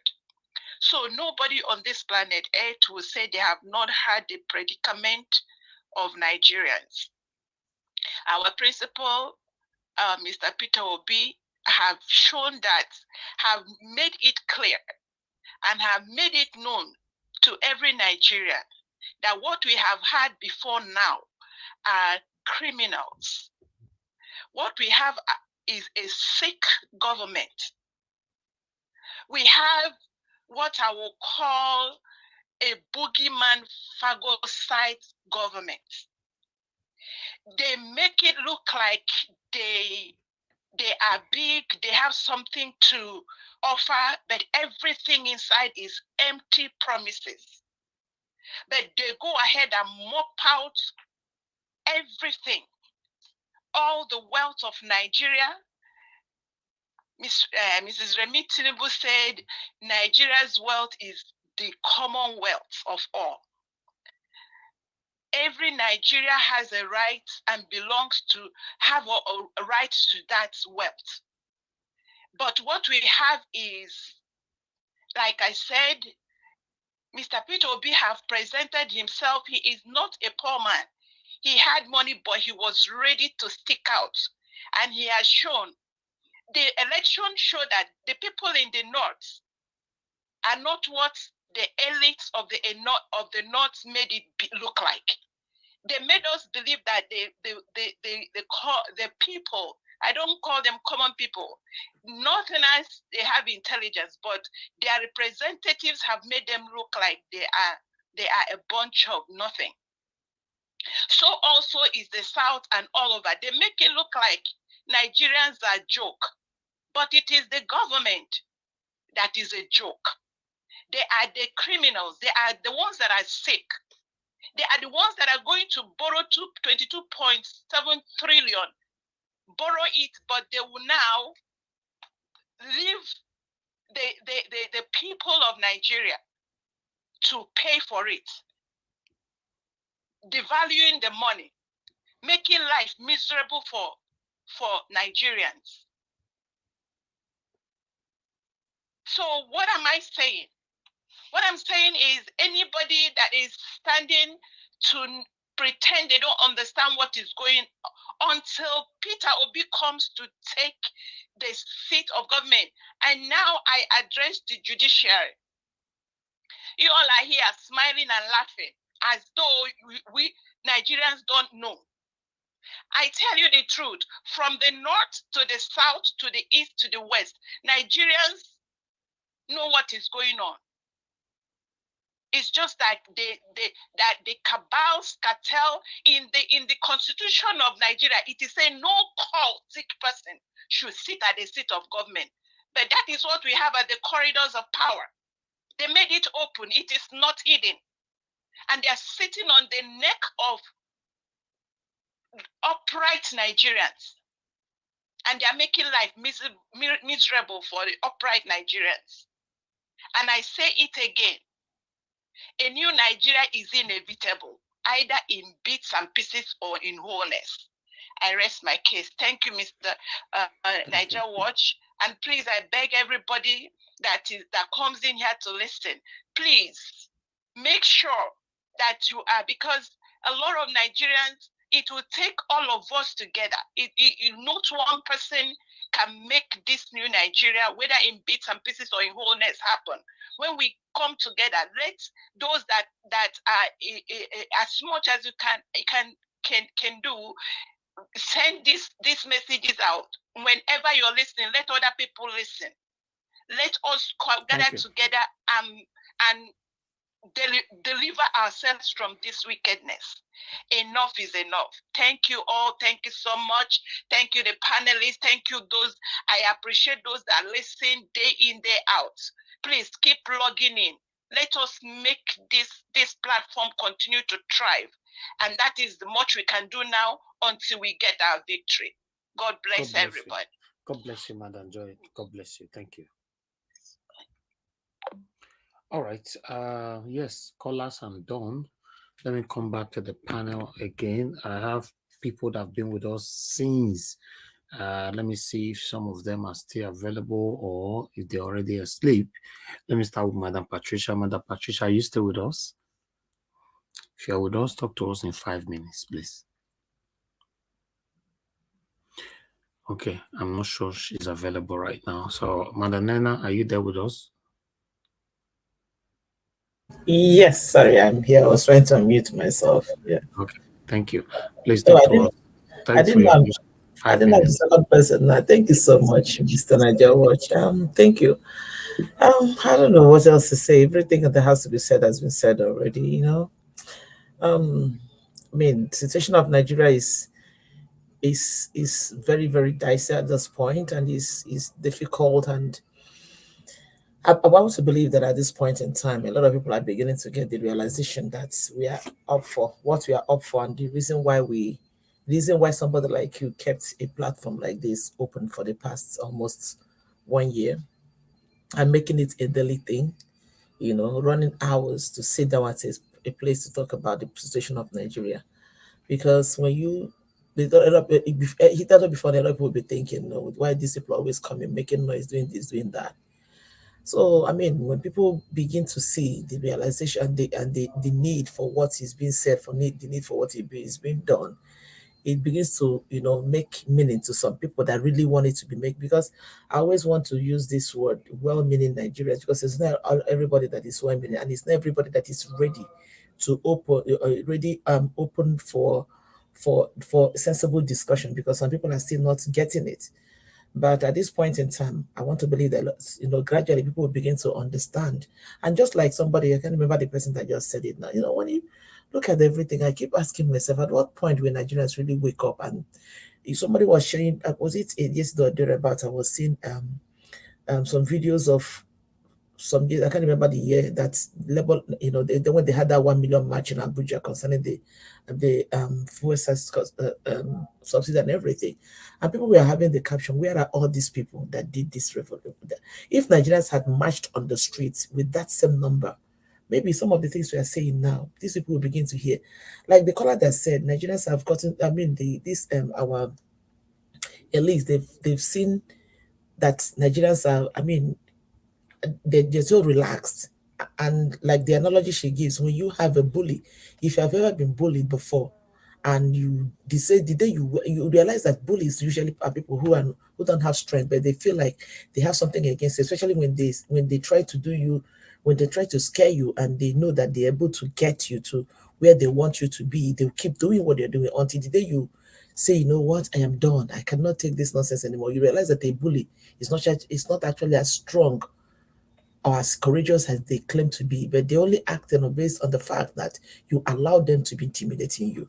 So I don't know when Nigerians will get to the point to realize that this bullying has to stop, and they have the greater power to make these things stop if they really want it to stop. Because it's not enough to just go on the street now and be crying, hey, this thing, bloody the temple just came 2 days, we are already suffering, blah blah blah blah blah. It's not just enough.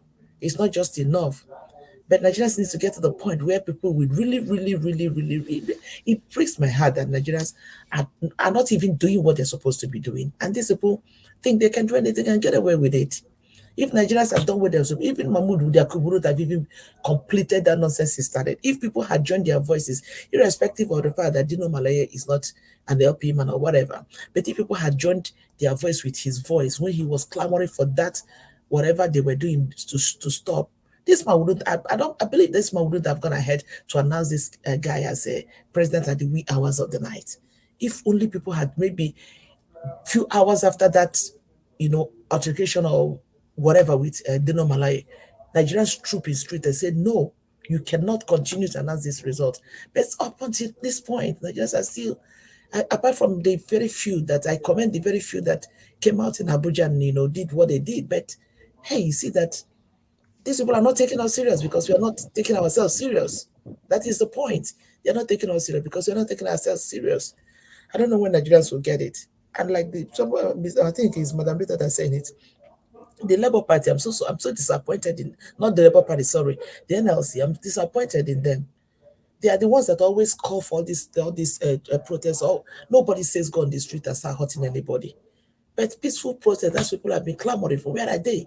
And suddenly they're waking up and they're having conversation with Tinubu. Are you guys kidding? Are you guys kidding? At this point, nobody's taking anybody serious anymore. Until a new head comes in, until a new pilot comes into this plane that is called Nigeria, we cannot trust anybody because it takes a new head to come in and begin to reform a lot of things.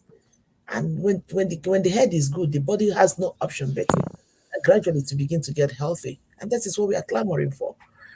So I mean, we just have to keep doing what we're doing. Nigerians, please get it. Wake up. Wake up. We have sleep. Wake up from your slumber. The sleeping is enough. Because if not, you have to brace up because more is still coming. You have to cry enough off where today. More is still coming. Sheyi Tinubu have not come at her own. The daughter is preparing her. Everybody will get office. Remy will get office. Will get off. They will be intimidating from left, right, and center. But my own, I'm saying, I'm not trying to be tribalistic, but I'm just saying it. If Remy Tinubu is trying to make her, not Remy, whatever, the daughter, whatever, for or whatever, making herself the yellow jaw of Nigeria, we should not try enter main market, we should not try a fari area. They go sure and say that place not be Lagos. So anyway, that's just my point. But Nigerians need to wake up. Stop all this nonsense. It's not enough to just say, why would they do this? Wake up. The sleeping is too much. Thank you so much. Thank you. Thank you very much, Madam Nena. I will support you on that. During the time Dino Melaye was created a scene right there, nobody joined him. I wish more Nigerians joined him. And at that particular time, if at that particular day, there's protest everywhere in Nigeria, why there's more chaos going on inside a satanic hall where they read the result, they would have stopped. This is part of the thing that I'm talking about, that these people see us finish. Could they not say, we not just get level like that? They see us finish. They just do things how they like. You know, Melayo noticed that he was alone. The guy gave up. He said, since nobody joined me for this race, no need. See where we are today now. People are already suffering and it's affecting everybody directly or indirectly. I just hope, though, the judiciary do the right thing, because as we all can see, Labour Party is obviously leading in every angle, every endeavor. But the same way, we must not forget the same way we were leading during the time of voting. But when satanic Yakubu was now reading the results, everything on clear for our eye, Abi. God forbid, may judiciary not do the same to us. Like I said before, these people don't see us finish. They don't have no single respect for no Nigerians. Yeah. Let me call on the next person and see how we can go from here. Okay, the next person on the panel, let me hear from Dr. Ken. Dr. Ken, are you still there with us? Yes, I'm here. Thank you very much, my brother. I beg, talk to us. Say Nigeria talk, they finish, and I just discovered that. Well, what you could do? They are regretful. Moment to be said, would they will regret over plenty we. And like what my sister talk and somebody else, I just think say that whole way day, I did be only 100 people. Now enter, jump on the table, scatter the table, say Mahmoud, no, address it to they talk the way, didn't they talk say that they only want stand do. If only 100 people wrong with that table, because the police who did there, they're not there to come shoot anybody. Say no, or they stop them in any way. Because if you refuse to listen, say by word, say stop, address the issue before you continue. If you refuse, they will just jump on the table there and scatter the table. And they harm anybody that will disrupt just civil disobedience. And the thing will come to a senses. It will stop by force and then begin to, except you want to do one for midnight for say a house. And there's no witness of all the political parties there, which will also become very, very much invalid. But we're not doing them. That's our point of regret. But another thing I really want to focus, if people never had the focus where, and I be the man called Peter Obi. Look, I said, I don't know that I hear on a song here, say, be careful with a convinced man. Anybody where it say is a convinced man, how you know him, you see the way the person they behave. Not joke, not play with any convinced human being. Anybody who don't do history for the whole world since God created them. Now only convinced man. Now they do weighty, nobody don't do before. Anybody where you don't do something before, either negative or positive, it must be convinced man. As he stand, he need to stop, he need to tire. If they die, you see the waka. If they you see the waka.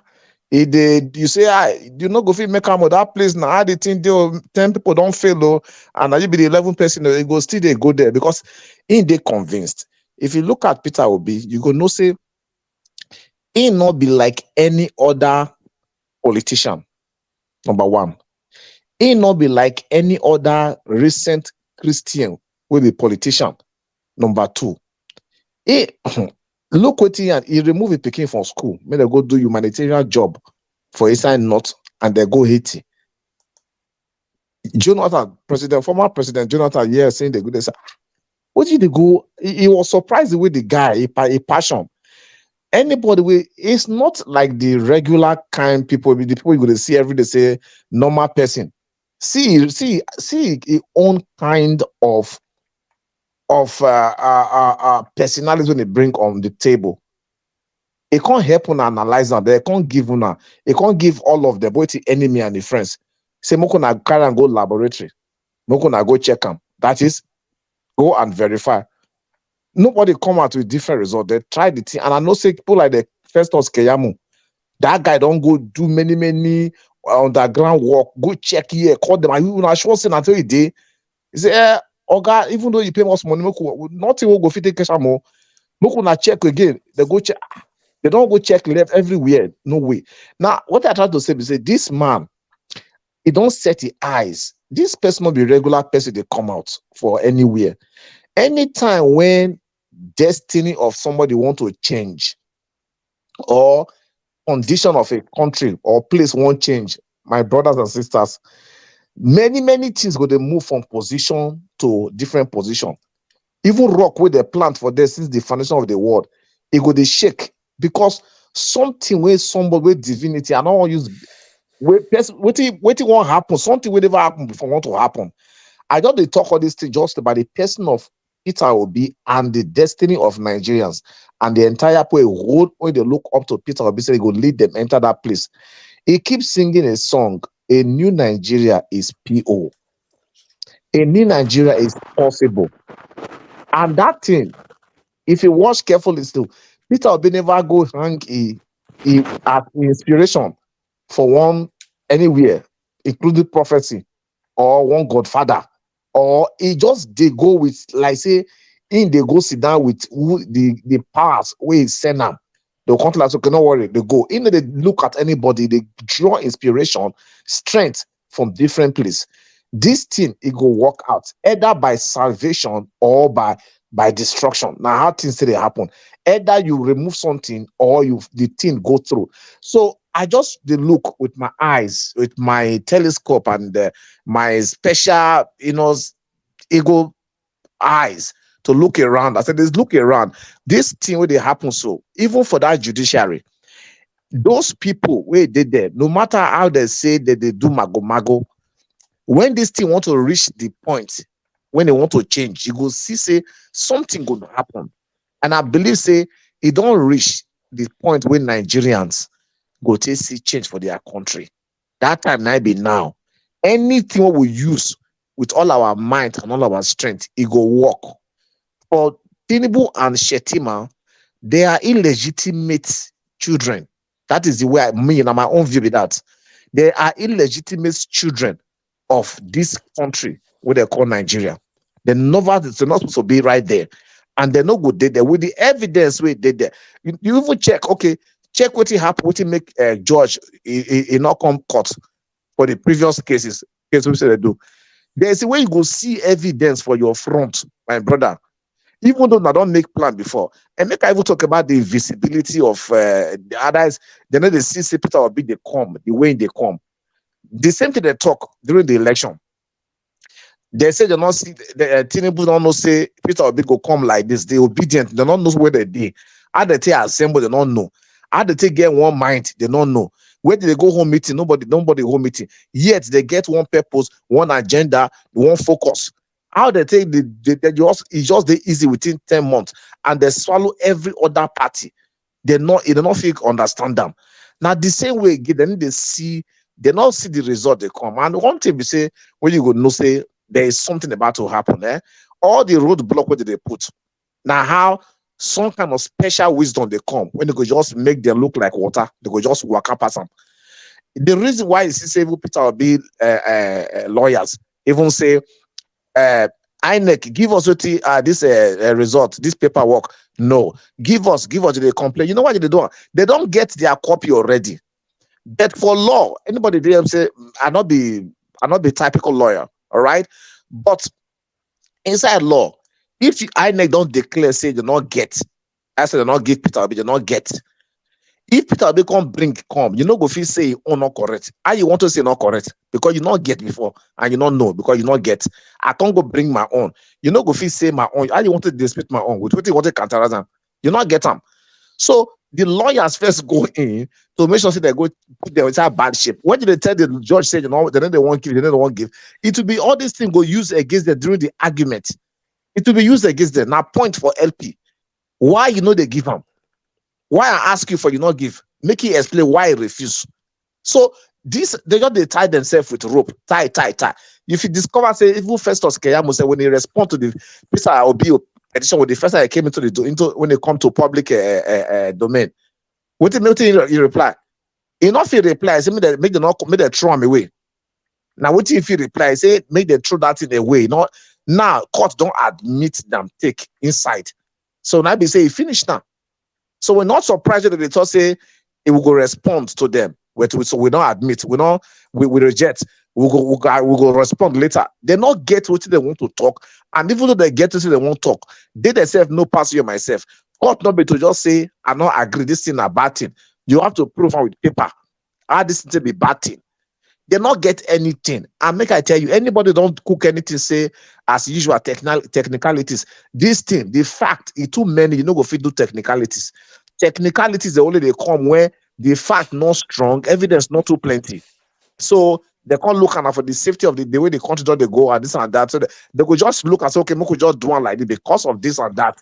But there is plenty and plenteous.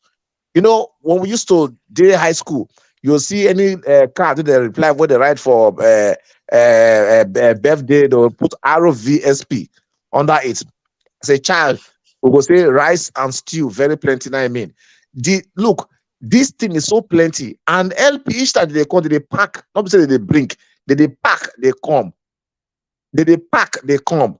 With all this way, Boku for left, right, center, inside your heart, look, even the devil self go meet Tinubu, say, I beg, if not to give your money back, make I give them back.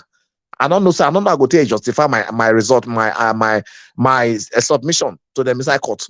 It is very glaring. If they want to see the fire where they burn, where they say, I mean, where protests where they happen for big places. Now, when they can't go talk rubbish result was that the court head. Now, there they will constantly say some things where some people prophesied before. It go can't happen. So sometimes too, more John say, and I want to say this about the spiritual thing about the pastors. I beg. I just want to advise everybody when they talk against the prophet and the pastors.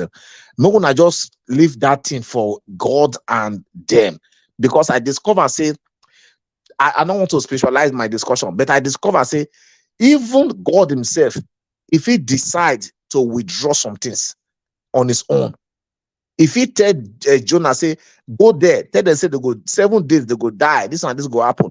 Even for Ezekiel, he said, if I tell the wicked man, if I see the wicked men, something happening, I'm sending the judgment down to them.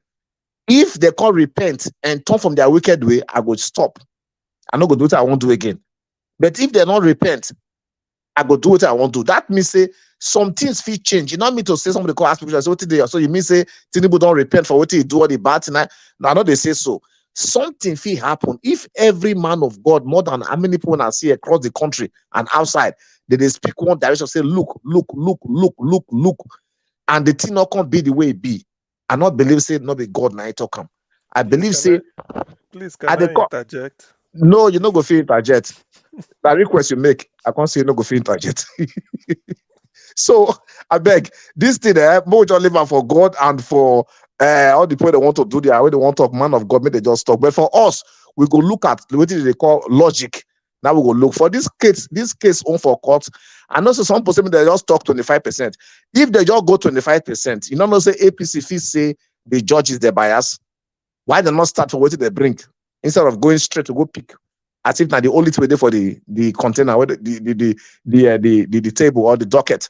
Not be the only way there for them. Why you just go pick 25% now you want to? Why you not start from other ones and reach there? Why must it be the center in the middle? So to make the thing look fair, they go reach there. They don't go fit skip them now. They don't go jump past them. They must go there and talk with that one. So with the wait, and the way they know, say everybody they are aware for the whole country. This is the first time they say more Nigerians, even the one not there for school, everywhere for the day, they say that they very, very active legally during this time. They buy constitution, copy, they read them. They flash them for their screen. They print them out. They look at the one container for this case. So they don't see them. Everybody just they so active. So anything we people know too plenty to do Ojoro they hard. It is hard. So make we just they pray. Make we just they work hard. Make we just they keep the discussion up, because some of them they listen. If they know they listen directly, they listen by proxy. Some of them they even do log. Niger Watch, you go surprise even the chief judge where they say if we the message reach them, make it reach them among your 2,000 followers where they listen to you. Where you say we'll be already 25 now. I mean 1,000 now. Make we they will be about 1,200 now. You know among the who they there. Some of them they use different name, Mr. Galuda or Okporoko Jr. They will just put one kind of name for there. They follow you. They no go comment. They no go comment. They no go talk. They no go do anything. They see what they talk and they hear them. So make we just keep and they go. And I thank you very much, Mr. Naija, for what you do. I go do my little support. Continue. We go to do them. New Niger Day possible. I tell you. You know, go look. Water we don't full bucket. There is no way you go do again. You go throw away for granted except you stop. Now it don't full. It don't full. Thank you, God. It don't full. Thank you very much. Yes. Junior. Hold on, please. Hold on now. Mute yourself. Who be that? Mute yourself. Thank you, everybody. Yes, you know, say that topic where you switch go. So my brother, you see, say one person be don't indicate just now say can I interject? You say no. They go interject. No worry, they come. They go respond to that. Because that's what they about this platform. But are they among you? I beg, make una hold on. Thank you very much, my people. I appreciate you all. This will be the second segment we are starting right now. So this one will be talk and go and sleep. Now they call this segment. So I appreciate every one of you. Please continue to press on the like and share. For those of you that is watching us on Nigeria Watch, I want you guys to refresh on this break and continue with the second segment. Everybody on the panel, nothing will affect them, so, and let's talk on this. We are going to continue, but I want us to start with the NLC. That's what we're going to be starting with immediately. I switch now. Thank you very much, my people. And God bless you. You are the pillar that holds my life. You are the